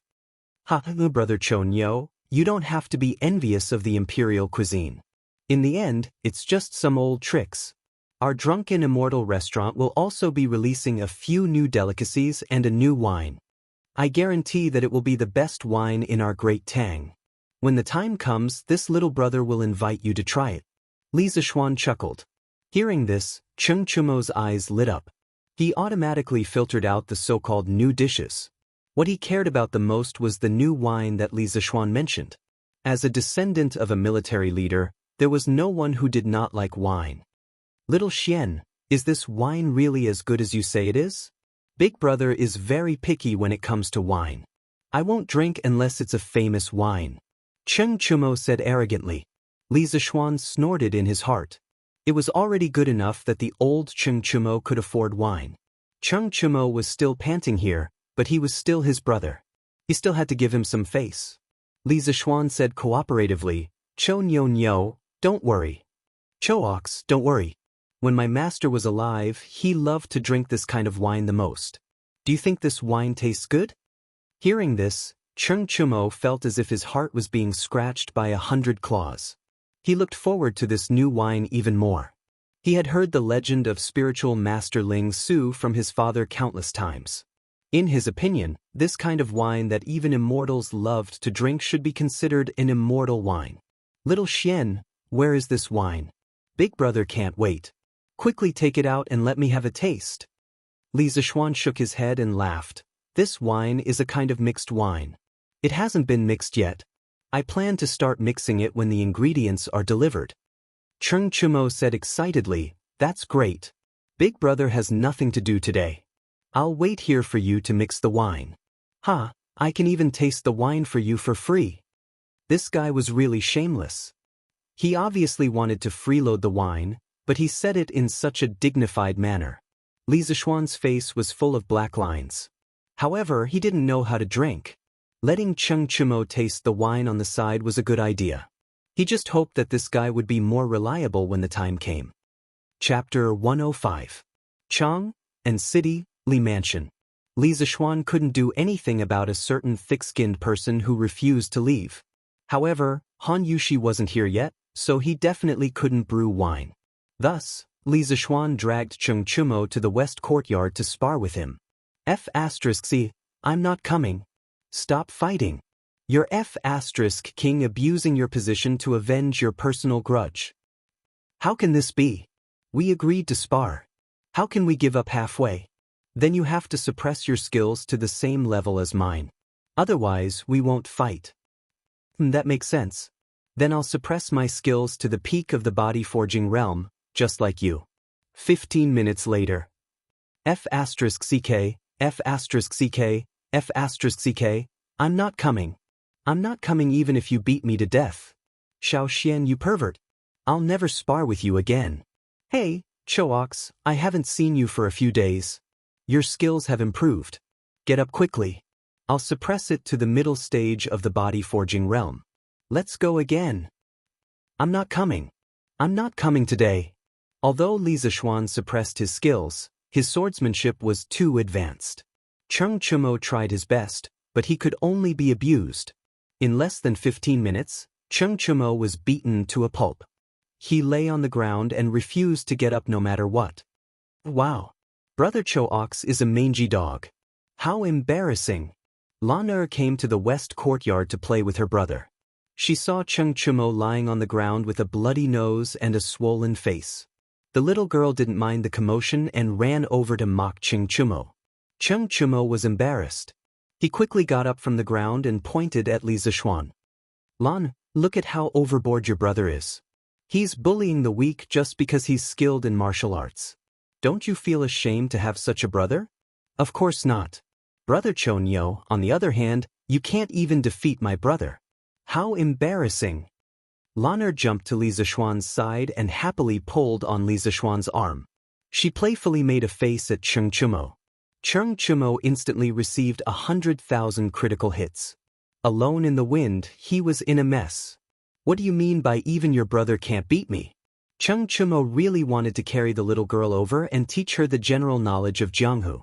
He wanted her to understand that there were not many people among the younger generation in Jianghu who could defeat Li Zishuan. At this time, Wang Zhong walked in. After nodding at Cheng Chumo, he said to Li Zishuan, "Young master, I bought all the baijiu and put it in the cellar at home. Previously, Manager Fu sent someone to deliver some equipment. This old servant saw that young master and young master Cheng were sparring, so this old servant didn't come to disturb you. Faubert was now in charge of the Strange Taste Pavilion workshop. The people in the residence usually called him Manager Fu. Li Zixuan nodded and said, "Thank you, Uncle Wang." At this time, Xiao He ran over and bowed. "Young master, Han Lijing and Miss Han are here." Li Zixuan's spirit was lifted. He quickly turned around and said to Cheng Chumo, "Brother Chou Nyo, you go in and tidy up. I'll go to the front yard to receive them. Now that all the ingredients for the new baijiu have been gathered, we can make the new baijiu soon." Cheng Chumo couldn't wait and waved his hand. "Go, go." When Li Zixuan arrived at the front yard, he found his father chatting enthusiastically with Han Lijing. Previously, he had heard from his father that when he was young, he had encountered a group of bandits in the Qinling Mountains. Fortunately, he had received Han Lijing's help and was able to avert the danger. After that, his friendship with Han Lijing had never broken. Madame Li was holding Han Yushi's hand and chatting happily. Li Zixuan really wanted to go over and listen to what they were talking about. They were actually chatting so happily. "Master." Iron Egg came over and greeted him. Li Zixuan nodded and walked over to Han Lijing. He cupped his hands and said, "Uncle Han, you've worked hard. But why did you come personally?" Han Lijing stood up and replied, "Young master, a thief came to our house last night and stole a jar of baijiu. This old man was worried that something would happen to Yushi on the road today, so I came over." Li Zixuan immediately stood up and asked with a frown, "What happened? Uncle Han, quickly tell me." At this time, Li Jingma also looked over with a serious expression. Han Lijing then recounted the events of last night's confrontation with the wine thief. Li Zixuan pondered for a long time but still couldn't figure out the thief's intentions. He could only frown and say, "That's right. Uncle Han, this person's kung fu is strong, but his purpose is unknown. I'm afraid his purpose is not as simple as stealing wine. Uncle Han, you and Yushi should be careful when you go out recently." Han Lijing nodded. The few people in the house chatted for a while. Li Zixuan brought Han Yushi and Iron Egg to the west courtyard to prepare to mix the baijiu. Naturally, Han Lijing was accompanied by Li Jingma. He had to stay for lunch at noon. Cheng Chumo had just gone to get a basin of water to wash the dust off his face. At this time, he saw Li Zixuan and Han Yushi walking over side by side. The two of them were slim and graceful. The man was like a jade tree in the wind, and the woman was like a beautiful flower in the water. They were really a match made in heaven. Cheng Chumo was not a novice in love. When he saw Li Zixuan and Han Yushi looking at each other with some affection in their eyes, he knew that they must have an affair. This fool hurriedly went forward and winked at Li Zixuan. He said wretchedly, "Aya, little Xian, where did you kidnap this beautiful girl from? Why didn't you introduce her to your big brother?" Han Yushi instantly blushed and lowered her head to count ants. Li Zixuan glared at Cheng Chumo angrily. "Don't talk nonsense, Chou Nyo. This is Han Lijing's daughter, a master winemaker. She is the most important person for the new wine I want to mix. If you offend her, be careful that you don't have any wine to drink. Yushi, this is Cheng Chumo, the eldest son of Lu Guogong and my brother. Don't treat me like an outsider." When Cheng Chumo heard this, he wanted to give himself 2 big slaps. He quickly licked his face and said with a fawning smile, "Oh, Miss Han, don't be angry. I was just talking nonsense. It was a joke. Don't take it to heart." Han Yushi did not expect Lu Guogong's son to be such a lively clown. She quickly said, "Young Master Cheng, you are too serious. Yushi did not take what you said before to heart." Cheng Chumo breathed a sigh of relief and said, "That's good, that's good." Xiao Xian quickly mixed the wine. "I can't wait any longer." Li Zixuan nodded and led Han Yushi and Cheng Chumo to a side room in the west courtyard. Li Zixuan handed the cocktail recipe to Han Yushi and said, "Yushi, these are the various ingredients needed for the cocktail. As for the ratio between the various ingredients, you can estimate it. First, make a cocktail with a mild temperament. Tai Dan and I will purify the liquor with a higher concentration. Then, you can use the liquor to make some strong cocktails." One must know that the most prominent feature of cocktails was that there were many varieties and different concoctions.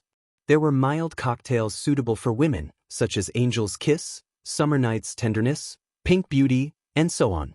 There were also strong cocktails suitable for men, such as Killer, Tequila, Scorpio Palace, and so on. Currently, the materials he had were only enough to make some mild cocktails. Therefore, Li Zishuan planned to obtain some strong alcohol through distillation and use it to make strong cocktails. Han Yushi held the cocktail recipe and nodded. Then she sat down and began to meditate on how to make it. Li Zishuan brought Iron Egg to a room inside. This room used to be a kitchen. Li Zishuan had it transformed into a brewery. The brewing equipment sent by Faubert was also in place at this time. Now, everything was ready. All that was left was the east wind. Chapter 106. Li Residence, West Courtyard. In a makeshift workshop, Iron Egg was making a fire. Li Zishuan was pouring white wine into the distillation pot and paying attention to the temperature in the pot. Master, can we get stronger wine if we heat it up? Iron Egg asked curiously. Li Zishuan saw that he had time now, so he decided to teach his cheap disciple some scientific knowledge. Of course we can't get stronger wine just by heating it. Iron Egg, have you boiled water before? Yes, of course I have.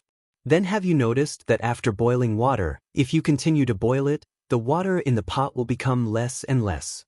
Yes, master, it's true.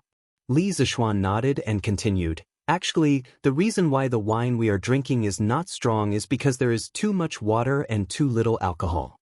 Oh, Master calls the intoxicating thing in the wine alcohol. What Master needs to do now is to steam out the water in the wine to make the wine more concentrated. Do you understand? Iron Egg nodded thoughtfully and then asked doubtfully, Then Master, will you steam out the alcohol as well? Li Zishuan praised, Iron Egg, you asked a good question. This is the most important part of distilling wine. In fact, compared to water, alcohol is more volatile at a lower temperature. Well, in other words, if we steam them together, the alcohol will be the first to come out. Then we add a pipe with cold water to the back. The alcohol will become liquid when it is cold. Do you understand? The boiling point of alcohol is around 75 degrees. It can only be liquefied when the temperature drops below 75 degrees. At around 50 degrees, the evaporation rate is very fast. Therefore, the condensed alcohol must be cooled to below 50 degrees in the condensing pipe. Generally, it will only flow out when it is cooled to around 30 degrees. Of course, there are also ways to cool it at a lower temperature. Iron Egg shook his head in confusion and said, Master, Iron Egg understands what you said, but when you said that the evaporated alcohol will turn into liquid when it enters the pipe, this Iron Egg doesn't quite understand. Li Zishuan patted his forehead and helplessly explained to Iron Egg that the solution vaporizes when it is hot and the steam liquefies when it is cold. Iron Egg finally understood. Okay, don't be distracted. You still have a lot to learn in the future. Now focus on the fire and pay attention to the temperature. Yes, Master. Half an hour later, the condenser's thin pipe finally began to slowly flow of concentrated liquor. Suddenly, a strong aroma filled the entire room. Wow, it smells so good. Master, this wine smells much better than the wine my father usually drinks. Iron Egg sniffed at the side and said excitedly. Li Zishuan smiled faintly, not denying it. Little Xian, what kind of liquor is this? It smells so good. Cheng Chumo, who was outside the room, smelled the strong aroma of the liquor and immediately rushed in. This guy didn't know how to write the word polite. As he spoke, he came up to take away the wine jar under the condenser. Li Zishuan hurriedly stopped him. Stop, this first distilled liquor is poisonous. You can't drink it, ugly ox. This guy really didn't care about his life. Although the first distilled liquor had a high alcohol concentration and smelled very good, it contained a large amount of aldehydes, esters, ketones, and other substances with low boiling points. Drinking these substances could cause blindness or even death. Cheng Chumo said in disbelief, How can there be poison in the liquor? Don't lie to me. Hurry up and let me taste it. Don't be so stingy. Li Zishuan was too lazy to pay attention to this guy who didn't care about his life. He saw that more than 2 caddies of the first liquor had flowed out, so he replaced it with an empty jar. He took the jar with the first liquor and prepared to pour it out. Cheng Chumo saw through his intention and was anxious. If it wasn't for the fact that he couldn't beat Li Zishuan, he would have definitely snatched it. Li Zishuan poured the first liquor in the courtyard. Cheng Chumo stood there reluctantly and sniffed the remaining liquor aroma in the air. He muttered with a look of pity, "Wastrel, wastrel." Li Zishuan ignored him and turned back to the room. 2 hours later, Li Zishuan came out with a jar of high alcohol concentration and placed it on the table next to Han Yushi. He looked at Han Yushi and asked, "Yushi, how is it? Have you figured out the ratio of the ingredients?" Han Yushi nodded and pushed a glass of red wine over. She said, "Young master, after many attempts, I found that the wine with this combination is easier to drink. Try it." Li Zishuan looked at the wine and hesitated. Han Yushi smiled and said, "Young master, don't worry. This wine won't get you drunk." Li Zishuan then picked up the wine glass and took a sip. There was the sourness and sweetness of the mountain fruit in his mouth. After tasting it carefully, there was a faint wine fragrance, mellow and sweet. Li Zishuan nodded with satisfaction. Han Yushi was indeed a genius in the field of winemaking. He only gave her a list of ingredients, but she actually figured out the ratio of various ingredients by herself. She was really amazing. Well, not bad, not bad. Yushi, you are really amazing. Just mix according to this ratio. When Han Yushi heard Li Zishuan's praise, she immediately felt that her hard work was worth it. She quickly agreed in a low voice and continued to mix the wine. At this time, Cheng Chumo walked in and looked at Li Zishuan bitterly. Then he suddenly caught a glimpse of the cocktail that Han Yushi had made. He immediately became spirited and shouted, "Miss Han, is this the new wine you made? Quickly let me, a wine taster, taste it for you." Han Yushi couldn't help but laugh. Li Zishuan couldn't do anything about this thick-skinned person. Cheng Chumo poured himself a glass of cocktail, then held it in his hand and praised, "Well, just by looking at the appearance, I can tell that it's not bad. Miss Han, Xiaoxian is really lucky to be able to find you." These words were a little ambiguous. Han Yushi's pretty face blushed. Li Zishuan glared at him and said angrily, "Hurry up and drink. Even good wine can't stop your mouth." Cheng Chumo laughed, picked up the wine, took a sip, smacked his lips, and then drank it all in one gulp. Cheng Chumo sighed and said, "Miss Han, the taste of your wine is very novel. I have never drunk such wine before. Well, anyway, it's very delicious. But it's a little boring. It can't be compared to the wine that Xiaoxian poured out just now." Han Yushi smiled and said, "Young Master Cheng, this wine can also be matched with stronger wine. Please wait a moment." When Li Zishuan saw that Han Yushi had started to mix the wine again, he pulled Cheng Chumo out and said, "Cho Nyo, come over and help me carry some things." "Well, don't you know how to ask the servants in your house to help you? Have you ever heard that if you want to drink good wine, then hurry up and follow me?" Cheng Chumo could only follow unhappily. Li Zishuan dared to treat Lu Guogong's son as a servant. Li Zishuan asked Cheng Chumo to come over to help him carry a bag of saltpeter. Although it wasn't heavy, it was free labor. It would be a waste if he didn't use it. He didn't want this guy to be bored and picky again. Last night, Li Zishuan asked his father to help him purchase a few saltpeter mines. He didn't know how his father was doing. Li Zishuan wanted to get some ice cubes. If he didn't add ice cubes to the strong cocktail, it would burn the stomach. With ice cubes, it would be more comfortable to drink. Chapter 107. By the time Li Zishuan and Cheng Chumo returned, Han Yushi had already prepared a pot of strong cocktail. Cheng Chumo could smell the aroma of the wine from afar. He threw the bag of saltpeter onto Li Zishuan's shoulder and walked in impatiently. Li Zishuan really wanted to pull this guy over and give him a good beating. "Hey, Miss Han, is this the strong new wine you were talking about? It smells so good. Wait for me, old Cheng, to taste it." When Li Zishuan came in, he saw Cheng Chumo pouring him a full glass of wine. Then, he couldn't wait to raise his head and pour it into his mouth. Li Zishuan couldn't stop him in time. This was strong wine. Sure enough, after drinking a glass of wine, Cheng Chumo's neck turned red to the tips of his ears. He quickly put down the glass, bent down, and started coughing violently. His face suddenly turned as red as a monkey's butt. Cough, cough, little Xian, this wine is really, really strong. But I old Cheng like it. Cough, cough.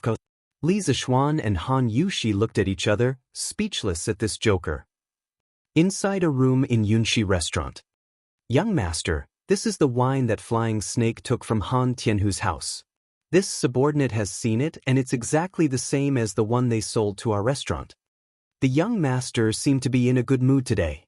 After hearing the middle-aged man's report, he turned around and opened the wine jar.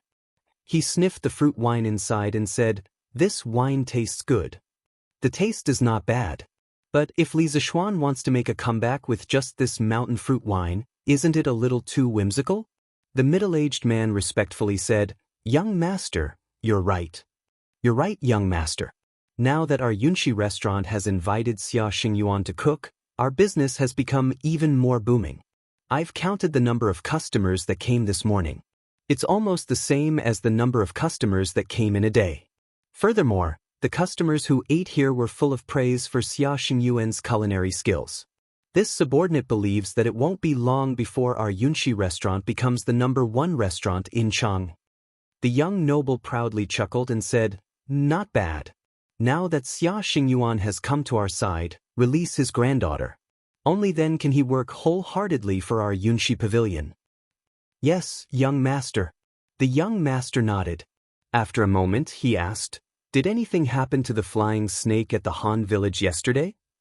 The middle-aged man smiled and said, "Don't worry, young master. Flying Snake's illusory cloud movement technique is unparalleled in Jianghu. Looking at the current Jianghu, there are not many people who can catch up with him. However, when he left last night, he was discovered by Han Tianhu. This subordinate told him not to cause any trouble, so he immediately escaped without exposing his identity." The young master nodded when he heard that and said, "You did well. This is indeed not the time to complicate matters." However, this Han Tianhu was quite capable to be able to detect this. You can't underestimate him in the future. You can't make the same mistake twice. "Yes, young master. You've been doing well recently. This young master has seen it all. When I win the clan competition and take control, I will definitely treat you well." After giving a slap, he would give a carrot. The young master understood this principle. The middle-aged man happily said, "Thank you, young master."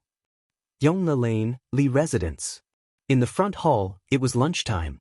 A few maids brought in all kinds of delicacies and placed them on the dining table. Li Jingmo invited everyone to take a seat. Of course, Cheng Chumo, who was slightly tipsy from drinking in the backyard, was among them. This fellow had originally come to freeload. Now that he saw such good wine here, how could he still walk? Thus, the Li residents had an extra pair of chopsticks for lunch. "Father, Uncle Han, how can there not be good wine when there's good food?" "Wait a moment, I'll bring the new wine that we just made this morning for you to try." Li Zishuan nodded. Li Jingma then went to the west courtyard to get the wine. Han Lijing looked at his daughter in surprise. He said in surprise, "Yushi, you've made the wine so quickly?" Han Yushi nodded and said, "We've already made the initial mix. I'll try again in the afternoon to see if there's a better mix ratio." A moment later, Li Zishuan came back with 2 jugs of wine. "Xian, it's not like we don't have wine at home. Why do you have to make the wine yourself?" Madame Li saw that her son had been busy the entire morning just to make wine. She felt a little sorry for him. In her opinion, the family had endless money to spend, and she didn't need her son to think of ways to earn money. Now that her son had been conferred a title and had status, he only needed to enjoy life at home. There was no need to do all this. Li Zishuan knew that his mother felt sorry for him. She wanted him to be a second-generation rich kid who just ate and waited for death. However, in this era, there were no cell phones, no television, and no computers. Idling every day would probably make him sick. He had no choice but to find something for himself to do. "Mother, the wine that I made is not available on the market. You'll like it once you try it." Madame Li hurriedly waved her hand and said with a smile, "Xian, I don't drink wine." "Mother, don't worry. This wine won't make you drunk. The wine that I poured for you is specially made for people who don't know how to drink," Li Zishuan said as he brought over a glass cup. After filling it to the brim, he brought it to his mother. In this era, although the glass-making process was not mature, it was still possible to buy some glass-making products from merchants at a high price. The Li family was a wealthy family, so it was natural for them to have such luxury goods. Madame Li was originally wondering why there would be wine specially made for people who didn't know how to drink wine. However, when she saw the bright red mixed wine in the glass cup in front of her, her gaze was instantly attracted by the beautiful color. Xian, what wine is this? The color is really beautiful. Mother, try it first. I'll tell you later. This child, Madame Li smiled helplessly. She picked up the wine cup, opened her red lips, and tried to take a sip. She slowly swallowed, then closed her eyes and savored it carefully. After a while, she opened her eyes and praised, Xian, this wine is really good. It's soft and mellow, and it leaves a fragrance in the mouth. It has the sweetness of the mountain fruit and a hint of the fragrance of white wine, but it's not as spicy as white wine. It's very suitable for women to drink. Xian, quickly tell me the name of this wine. Li Zishuan smiled and said, Mother, I named this wine Gentle Village. What do you think, Mother? Madame Li nodded in agreement and said, and not bad. This name is very appropriate. Mother wants to drink it too. When Lan saw the brightly colored wine and heard her mother praising it, the little girl immediately begged with her eyes wide open. No, you're still young. You should drink the mountain fruit wine. Li Zishuan was the first to object. Although the alcohol content of this cocktail was very low, it was still wine. Lan was still young, and drinking alcohol was not good for her body. Stinky brother. Lan pouted and looked unhappy. Madame Li rubbed her little head, feeling a little funny. Father, Uncle Han, this is another type of wine. It's specially prepared for you. It might be a little stronger, so you should drink it slowly. She was still a child, and her temper came and went quickly. Li Zishuan ignored the spoiled Lan and picked up the other pot of wine, pouring a cup for his father and Han Lijing. What kind of strong wine have I not drunk before? Xian, you're making it sound so serious. Father Li did not take his son's words to heart. Han Lijing saw that the top of the cup was emitting traces of cold air, and there were a few pieces of ice in the cup. He instantly exclaimed, Young master, why are there ice cubes in the cup? At this time, Li Jingma also noticed the abnormality in the cup. He was also a little surprised. Xian, we don't have an ice cellar in the residence, right? Where did you get these ice cubes? Cheng Chimo calmly ate and drank on the side, not finding it strange at all. He secretly despised the two of them for making a fuss over nothing. This fool had completely forgotten that when he saw Li Zishuan produce a few ice cubes from the water in the west courtyard, his expression was much more surprised than Li Jingma and Han Lijing. Father, Uncle Han, this is the method of making ice that I learned from my master. Try this wine first. Only then did the two of them suppress the surprise in their hearts. They picked up the wine cup and took a light sniff. Immediately, an extremely strong aroma of wine and mountain fruits entered their nostrils. Han Lijing praised Li Jingma. Master, just by smelling it, I can tell that this wine is not ordinary. Li Jingma also nodded in agreement. Of course, he had this bit of knowledge. The two of them put away their contempt and took a sip. They could not help but exhale comfortably.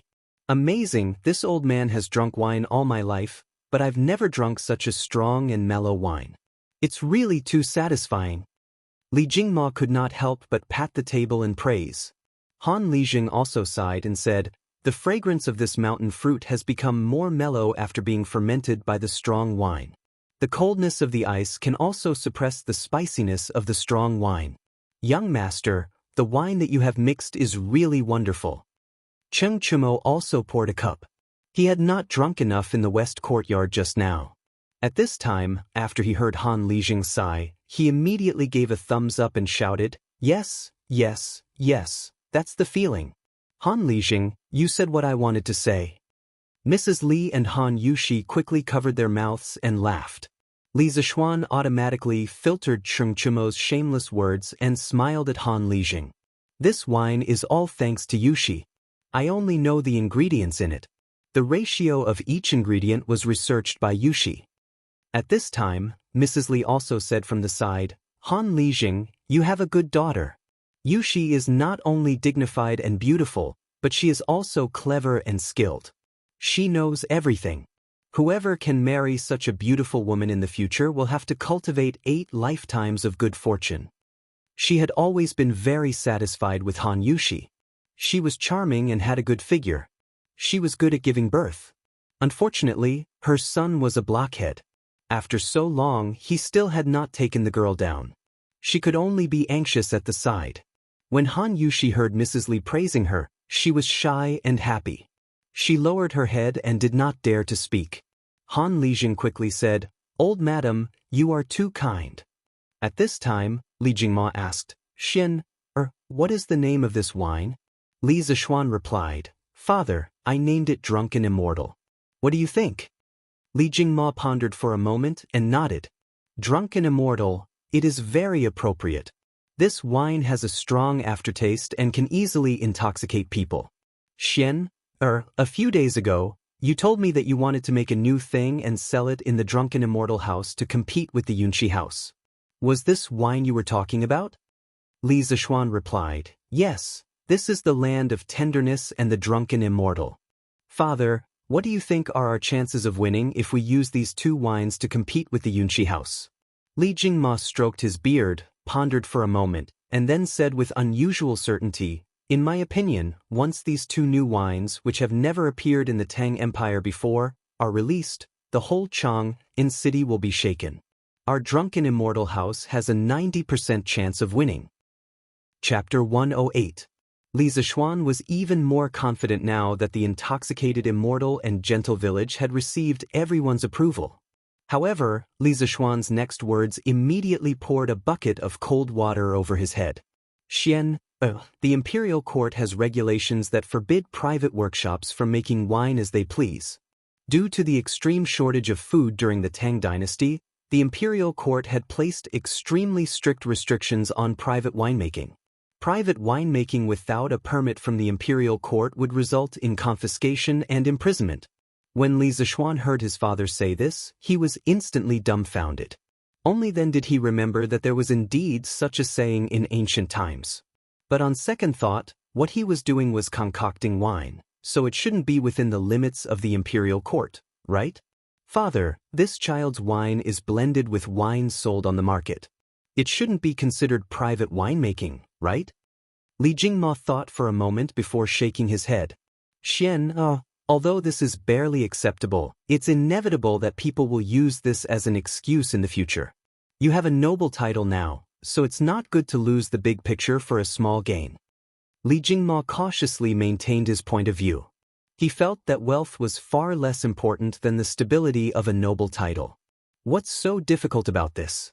Little Xian, our family used to have a winemaking workshop that has everything needed for winemaking. That workshop has a winemaking permit from the imperial court. Little Xian, why don't you move your new winemaking workshop there? Cheng Chumo saw that Li Zishuan was in a difficult position and suddenly had an idea. He slapped his thigh excitedly. If Li Zishuan agreed, then their Cheng family would never lack wine in the future. Now that he had drunk the intoxicated immortal, he was afraid that he wouldn't be able to drink any other wine. Li Zishuan's eyes lit up. Cheng Chumo was usually quite amusing, but at crucial moments, he was quite reliable. However, he was still somewhat hesitant. Chonyo, your idea is good, but I don't know what Uncle Cheng is thinking. If Uncle Cheng is willing, our family can fork out money to buy your winemaking workshop. Hey, we brothers don't need to talk about money. I'll go back and tell my father. My father will definitely agree. Cheng Chumo was thinking about his family's winery. Since it had been in a slump, he might as well give it to Li Zishuan to make wine. When the time came, not only would Li Zishuan owe him a favor, but the Cheng Chumo also believed that his father would definitely agree. Li Zishuan muttered, Of course you can't refuse to pay. How about this? Your family uses this workshop to enter the partnership, and I'll give you 10% of the new wine shares. How about that? No matter which era it was, the winemaking industry was a profitable business. This was especially true for monopolized wines. The profits were even more shocking. For example, Mao Tai in his previous life had a gross profit margin of 97%. The company's share price had once risen to more than 500, becoming the most expensive stock in China's stock market. Tenderness and drunken Immortal undoubtedly held a monopoly in the Tang dynasty. It was very difficult for others to imitate them. In the future, the profits from these two wines would undoubtedly be astronomical. Therefore, giving the Cheng family 10% of the shares was definitely generous. Cheng Chumo could also see the huge profits from this new wine. He clapped his hands excitedly and said, "Since Xiao Xian is so generous, I won't refuse. I'll go back and tell my father in the afternoon." After the matter was settled, everyone ate and drank freely. After the meal, the guests and the host enjoyed themselves to the fullest. Li Zishuan asked someone to send the drunk Cheng Chumo back. He, Han Yushi, and Iron Egg returned to the west courtyard to continue mixing wine. "Io, young master, where did you drink so much?" In Duke Lu's residence, housekeeper Liang saw Cheng Chumo staggering back with two servants. He hurriedly went up to support Cheng Chumo. The two servants said goodbye to housekeeper Liang and left. "I'm not drunk, Uncle Liang." "You," Cheng Chumo's mouth and eyes were crooked. He pushed housekeeper Liang and spoke nonsense. At this moment, Cheng Yaojin came back from outside. He saw Cheng Chumo as if he was fished out of a wine jar. He frowned and said, "Where did this little bastard drink so much wine? Did he go out to fool around again?" Housekeeper Liang hurriedly replied, "Master, I don't think so. Just now, I saw the two servants who sent the young master back. They seemed to be from Li Zishuan's residence." Cheng Yaojin glared and said angrily, "This little bastard went to Xiao Xian's house to eat and drink and didn't invite me. How dare he?" After scolding, Cheng Yaojin was still angry and kicked Cheng Chumo twice. Recently, the price of chicken seedlings in Chang had skyrocketed. Even the Duke Lu's residence could not support it. However, Cheng Yaojin was a man of his word. He said that he would buy 30,000, and he would buy 30,000, not one less. As a result, the meals in the Duke Lu's residence were tasteless, not to mention drinking wine. Cheng Chumo was still in a daze when he felt someone kicking him. He immediately cursed, which little bastard, kick this young master, you beat you to death, you little tramp." Housekeeper Liang almost burst out laughing when he heard this. However, when he saw Cheng Yaojin raise his hand to beat Cheng Chumo, he hurriedly stopped him. Master, the young master is drunk and talking nonsense. Please don't bother with him. Help this little bastard back to his room. When he sobers up, I'll deal with him." Cheng Yaojin snorted angrily and left hatefully. Today, the curious pavilion was a different scene. Yesterday, Sun Huayuan asked someone to copy a few hundred copies of the second-generation scooter's promotional tabloids. Then, he sent a servant to deliver these tabloids to the members of the Curious Pavilion. At that time, when those people applied for membership cards, they all left their addresses. It had to be said that Sun Huayuan's move was somewhat immoral. Those who could afford a scooter were generally from well-off families. Their children were more or less literate. When these children saw the tabloids of the second-generation scooter, they thought that the scooters they bought before were already very fun. Wouldn't the second-generation scooter be even more amazing? Moreover, if their children all played with the second-generation scooter in the future, how embarrassing would it be if they played with the first-generation scooter? Therefore, many parents were disturbed by their children early in the morning. They were all cursing the Curious Pavilion in their hearts. They were a professional scammer. One scam after another. However, complaining was useless. The children at home didn't want to listen. They could only obediently go to the Curious Pavilion to buy the second-generation scooter for their children. However, this time, the Curious Pavilion was more humane. They actually arranged 8 channels for members. Those who had membership cards quickly bought them. When they saw the long line for non-members, those who bought the scooter inexplicably felt a sense of superiority. In their hearts, they felt that the membership card was worth it. This was like the difference between RMB players and civilian players in a game. RMB players used money to buy time, while civilian players could only spend a lot of time grinding for equipment. Of course, the Curious Pavilion's unreasonable system where the rich were the bosses also caused some people to protest. However, most people also chose to get a membership card. It wasn't expensive anyway. In a short period of time, the number of members of the Curious Pavilion increased dramatically. Chapter 109. Evening, Duke Lu's mansion. In the side hall. Father, that's all. I've told you everything I need to say. Cheng Chumo rubbed his buttocks and said with a thin face. He recalled that when he had just woken up, his father looked at him as if he wanted to eat him. He was a little scared. He still didn't understand why his father wanted to kick him as soon as he saw him wake up. If it wasn't for housekeeper Liang stopping him from behind, his buttocks would have been kicked to mush. Could it be that he went out to drink and didn't bring his father along, so his father was angry? Cheng Chumo, who really couldn't find the reason, could only curse in his heart. Of course, this guy didn't remember that when he was drunk, he called his father a little bastard and a little tramp. If he knew, he definitely wouldn't dare to stay at home. Cheng Yaojin sat on the stool carelessly, looking at Cheng Chumo with a bit of killing intent. After listening to his son talk about the Cheng family's workshop being given to Li Zishuan to brew new wine, he asked, "Is the land of warmth and drunken immortal brewed by little Xian really that delicious?" As soon as he heard about the drunken immortal, Cheng Chumo's buttocks immediately stopped hurting. He excitedly slapped his thigh and shouted, "Father, you don't know, but the drunken immortal is strong and mellow. It's really too strong. I've never drunk such strong wine before. Moreover, there are ice cubes in it. The cold air of the ice cubes is just enough to suppress the spiciness of the wine. It's really too damn refreshing to drink. Father, what's wrong with you?" As Cheng Chumo spoke, he felt that the surrounding air was a little cold. He looked carefully and found that his father was looking at him with a somewhat unfriendly gaze. Cheng Yaojin stood up and slapped the back of Cheng Chumo's head. "You little bastard, you secretly drank good wine without thinking about your father. You're not allowed to eat tonight. You'll reflect on your mistakes behind closed doors." Cheng Yaojin said hatefully and was about to leave. When he heard Cheng Chumo describe the wine to the heavens, he almost drooled. But the more he wanted to taste it, the angrier he was.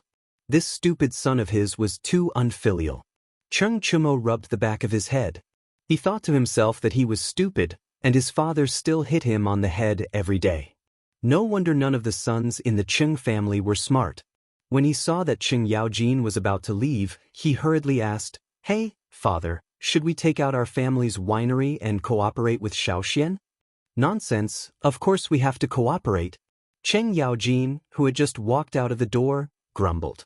The wine that even Li Zishuan's master liked to drink would definitely be popular in the whole of Chang, and when it was sold, 10% of the shares would be a lot of money, far more than the value of their winery. No matter how they thought about it, their family had gained a big advantage in this business. In the afternoon, Han Yushi mixed the wine with Li Zishuan for a while. After finally determining the best ratio of various ingredients, she went home with Han Lijing. Li Zishuan was a little reluctant. He felt that when he was with Han Yushi, time passed too quickly. But she was a girl, and it was not appropriate for her to stay in his house without special circumstances. Li Zishuan could only silently watch Han Yushi's back and sigh alone. Alas, although the beauty was beautiful, she was still not his. Li Zishuan really wanted to sing the song, "Love You Is Hard to Say," at this moment. It was difficult for him to confess to a beauty in person, who asked him to be an otaku. If they had mobile phones to chat with each other, Li Zishuan would definitely have the courage to take the initiative to pick up girls. Mrs. Li saw her son's dejected look and quickly pushed Li Jingma's arm to make him look over.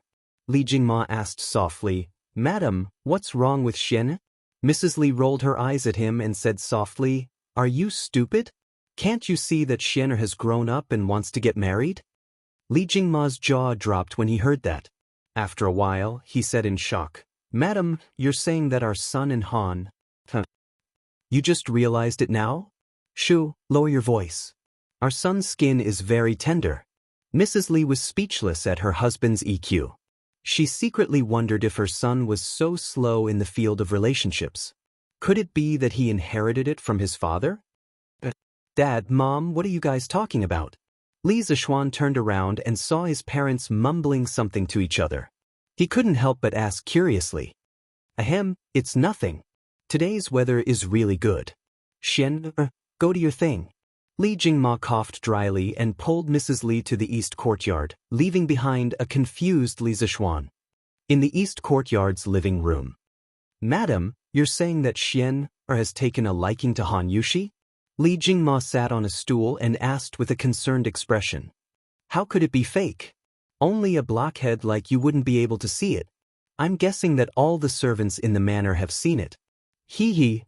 Old man Li laughed awkwardly. Mrs. Li rolled her eyes and said with a sigh, Old master, our Xian isn't young anymore. It's time to talk about marriage. A few days ago, Xian was conferred a noble title. Many matchmakers heard the news and came to talk about marriage. I didn't dare to casually agree. Xian is a very opinionated child. As his parents, we can't just randomly matchmake him. Li Jingmo nodded in agreement. Madam, you're right. According to what you said, you're planning to help Xian go to Han Lijing's house to talk about marriage? Mrs. Li said angrily, Xian takes after you in this aspect.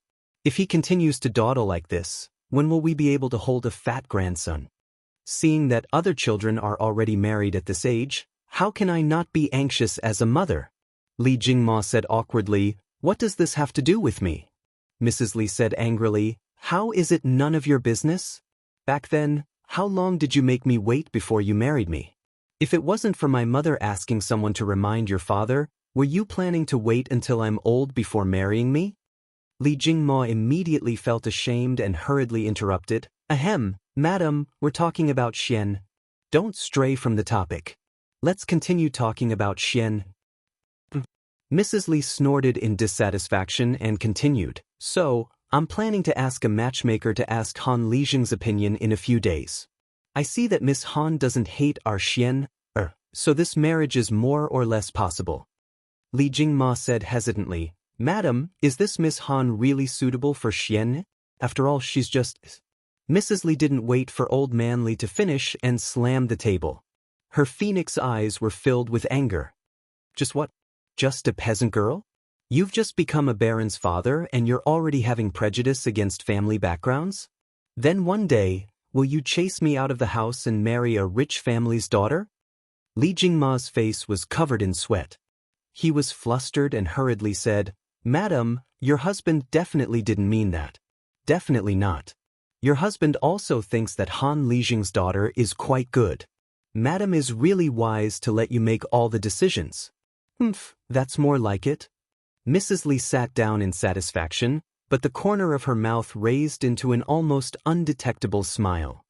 This book was very difficult to write because swordsmen aren't full-time workers and are very busy every day. But even under these busy circumstances, swordsmen still manage to never stop updating. While others are sleeping, I'm writing. Swordsmen are using their health in exchange for a wonderful story. It's going to be published tomorrow. I hope that you can subscribe 2 chapters to support it. If there aren't many people reading the original version, it's easy for it to be unpublished. Piracy is the main reason why there are so many unpublished books. I hope that everyone can come to QQ or Qidian to support Yiha. Actually, it's not expensive. It only costs you 20 cents a day. If it falls on the ground, you probably won't pick it up. Do you think that swordsmen can't even exchange it for 20 cents of encouragement? In addition, it's actually beneficial for you to read the original version. Chivalrous Assassin would always send it out without checking it because he's in a rush. After sending it out, he would check and correct the typos. After I've corrected it, the original website will show that there are no typos. On the other hand, the pirated website won't update it. They'll only grab the first version and won't continue to update it. This will greatly affect your reading experience. Also, reading the original version will allow you to interact with swordsmen. If you have any characters that you want, you can tell them in the comments section. If the swordsmen feel that it's okay, they will add it into the book. The price you need to pay for it is only 20 cents a day. You can't even bear to spend 20 cents? Swordsmen really want to write this book well and finish it. Because I like some of the characters in the book very much, I sincerely hope that readers can come to QQ or Qidian to support the original version. Swordsman will definitely repay you with more wonderful stories. Chapter 110. The next day. Early in the morning, Chungchumo, like an idiot, stepped on a skateboard that was specially developed for young people by the Strange Interest Pavilion workshop and wobbled to Li Zishuan's door. His flashy appearance attracted a lot of attention along the way. Of course, he didn't buy this skateboard from the Strange Taste Pavilion. Firstly, Chungchumo didn't have much pocket money right now. Secondly, he didn't have the patience to wait in line. He got this skateboard through the back door. Now, everyone in Chang'an City knew that he and Li Zishuan were so close that they almost wore a pair of pants together. Therefore, Sun Huayuan directly gave him a skateboard. This guy obviously forgot the pain after the scar healed. Last time, he fell so miserably on the skateboard. Now, he immediately started to walk around on the skateboard again. Li Zishuan saw Chungchumo in the yard with the skateboard. For a moment, he almost thought that he had traveled back in time. Chungchumo's appearance was really too out of place. Hee, Xiaoxian, I realized that the skateboard you're selling this time is better than the one you gave me last time. Chungchumo proudly patted the skateboard in his hands. Now that he had this thing, he didn't even want to ride a horse when he went out. Obviously, this thing was much more convenient than riding a horse. Li Zishuan curled his lips. This time, the skateboard from the Strange Taste Pavilion was connected by roller bearings. Of course, it was better than the one he took out last time. Chonyo, you're using this. Aren't you afraid of falling again? Li Zishuan joked. Hee, Xiaoxian, you're underestimating me. How could I fall twice in the same place? Anyway, bragging didn't cost him anything, so Chungchumo decided to show off. Li Zishuan shook his head and ignored him. Chungchumo remembered his purpose for coming here today. He said, Little Xian, my father agreed yesterday. The winery is yours. You can use the craftsmen inside without worry. They have all signed a contract with my family. They won't sell out our secret recipes for no reason. Li Zishuan was overjoyed. That's great. I'll ask Faubert to make a dozen more sets of distillation and purification equipment. We'll move all the winemaking equipment over there as soon as possible. We'll try to officially start mixing tenderness and drunken immortal in large quantities within the next 2 days. He was indeed worried about the confidentiality of the new wine's formula. Now that Chungchumo could solve the problem, it was for the best. Last night, his father had also told him that he had already bought 2 saltpeter mines. Now, he didn't have to worry about ice cubes anymore. Chungchumo quickly nodded his head like a chick pecking at rice. Yes. We have to do this as soon as possible. Little Xian, how much do you want to set the price for this wine? Chungchumo couldn't wait for Li Zishuan to go to his winery right now. That way, when he and his father wanted to drink, they could directly go to the winery and get a pot of wine. Drinking their own wine didn't cost them any money, right? Li Zishuan had already considered the price of the new wine. Last night, he had learned about the wine market of the Tang dynasty from Li Jingma. The most expensive wine of this era belonged to Jiannan Braised Spring and Yingzhou Rich Water. A bushel would cost more than 100,000 yuan. This wasn't an exaggeration. There was a shortage of food in the Tang dynasty. Wine was generally expensive, and famous wines were even more so. Li Bai once wrote in A Difficult Journey, a bushel of golden wine is worth 10,000 yuan, while a jade plate is worth 10,000 yuan. Jiannan Braised Spring was a famous wine. A bushel of wine in the Tang dynasty was equivalent to 10 liters, and 1 liter was equivalent to 1.25 caddies. The price of a caddy of Jiannan Braised Spring was about 600 to 700 yuan in modern times. Of course, this was only based on the exchange rate of copper coins to gold and silver. However, there was a problem that couldn't be ignored. The prices of goods in the early Tang dynasty were extremely cheap. A bushel of rice could be bought for 3 to 4 copper coins. If it was converted to gold in modern times, 1 yuan could buy 6 kilograms of rice. Therefore, if one were to compare the prices of the time, the copper coins used for 500 grams of Jiannan Braised Spring were equivalent to the purchasing power of 15,000 yuan in modern times. Only a tycoon like Li Bai would be able to afford it. His good friend Du Fu, in his later years, when he was poor and destitute, He could only drink 300 copper coins a bucket of inferior quality wine. Otherwise, how could Du Fu write a poem like, "Come early, drink a bucket of wine, have 300 copper coins"? Li Zishuan pondered for a moment and said, "Chou Niu, I plan to set the price at 2 strings per liter for our tender village. I plan to set the price at 5 strings per liter for the immortal drunken wine. What do you think?" The alcohol concentration in the tender village was lower, so it could be sold at a cheaper price. However, the immortal drunken wine used distilled and concentrated alcohol. Just the cost alone was much higher, so the price couldn't be cheap. These words were earth-shattering. Cheng Chumo opened his eyes wide and said in disbelief, "I say, Xiaoxian, have you gone crazy thinking about money? 5 strings per liter? Why don't you go rob a bank? Who would be willing to drink such expensive wine?" Li Zishuan shook his head and said, "Don't tell me you think that the immortal drunken wine isn't worth that much?" Upon hearing this, Cheng Chumo couldn't help but recall the taste of the immortal drunken wine. The moment he recalled it, his gluttonous bug was hooked.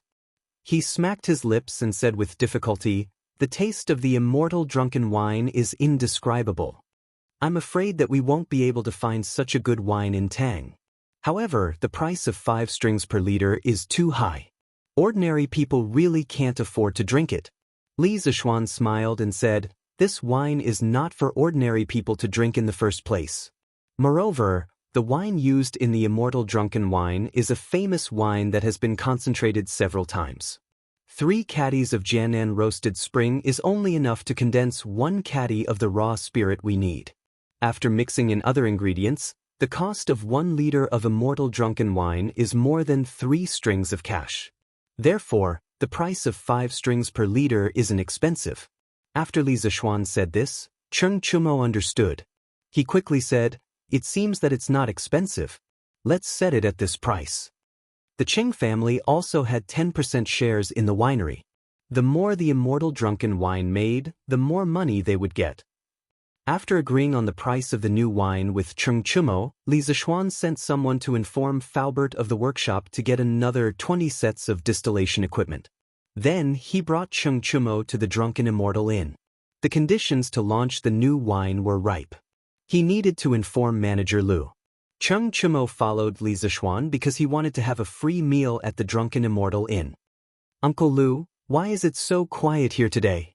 Li Zishuan walked into the Drunken Immortal Inn and was shocked to find that there were only 3 or 4 tables of people eating in the main hall on the first floor.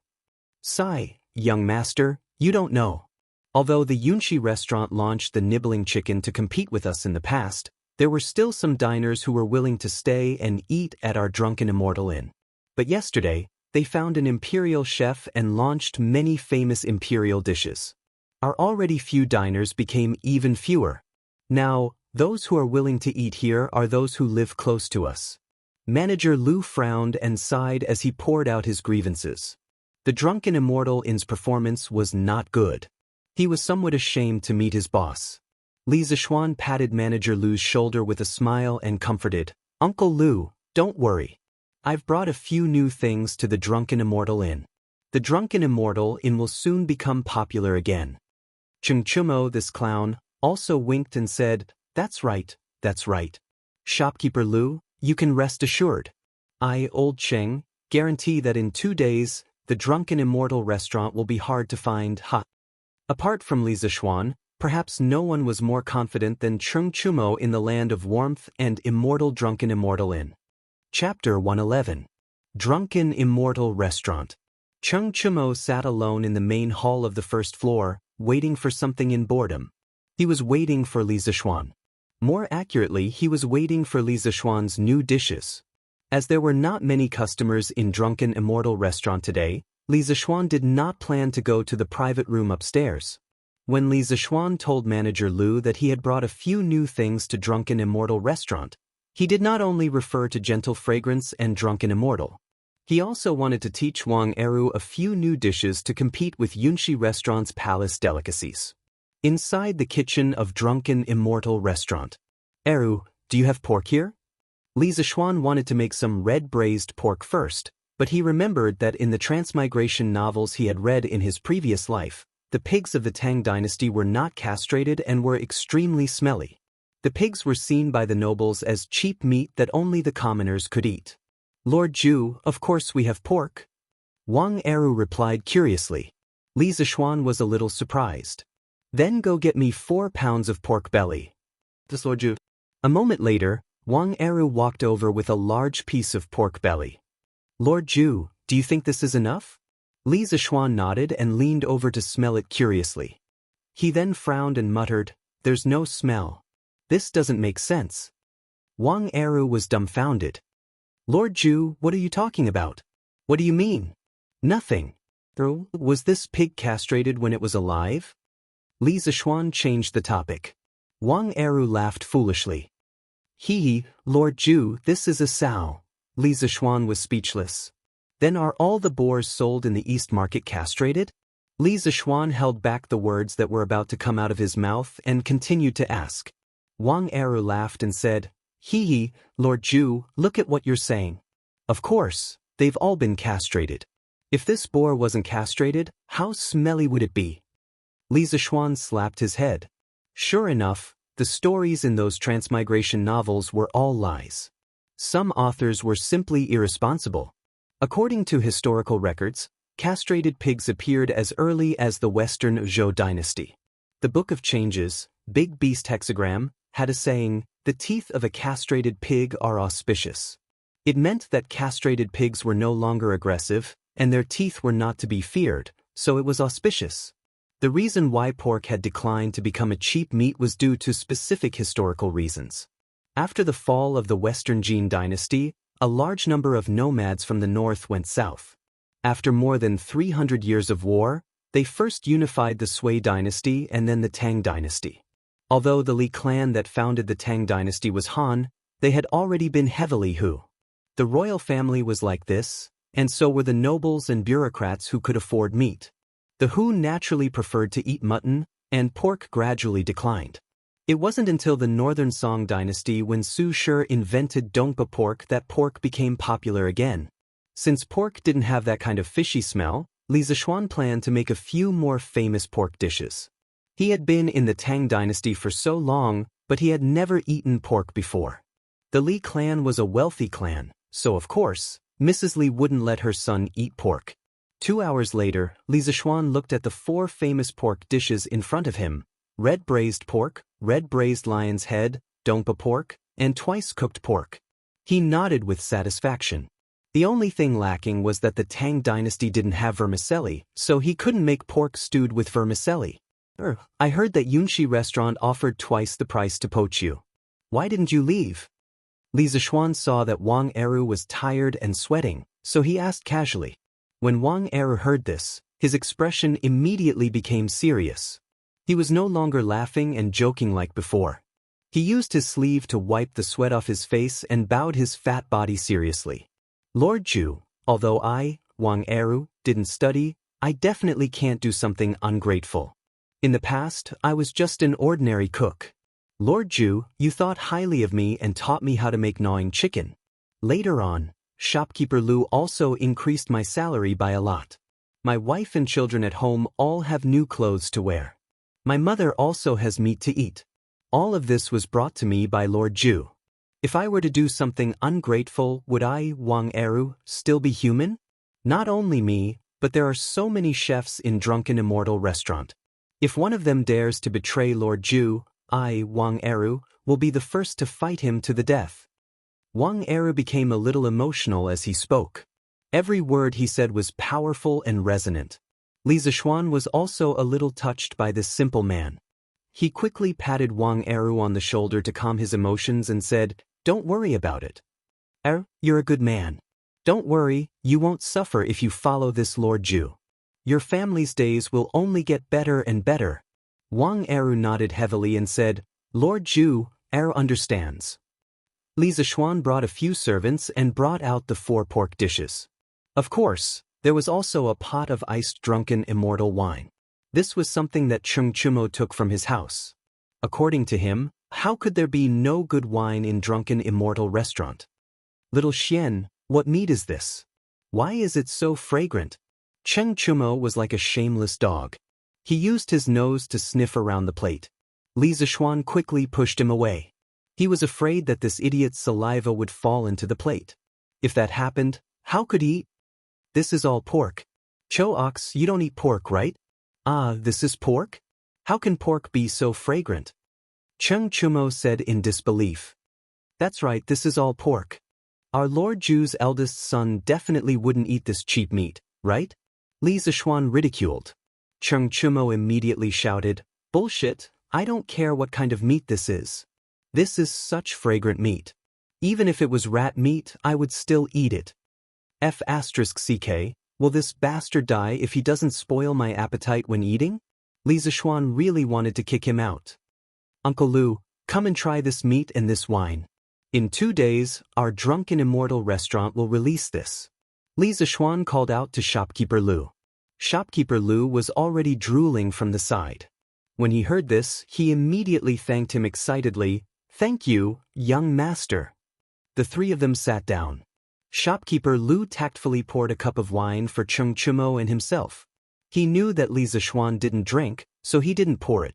As soon as this drunken Immortal was exposed to the air, an extremely rich wine fragrance immediately filled the entire hall on the first floor. The fragrance was so strong that it even overshadowed the dongpa pork and other famous pork dishes on the table. The few diners sitting next to him were already craving after smelling the aroma of the pork when it was served. At this time, they smelled the rich aroma of the wine. They put down their chopsticks one by one and looked over, swallowing their saliva. They wanted to come over and ask for something to eat, but they all knew Li Zishuan. He was a Lord Jew. They really didn't dare to offend him, so they could only look on enviously from the side. The hall suddenly fell into a strange silence.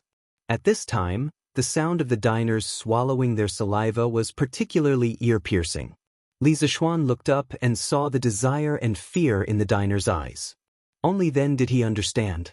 He said to shopkeeper Lu, Uncle Lu, there are still some dishes in the kitchen that haven't been filled. Go and ask someone to share some with these diners. Also, give each of them a cup of our wine. These are the most loyal customers of our drunken Immortal restaurant. This meal is my treat. Li Zishuan's words were very loud. The diners all heard it. When they came back to their senses, they all cupped their hands and thanked him. Thank you, Lord Ju. We will definitely come to this drunken Immortal restaurant often in the future. Yes. We will definitely come here often in the future. Lord Ju is really generous. Chapter 112. Inside the drunken Immortal restaurant. Xiaoxian, this braised lion's head is really delicious. I didn't expect pork to be so delicious. This dongpa meat is also delicious. But why is it called dongpa meat? It's obviously pork. Cheng Chumo's cheeks were puffed up. While eating, he was still blindly barking. Unlike shopkeeper Lu, who had been silently eating, Li Zishuan wondered if all the food on the table would be enough to fill shopkeeper Lu's fat belly. Cough, this wine. Manager Lu was a little thirsty. He picked up the wine cup and poured it into his mouth, but he almost choked to death. After a long time, he sighed and said, Young master, this wine is really too strong. I, old Lu, have been drinking wine for most of my life, but I have never drunk such a strong wine. It's really satisfying. Manager Lu is right. It's not an exaggeration to call this wine an immortal brew. This old man has tasted all kinds of wine in the world, but I have never drunk such a strong wine with such a unique taste. It's even better than Jianan Braised Spring. A customer in his 40s or 50s echoed with an intoxicated look. Brother Jihua is right. I thought Jianan Braised Spring was the best wine in Tang Dynasty, but I didn't expect that I was just a frog at the bottom of the well. Once this wine is released, I'm afraid all the wines in Tang Dynasty will be overshadowed. I just don't know the name of this wine. Another diner also voiced out. Li Zishuan stood up and said with a smile, This wine is called Drunken Immortal. It's a very strong wine. There's also a milder wine called Gentle Softness. 2 days later, these two wines will be released together with these new dishes. At that time, I invite everyone to come and support us. Several customers quickly cupped their hands and said, Of course. If we don't drink this immortal brew to our heart's content, wouldn't we regret it for life? Yes. After eating and drinking to their heart's content, everyone left the drunken immortal restaurant. Those customers became the first batch of promoters of the new wine and dishes. Of course, Li Zishuan wouldn't just rely on these people to help him advertise. He still had other tricks up his sleeve. Cheng Chimo ate until he was full and drank until he was full. This guy had learned to be smart. After eating and drinking, he did not plan to go home first. He wanted to go out and have some fun to disperse the smell of alcohol so that he would not be kicked when he went back. Li Zishuan couldn't be bothered with him, so he let him be. It just so happened that he still needed to bring this fellow along in the afternoon. He had people move the ingredients and equipment needed to concoct the drunken immortal and gentle fragrance to the Cheng family's winery. This fellow was eating for free, so he should at least contribute a little, right? The next day, a group of children on first-generation scooters suddenly appeared in the streets and alleys of Chang and City. The children sang as they ran, "Drunken Immortal, 2 liters are free if you're not drunk. Gentle Village, enjoy gentleness, drink at Drunken Immortal Restaurant." At this time, Li Zishuan racked his brains to come up with a rhyming advertising slogan. He instructed Sanbao to find some children and let them ride on scooters to run around Chang and City while singing the 2 lines of the advertising slogan. As for the reward, it was the scooters they were riding. As long as they shouted for a day, the scooters would belong to them. With such a generous reward, the other children were envious, and they all fought to sign up for it. Li Zishuan didn't reject any of them. He took as many as he could. Of course, he could afford this advertising fee. In fact, it was very worthwhile. In the end, the advertising team reached more than 50 people. It directly caused the citizens of Chang and City to be bombarded with these 2 phrases for an entire day. Isn't this drunken immortal restaurant too arrogant? 2 liters of wine is free if you're not drunk? I, Xiao Luo, can drink 100 cups without getting drunk. Tomorrow, I'll go to Drunken Immortal restaurant to drink for free. Ha! I'll go too. It'll be a waste if I don't drink this free wine. Let's see how Drunken Immortal restaurant will clean up this mess. I just don't know how the wine tastes. I hope it's not too bad. Hee hee, you little brats are just fooling around. This wine is delicious, but it's very strong. You won't even be able to get up after 1 liter, let alone 2 liters. At this time, an old man in his 40s or 50s interrupted. It was the old man from Drunken Immortal restaurant yesterday. What's wrong, old man Feng? Have you tried Drunken Immortal before? The man with the surname Xiao asked. Old man Feng twirled his beard and said with a smile, I had the honor of drinking a cup at Drunken Immortal restaurant yesterday. TSK, this wine is much better than Jiannan's spring braised wine. However, the alcohol is abnormally strong. You young people, don't crawl to the ground after drinking 2 cups. Ha! Old man Feng, don't underestimate me. I'll let you drink 2 liters of wine tomorrow. Wei Jing had just finished the morning assembly. On his way back, he sat in the sedan chair and heard the children's voices outside. Drunken Immortal, 2 liters of wine are free if you don't get drunk. In the land of warmth, enjoy gentleness, drink at Drunken Immortal restaurant. Wei Jing loved brewing wine all his life, and he loved drinking even more. His alcohol tolerance was also extremely high. He wouldn't get drunk even after drinking 3 liters of Jiannan's spring braised wine. This Drunken Immortal restaurant is actually so arrogant? The last time I impeached Li Zishuan, I was actually rendered speechless by that sly brat. Since you dare to spout nonsense this time, this old man will go to Drunken Immortal restaurant tomorrow to drink for free, ha. The same situation was happening in almost every corner of Chang and City. Those who thought that they could hold their liquor would naturally feel indignant after hearing these 2 lines of advertising. They had the intention to give it a try. If they didn't get drunk, wouldn't they have earned 2 liters of wine for free? Li Zishuan was making use of the wishful thinking of most people to lure them to Drunken Immortal restaurant to try this Drunken Immortal.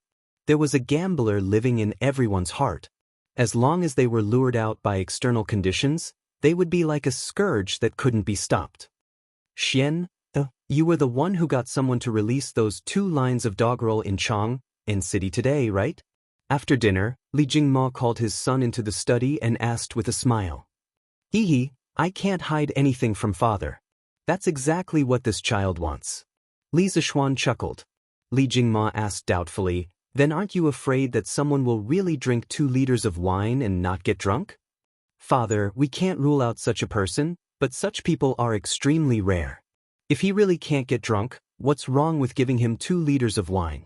After all, our drunken Immortal restaurant's reputation would have already spread by then. That drunken Immortal restaurant was equivalent to a 40-degree white wine. If there really was someone who could drink 2 liters of wine and not get drunk, then he, Li Zishuan, would admit defeat. Li Jingma shook his head helplessly. I just realized that you're better at doing business than me.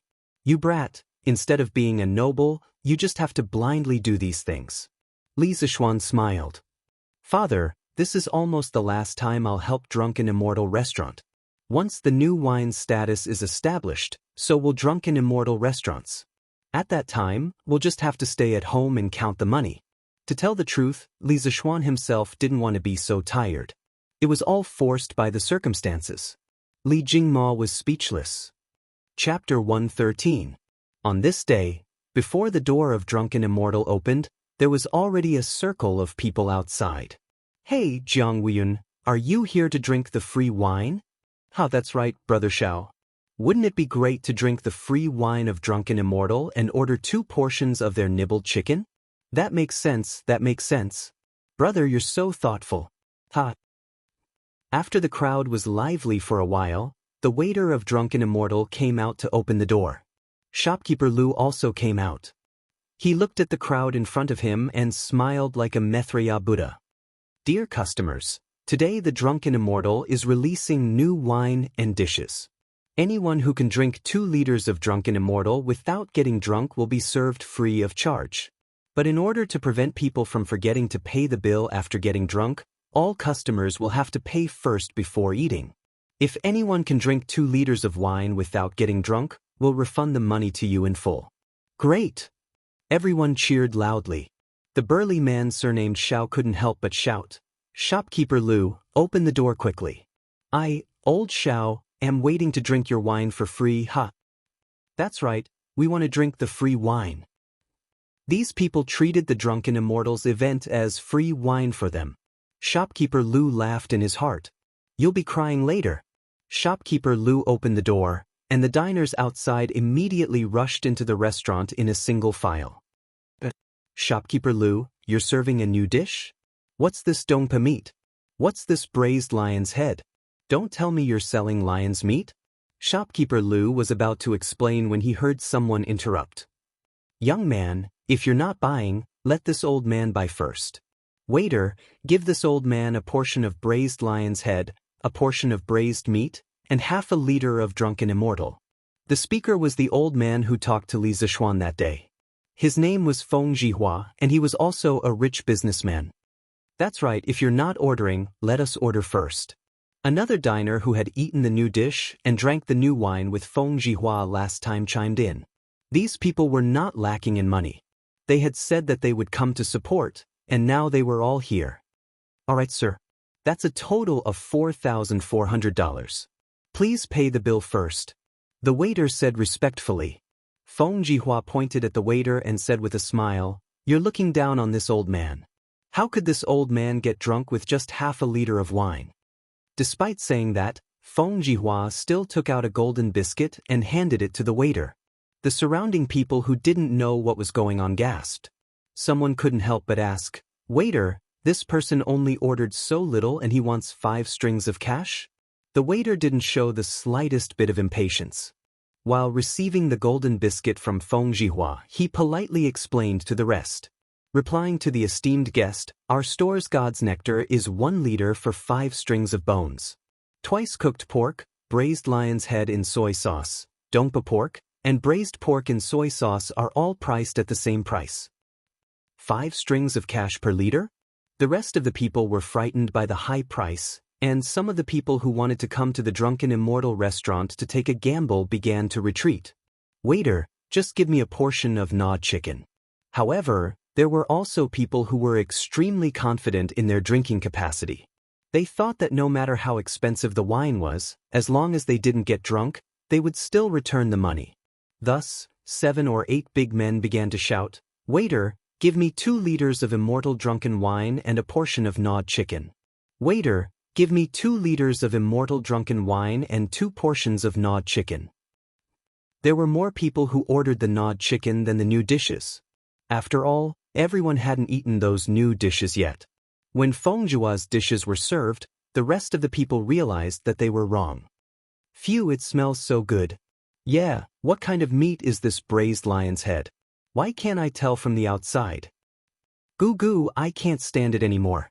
Waiter, give me a portion of braised lion's head. Give me another portion of braised pork. I want a portion of dongpa pork." At this time, the number of diners who ordered pork gradually increased. Half an hour later, almost all the diners' dishes and wine were on the table. "Oh, this braised lion's head is so delicious. What kind of meat is this? Why does it taste like pork? It can't be. How can pork taste so good? Hiss, hurry up and try this immortal drunken wine. It's so cold and strong." Shopkeeper Lu wasn't bragging. "This wine is so strong. I've never tasted such strong wine in all my travels. Not only that, it even has the taste of mountain fruits. This is too strange. It's even better than Jiannan's spring braised wine." A burly man with a full beard took a sip of the wine and suddenly exclaimed, "Hiss, cough, cough. This immortal drunken wine is really strong. This name is really apartment. If a deity were to drink this, he would probably be drunk as well. However, this shopkeeper is quite generous. He added ice cubes in such a hot day. Otherwise, drinking such strong wine would really burn people to death. Yeah, this shopkeeper sure is extravagant. This wine is 5 strings of coins per liter. It's not that expensive. Holy shit, what a strong wine. It's even stronger than Jiannan's spring braised wine. Looks like I, old Xiao, will have to hand over my 200 gene of meat to this drunken immortal inn." The burly man with the surname Xiao said with a tragic expression. He just took a sip and knew that it was impossible for him to drink 2 liters without getting drunk. "Ha, Xiao Qixiong, didn't you just say that you can do it?" "Ha." A middle-aged man in his 30s laughed. "Miao Laoa, don't just laugh at me. Didn't you also order 2 liters of wine? If you have the guts, don't get drunk after drinking it." "Ha, I don't plan to finish it. I'll take the rest home and slowly drink it. It's a pity that I don't take this wine home and slowly taste it." Xiao Qixiong slapped his head and said, "Yeah, I'll take it home and slowly drink it." He knew that he would get drunk if he drank too much and was destined to lose this bet. Why would he drink it all at once? He might as well take it home and slowly taste it. After all, this wine was 5 strings of coins per liter. It wasn't cheap. Many of them felt that this was a good idea and secretly planned to do it. But these people were too perfect. Good wine was like opium. Once you drink it, you will get addicted. How could you stop? Half an hour later. Why is this wine cup moving? Ugh, don't pull me. I'm not drunk. Help me up. I want to drink more. Who hit me? I'll hit your mother. When Wei Jing finished the morning court, it was close to noon. He remembered that he was going to the Drunken Immortal restaurant to drink free wine today, so he quickly asked the old servant to drive the carriage to the Drunken Immortal restaurant. Outside the Drunken Immortal restaurant, there were still 2 lines of doggerel hanging on the door. Drunken Immortal, 2 liters are free if you don't get drunk. In the land of tenderness, enjoy tenderness, drink at the Drunken Immortal restaurant. Wei Jing smiled disdainfully and walked into the Drunken Immortal restaurant with his hands behind his back. As soon as he came in, he saw a floor full of drunkards. Wei Jing immediately understood that this group of people probably came with the same idea as him to drink free wine. It was just that their skills were a little worse. Wei Jing looked at the floor full of useless people and his heart was filled with pride. He thought, young people nowadays really have no fighting power. Today, this old man will let you all see what is called an immortal in wine. Waiter, give me 2 liters of Drunken Immortal and a portion of nibbled chicken. Wei Jing shouted heroically. Pay this guest, please pay first. It's a total of 10 strings of coins. Why does your restaurant have to pay first today? What? You said a total of 10 strings of coins. Wei Jing stamped his feet and said, Yes. Today, our Drunken Immortal restaurant is having a promotion. Those who can drink 2 liters of Drunken Immortal without getting drunk can get a refund. In order to prevent some people from forgetting to pay the bill when they get drunk, we have to pay first. Our Drunken Immortal costs 5 strings of coins per liter. Do you still need it? Wei Jing instantly lost his pride. This was 11 strings of coins, which was almost equivalent to his monthly salary. However, Wei Jing had brewed wine his whole life. He really wanted to see what this wine that cost 5 strings of coins per liter looked like. If it didn't live up to its name and was still so expensive, then he would find trouble with Li Zishuan. Wei Jing gritted his teeth and took out a gold biscuit and said, "Here, quickly bring me the wine and dishes." He secretly said to himself, "I can't get drunk. If I get drunk, this month's salary will be gone and I will be scolded when I go home." Chapter 114. Inside the Drunken Immortal Inn. The waiter served Wei Jing 2 pots of wine and a portion of chicken before retreating. Wei Jing looked at the dishes that cost him a month's worth of his salary and swallowed his saliva guiltily. He wasn't like the other officials who had other sources of income other than the salary from the royal court. This was his first time spending so much money on a meal. As long as he didn't get drunk, he would be able to earn 10 strings of coins. Wei Jing lifted the wine pot and poured himself a cup of wine. The Drunken Immortal had a bright red color and was exceptionally alluring. There was even a slight chill on the surface of the cup. This Drunken Immortal ensure is extravagant. They even added ice. Wei Jing couldn't help but mutter to himself. One must know that in ancient times, in order to prevent the ice from melting, one had to dig 5 to 10 meters deep. Furthermore, the scale was usually relatively large, costing tens of millions. Generally speaking, only the royal family and wealthy clans could afford it. After sighing for a moment, Wei Jing lifted the cup and took a light sniff. In an instant, a rich aroma of wine and fruits assaulted his nose. He couldn't help but close his eyes and immerse himself in the intoxicating aroma. Good wine, there's the aroma of Jiannan roasted spring in it. However, the aroma is even richer than that of Jiannan roasted spring. Coupled with the fragrance of the fruits, the two actually don't clash at all. The person who mixed the wine has a perfect grasp of the situation. He can be considered a master wine mixer. One could tell whether an expert was a master the moment he spoke. It had to be said that Wei Zheng's research in winemaking had already reached the level of a master. With just a light sniff, he was able to determine the composition of the wine. Hiss, sweet, such a sweet wine in the world.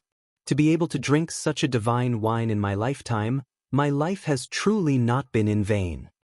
As an old drunkard, what else could attract him more than fine wine? At this moment, Wei Zheng had already forgotten the purpose of his visit and was completely immersed in the Drunken Immortal Inn. Wei Zheng drank 1 cup after another while gnawing on the chicken. After a while, the bottle of Drunken Immortal was emptied. It had to be said that Wei Zheng's alcohol tolerance was really good. After drinking more than a caddy of Drunken Immortal, he actually didn't collapse. It should be known that the alcohol content of ancient times was generally lower. Generally, those who were used to drinking low-alcohol would collapse within 4 or 5 glasses of strong alcohol like the Immortal drunken wine. It was rare to see someone like Wei Zheng who could persist until now. Even though Wei Zheng hadn't collapsed yet, his consciousness was a little blurry at the moment, and his face was a little red. Looking at him like this, he was probably not far from being drunk. "Master, let's not drink anymore. You've already drunk too much. When we return, Madam will blame me again." The coachman who came with Wei Zheng saw that Wei Zheng had drunk a little too much, so he quickly mustered up his courage and went forward to persuade him. Wei Zheng squinted his eyes and waved his hand unsteadily. "This old man didn't drink too much. Quickly withdraw for this old man." With that, he lifted another jug of wine with his trembling right hand and continued to pour wine for himself. It was inevitable that a lot of wine would spill out in the process. The coachman was so anxious that his face turned red. He wanted to persuade Wei Zheng, but he didn't dare to. He could only come over and help Wei Jing pour the wine. When the surrounding diners saw Wei Jing like this, they secretly shook their heads. They thought that this was another challenger who didn't know his own strength. Before he drank half of the second jug of wine, Wei Jing finally couldn't drink anymore. He looked up to the sky and laughed loudly, "Good wine." Then he fell to the ground with a thud. The servant who drove the carriage quickly went forward to help him up. "Master, master, are you okay? I'll send you home." As he spoke, he was about to pull Wei Jing to the carriage outside. Unexpectedly, Wei Jing suddenly straightened his body, opened his eyes, and shouted, "Bring me more wine. This old man can still drink." The servant was about to cry. He quickly said, "Master, there's no more wine. Let's go home quickly. Madam is waiting anxiously." Wei Jing ignored him and suddenly pushed the servant away with his arm. He shouted, "Get out of the way, Lai Fu. How dare you not listen to this old man today?" Burp, this is? At this time, he suddenly staggered 2 steps and walked in front of a diner. He stretched his head forward and his eyes were almost touching the diner's face. The diner was shocked and quickly said, "Brother, what can I do for you?"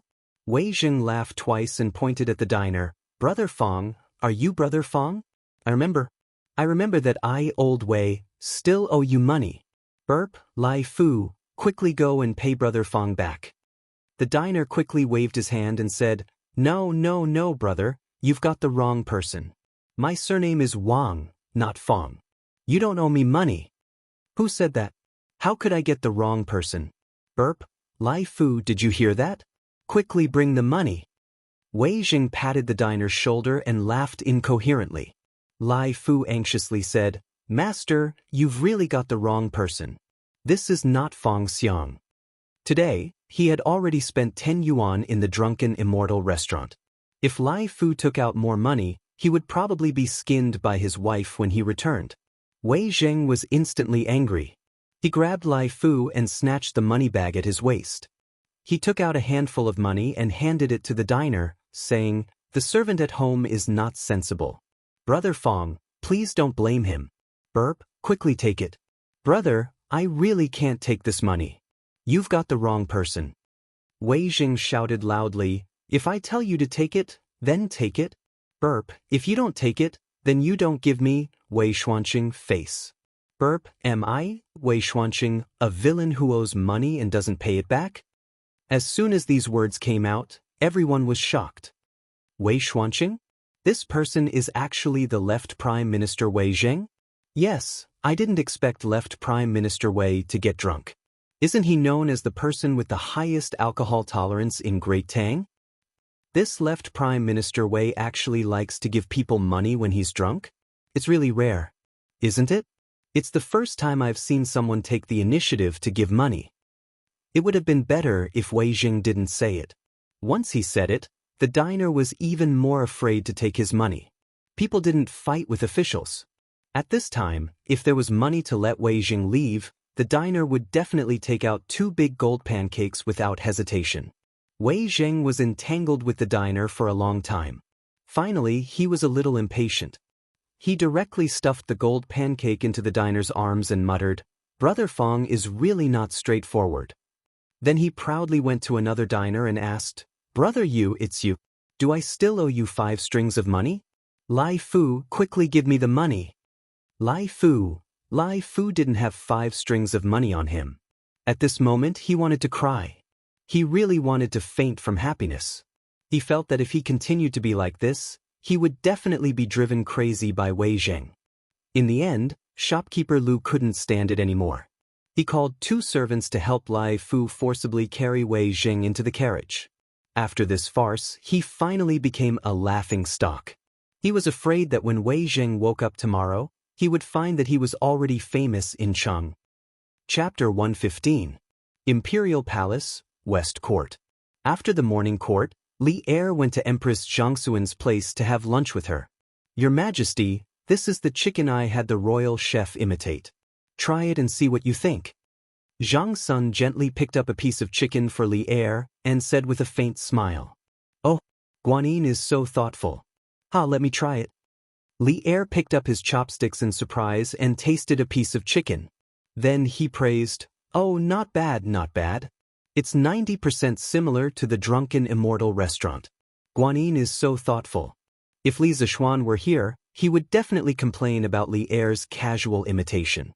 However, the Tang Empire did not seem to have the intention of protecting the original creation. "Your Majesty, the Crown Prince is here." An eunuch stepped forward and cautiously reported. "Then let him in," Li Er said casually. A moment later, Li Chengqian entered the palace, followed by a servant carrying 2 wine jars. "This son greets Imperial Father and Imperial Mother." Li Er nodded with a smile and asked, "Qingqian, why are you here instead of having lunch in the Eastern Palace?"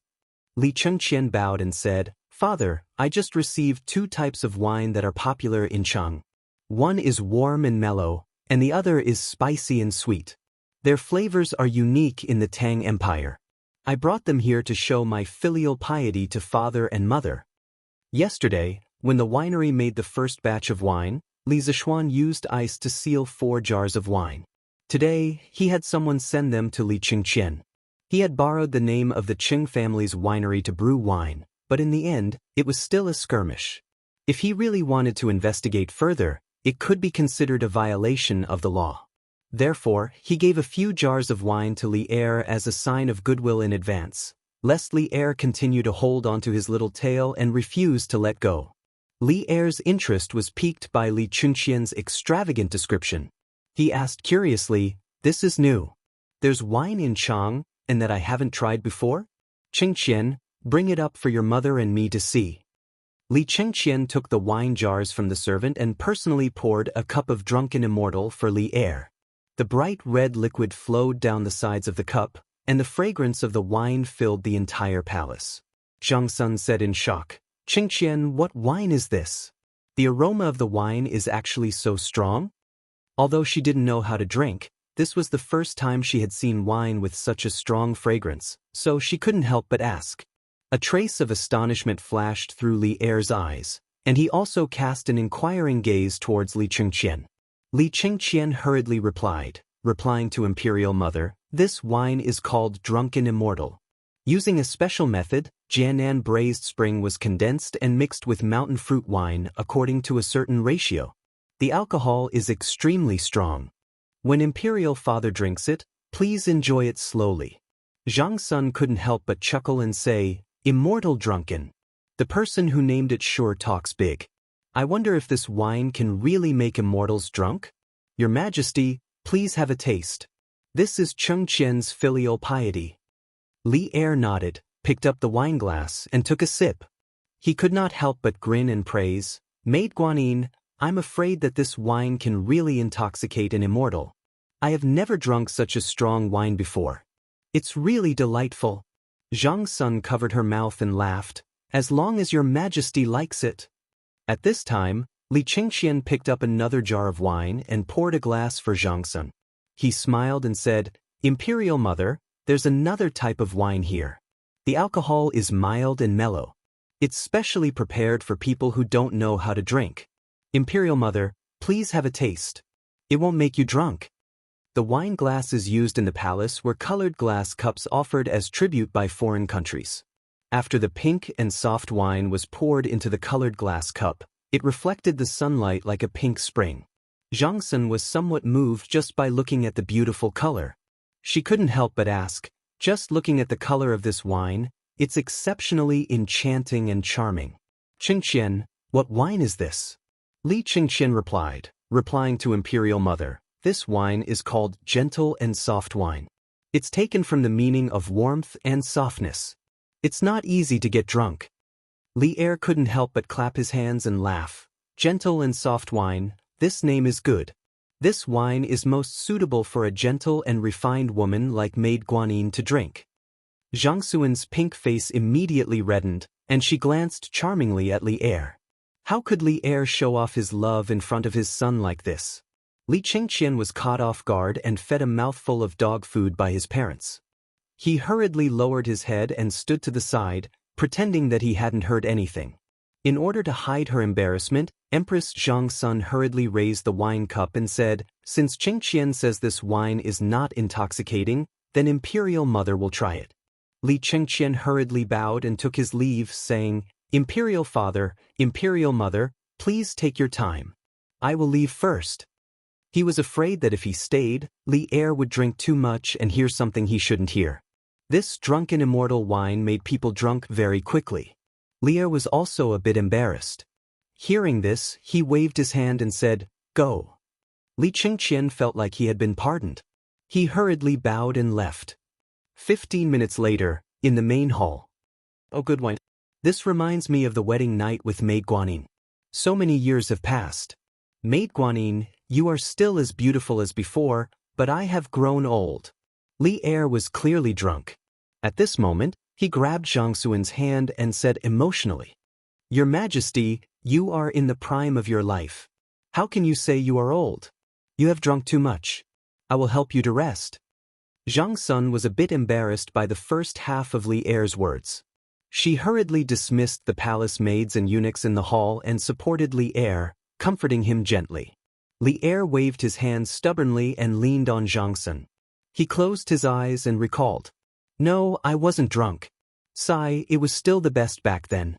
I was still very close with big brother and third brother, talking about everything. I even married a peerless beauty like you, Guanin's servant. I felt that there was no one happier than me in the world.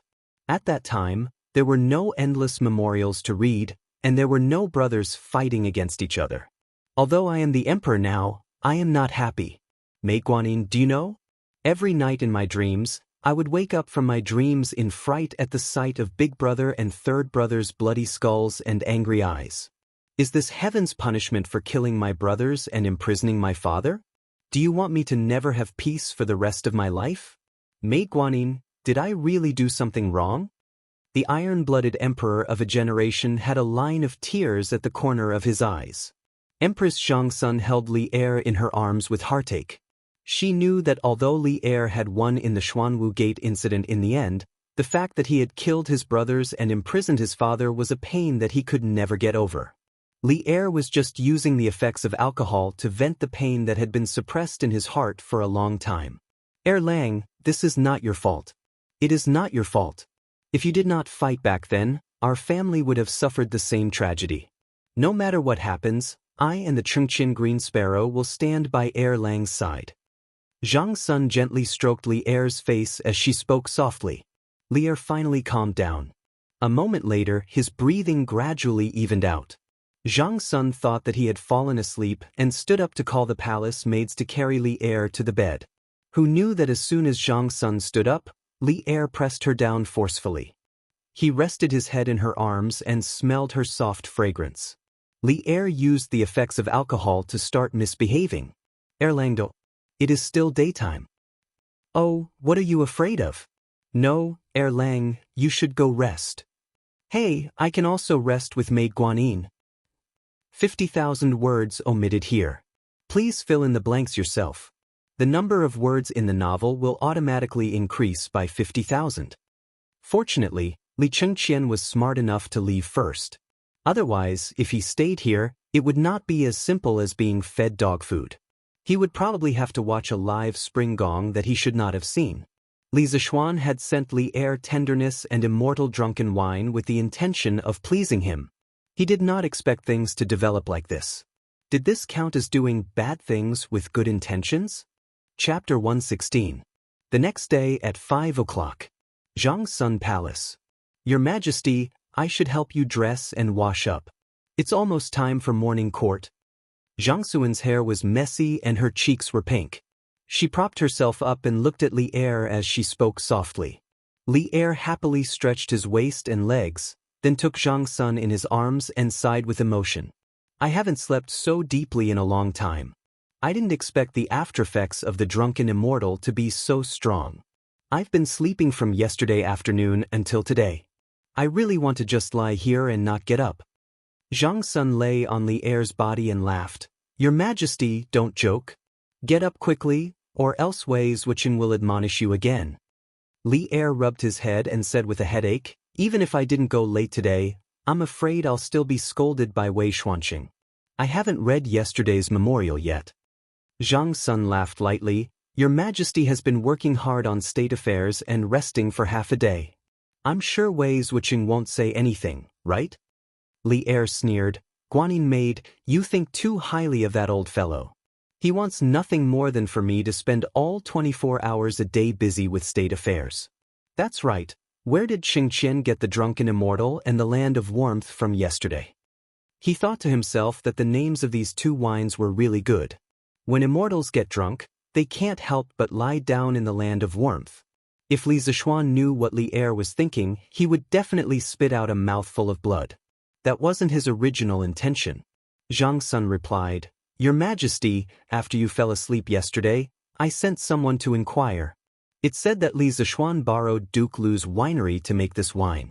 He already started selling it at the Drunken Immortal restaurant yesterday. Li Er glared and said angrily, It's this kid again. He's even more comfortable as a baron than I am as an emperor. He studies eating, drinking, and playing every day.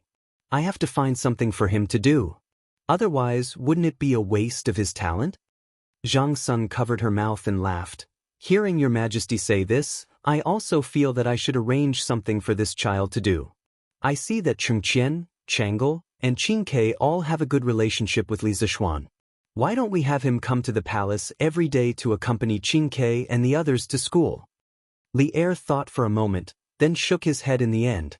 This kid has learned a variety of things, and is definitely not of the Confucian school. Don't lead Chengqian astray. As for Li Zishuan, I have my own plans. Guanyin maid need not worry. However, this kid sure is slippery. He used Qing Jijia's family's winery to privately brew wine to avoid the laws of the court. We can't let him off so easily. Later, have Chengqian send a message to this kid. In the future, he will provide the tribute wine in the royal palace. As for the price, it will be half the market price. Zhang Sun couldn't help but laugh. Your Majesty, aren't you going to ask Li Zishuan to pay compensation? All right, it's getting late. Your Majesty should get up. Li Er missed the drunken immortal quite a bit. He got up and smacked his lips, saying proudly, Who asked that kid to like to take advantage of loopholes? I have to make him lose the guts to delve into eating, drinking, and playing. Inside Taiji Palace, morning court. To be honest, Li Er was feeling a little guilty going to court today. After all, he hadn't finished his work yesterday. The other officials might give him some face, but if Wei Jing knew that he was drunk and messed up state affairs, he would definitely point at his nose and call him a fatuous ruler. However, Li Er was very lucky today because Wei Jing was having trouble protecting himself. How could he have the time to care about Li Er? Minister Wei, why are there so many wounds on your face? Did someone dare to beat up an important official of the court? After going through the necessary etiquette of the morning court, Li Er glanced guiltily at Wei Jing. It wouldn't have mattered if he didn't look, but what he saw shocked Li Er. He saw that there were 3 or 4 slender bloody wounds on Wei Zheng's face. One of them had almost reached the corner of his eye, so Li Er couldn't help but ask curiously. Wei Zheng's face was full of awkwardness. He was completely drunk yesterday, and after being dragged home by the servant, he couldn't remember anything. When he woke up, he felt a burning pain on his face. His wife was sitting to the side, her eyes red and swollen as she stared at him fiercely. Wei Zheng's wife, Pei Shi, was born in a noble family. After marrying Wei Zheng, she had been living with her husband in that old and broken house. Every day, she would spin and weave cloth, working hard without any complaints. The only thing that made her dissatisfied was that Wei Zheng loved wine. Although the Tang dynasty's inferior wine was only 20 to 30 copper coins per liter, Wei Zheng had tasted all kinds of wine. Furthermore, he knew how to make wine himself. His taste had long been picky and he would only drink good wine. Yesterday, when Madame Pei saw Lai Fu supporting the drunk Wei Zheng back, she was a little unhappy in her heart. When she heard from Lai Fu that Wei Zheng's drink actually cost 10 yuan and that he even gave money to people after he got drunk, Madame Pei's anger could no longer be suppressed. She asked someone to send Wei Zheng back to his room, and then she followed in herself. Looking at her husband sleeping soundly on the bed, and thinking about how their family was poor to begin with, Wei Zheng had actually used up all of his money. The more Pei Shi thought about it, the angrier she became. She couldn't help but scratch her husband's body. As she scratched, Pei Shi stopped and sat to the side, sobbing softly. When Wei Zheng woke up in the morning for a meeting, he saw that Pei Shi's eyes were red and swollen. After Wei Zheng woke up, he remembered that he had gone to the drunken Immortal restaurant to drink yesterday. He was confident that he wouldn't get drunk after 2 liters and then win back the 10 copper coins, but he didn't expect to get drunk in the end. He knew that 10 copper coins was a large sum of money for his family. When he saw his wife's red eyes, he knew that he was in the wrong. Thus, he ignored the burning pain on his face and got up to comfort his wife for a long time before rushing to the morning court. Before the morning court, Wei Zheng had already been laughed at by his colleagues outside Taiji Palace. The news of Wei Zheng giving money when he was drunk had spread throughout Chang. Now that they saw Wei Zheng's face full of scars, how could the ministers not know what had happened? At the moment in the court, Wei Zheng, who had always dared to say anything, was embarrassed by Li Er's question. He mumbled for a long time and didn't know what to say. He didn't say it, but someone else said it for him. In the early days of Zhenguan, the court was relatively free and there were fewer rules. As long as it was not too presumptuous, no one would hold it accountable. Cheng Yaojin came out of the crowd and laughed. "Your Majesty, I heard that Wei Zhuqing was drunk at the drunken Immortal restaurant yesterday and took the initiative to give money. I guess that the injury on his face was caused by a fall on the way home, ha." The ministers in the court were amused by Cheng Yaojin's obvious teasing words. Wei Zheng blushed and glared at Cheng Yaojin. Li Er thought about it carefully and instantly imagined the whole thing. He couldn't help but find it funny, but he still had to hold back his laughter. Otherwise, it would be too hurtful. Fang Xianling was kind and didn't want to embarrass Wei Zheng too much. In fact, he also somewhat sympathized with him. His wife was the founder of Jealous Women. In fact, she was 10 times or 100 times more ferocious than Lady Pei. Fang Xianling didn't know how much domestic violence he had suffered over the years. "Your Majesty, these are just the family affairs of the ministers. It's really inappropriate to discuss it in the court. I suggest that we put this matter aside and discuss the state affairs." Fang Xianling came out of the crowd and bowed to Li Er. Wei Zheng secretly cast a grateful look at Fang Xianling. Li Er held back his laughter and pretended to be serious. "Ahem, Minister Fang is right. Let's discuss the state affairs. If you have something to say, please report. If not, the court is dismissed." But he was laughing in his heart. He didn't expect Wei Xuanqing to have such a day. It was really satisfying. Chapter 117. Outside the imperial court, it was another scene. Chang and City, West City. "Have you heard?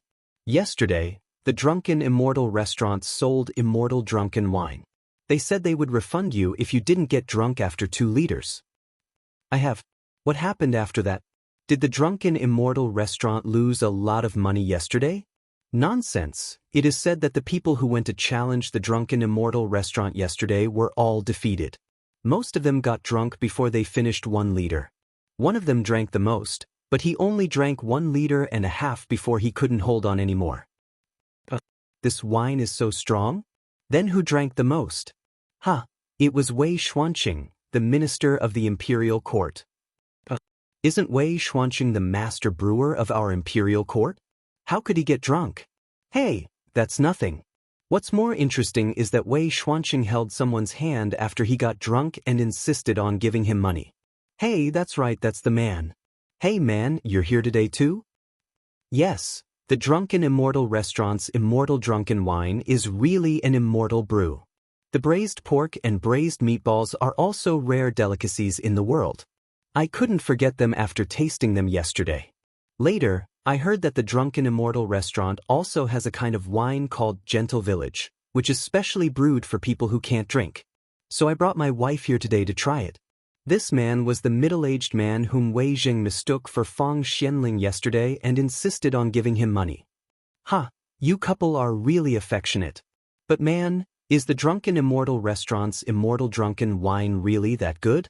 The middle-aged man nodded without hesitation and said, "Of course, but this wine is very easy to get drunk and shouldn't be overdosed. Not only that, their new dishes are also unique delicacies in our Tang Empire. They are very delicious.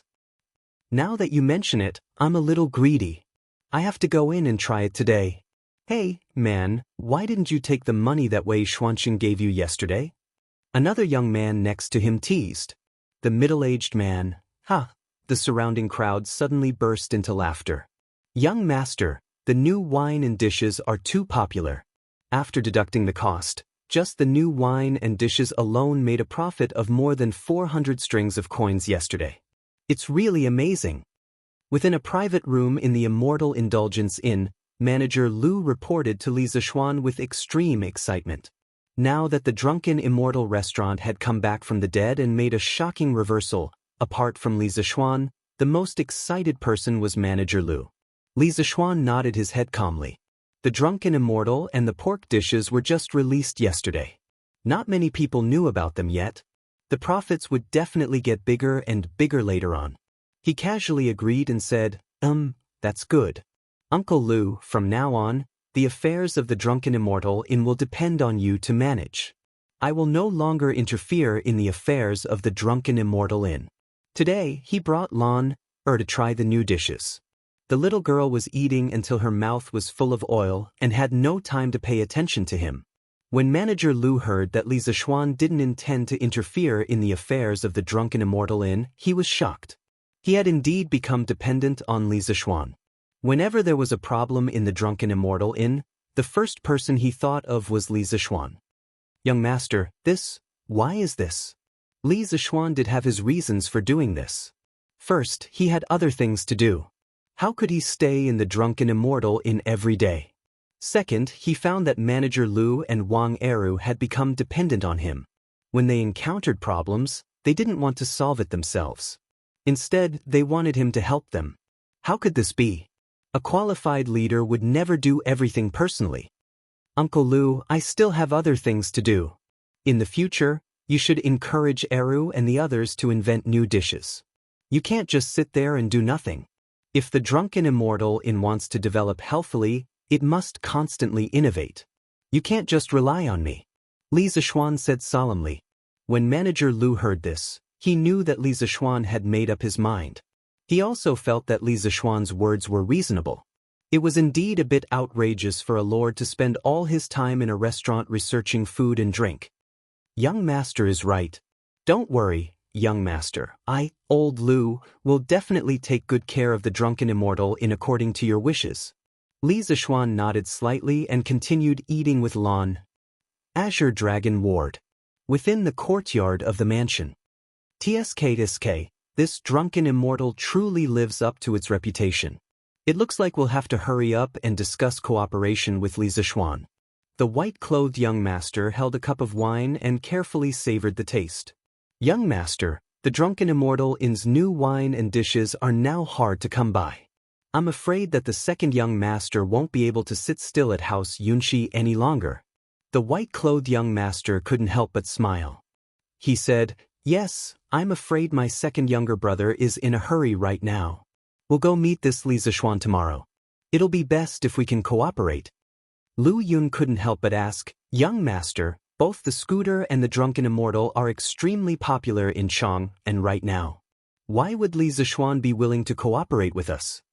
The white-clothed young master shook his head and said with a smile, you don't understand. The Li family has risen too quickly. Their foundation naturally can't compare to our 1,000-year-old families. The scooter and the drunken Immortal are only popular in Chang. They might not be popular in other places. If Li Zixuan cooperates with me, there will only be benefits for him. It's a win-win situation for both of us. Lu Yun suddenly understood and nodded. At this moment, a woman in white clothes suddenly floated down from behind Lu Yun. Yes, it was Liao. This woman's skin was whiter than snow and her figure was slender. She suddenly appeared behind Lu Yun without making a sound. She directly placed her sword and its scabbard on Lu Yun's neck and coldly said, Lu Yun, you're getting bolder now. Why does the young master need to explain to you what he wants to do? Lu Yun's legs trembled from the cold scabbard and the bone-chilling voice. He quickly begged for mercy, Miss Yu Yao, please spare my life. This little one definitely didn't mean that. The white-clothed young master also smiled and said, Lu Yun was just asking casually. Don't scare him. The woman named Yu Yao patted Lu Yun's shoulder with the scabbard when she heard this. She then put away her sword and coldly snorted, Next time, just do whatever the young master asks you to do. If you talk so much nonsense again, be careful that I'll cut off your tongue. Scram. Lu Yun quickly bowed to the white-clothed young master and then to Yu Yao as he apologized. This little one won't dare to ask any more next time. This little one will take his leave now. This little one will take his leave now. Lu Yun wiped the cold sweat off his forehead and hurriedly retreated. Yao, why are you here? The white-clothed young master smiled and shook his head.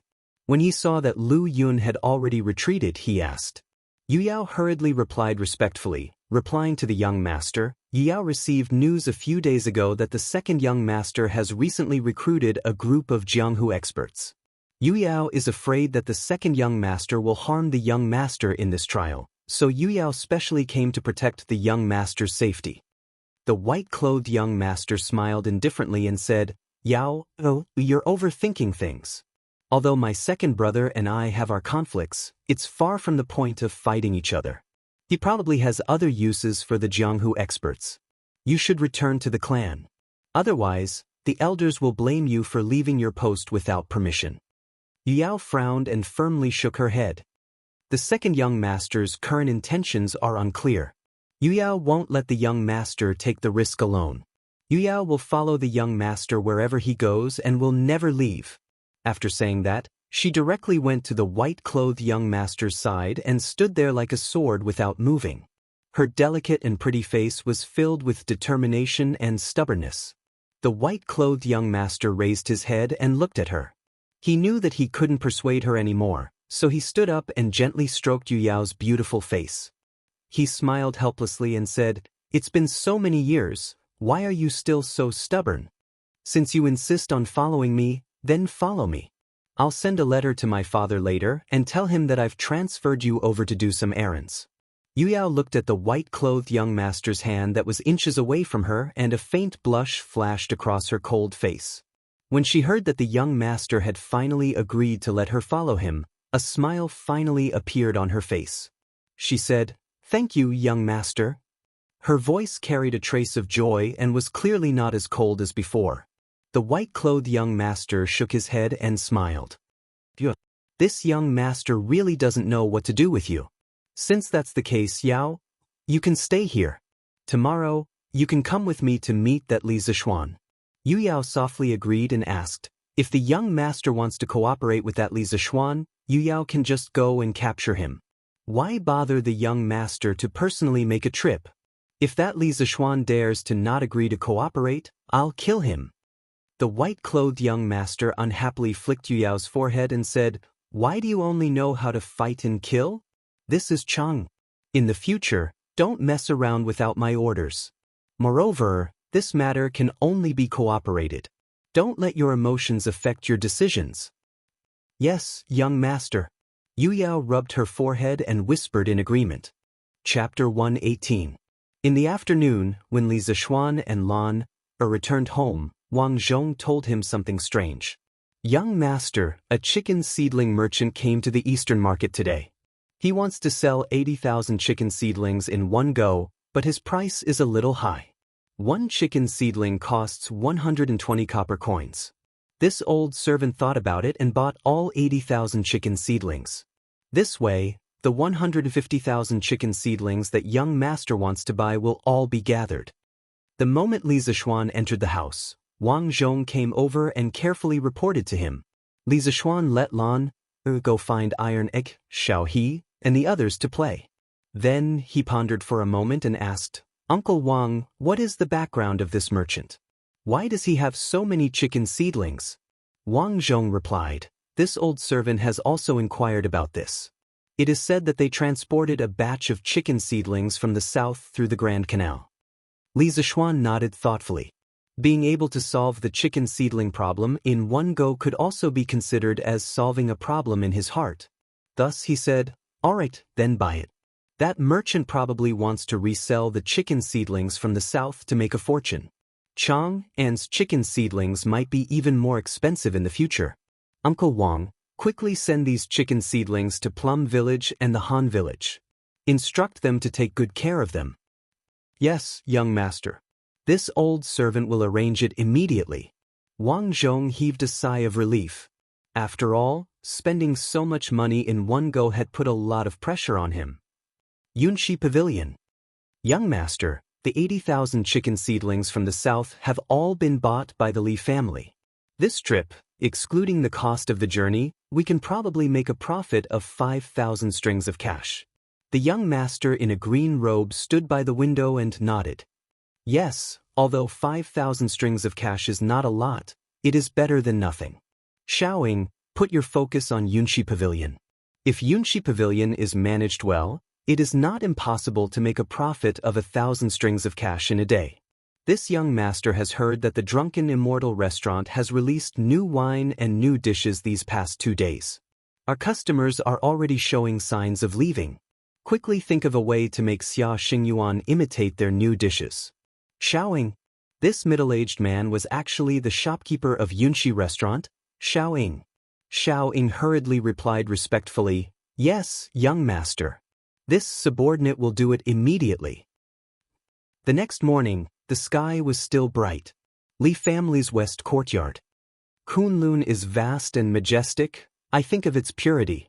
Gods fight in the Shen realm, and the Qin Yin and Yang. Gods fought in Shen, and there was neither good nor evil.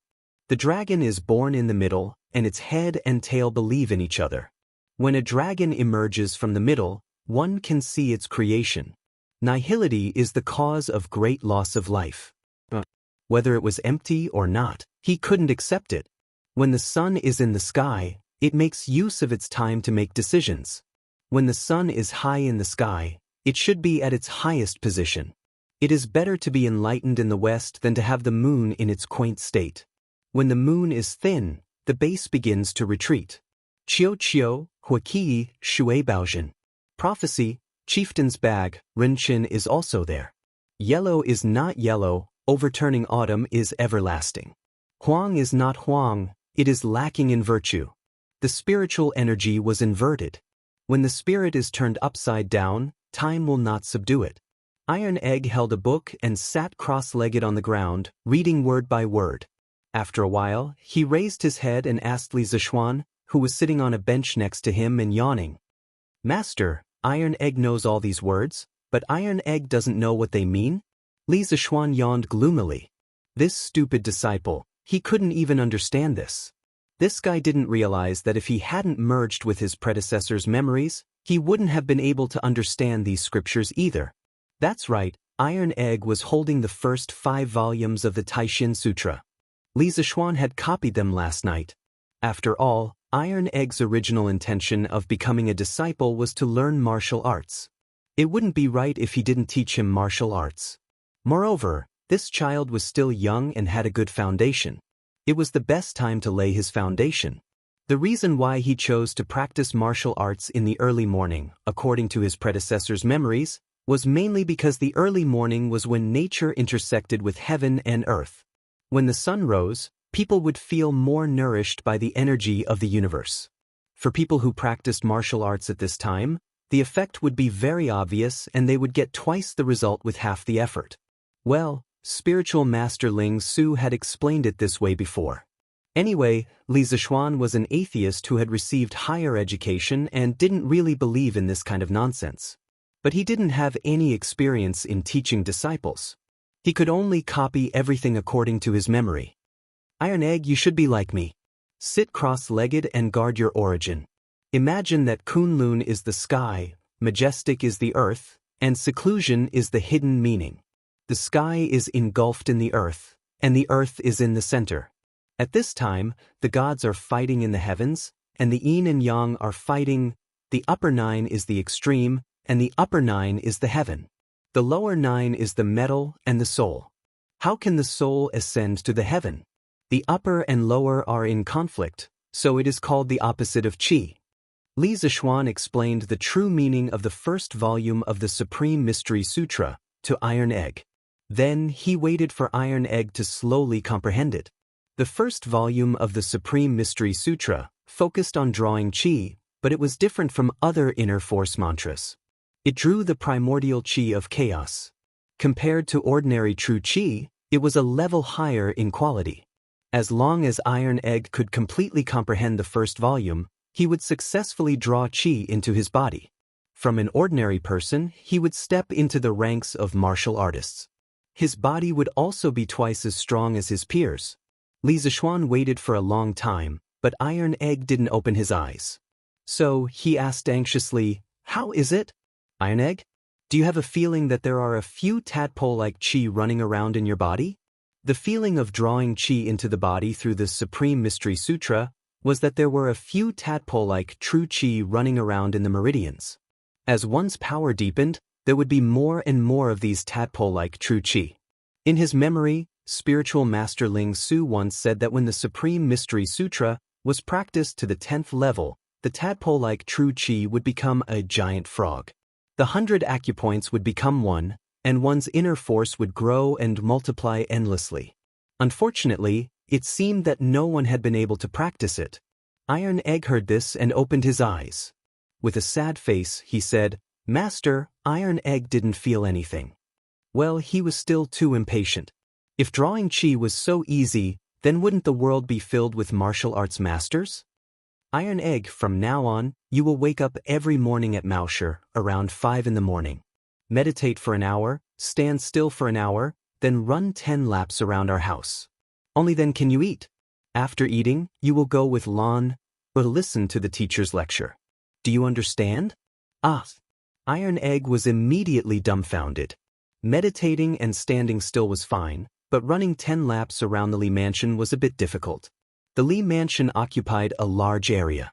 Running 10 laps around the mansion would be more than 20 miles. Wouldn't that be exhausting? Li Zishuan said seriously, "What? You can't do it? Did you forget what you said to me when you first became my disciple? If you can't even endure this little bit of hardship, what martial arts are you learning?" A martial artist not only needs to cultivate the mind, but also needs to strengthen the body. With your current weak appearance, even if I gave you a body of inner force, you wouldn't be able to withstand it. Iron Egg saw his master's stern expression and hurriedly agreed, "Master is right. Iron Egg will definitely do as you say in the future. I definitely won't be lazy." Li Zishuan nodded and said, "That's more like it. You practice martial arts on your own. I won't keep an eye on you all the time.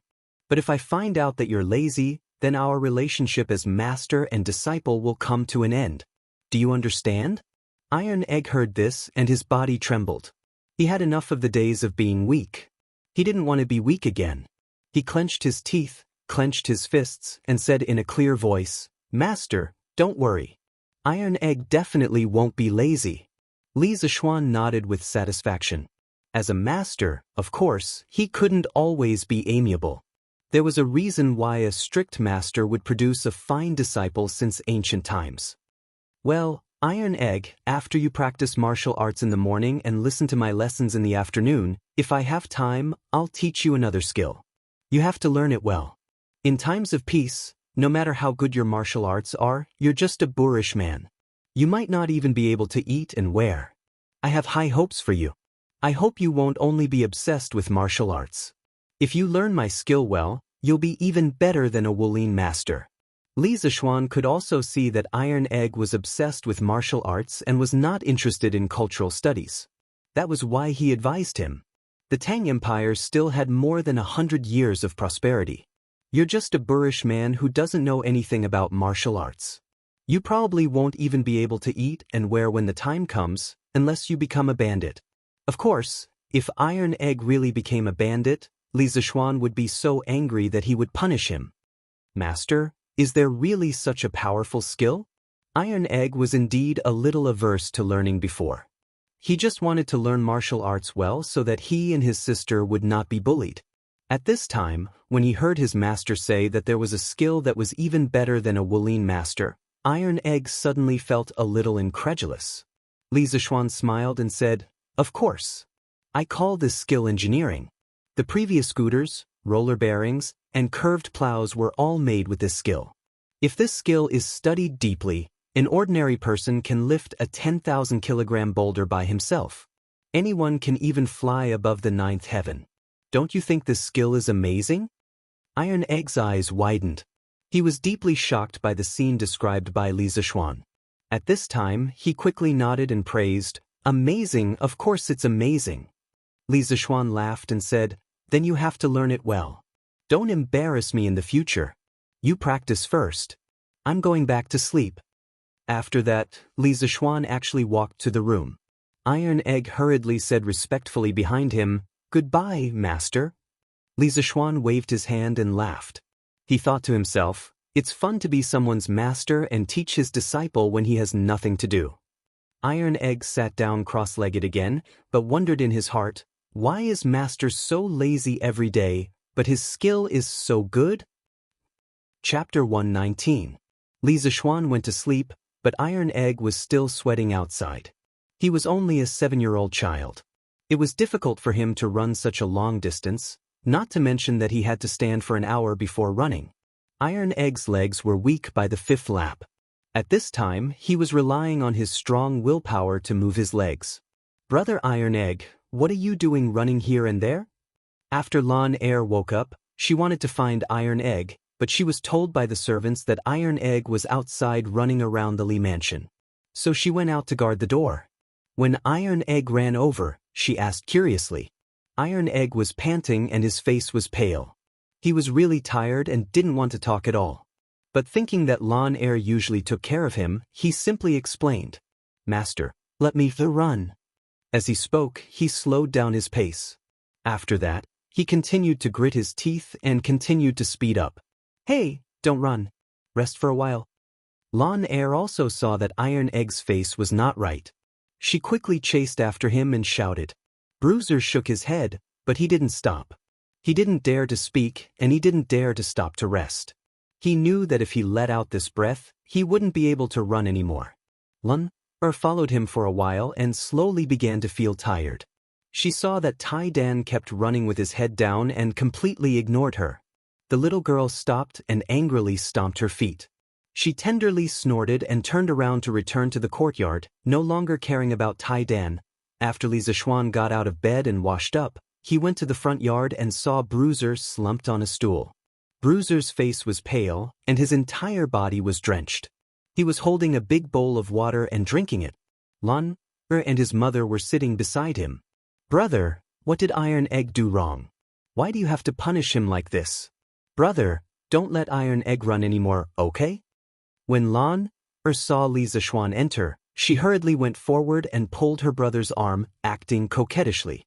"Xianxia, you're too much. Iron Egg is such a young child. How could he withstand such training?" Mrs. Li also chimed in. She couldn't bear to see others suffer. Moreover, after being together for so long, she had already treated Iron Egg as half a son. Now, seeing Iron Egg like this, she also felt a little distressed. Li Zishuan was a bit depressed that his little sister and mother treated him as a bad guy for no reason. He rubbed his nose and was about to explain when he saw Tai Dan hurriedly put down the bowl. He stood up and bowed to Mrs. Li. "Sure, Granny, the two terms, master's mother and master's father, are still missing in Chinese. Let's use them for now. If anyone has a better term, please leave a comment in the book review section." Iron Egg wanted to run. "It's not master's fault." Iron Egg thanks Sure Granny for your concern. Although Iron Egg had been running wild with the brats in the Han family village and acting lawlessly, after experiencing so many things and staying in the Li family for so long, he was very clear about the fickleness of human nature and the good and the bad. The current Iron Egg was no longer the ignorant brat from before.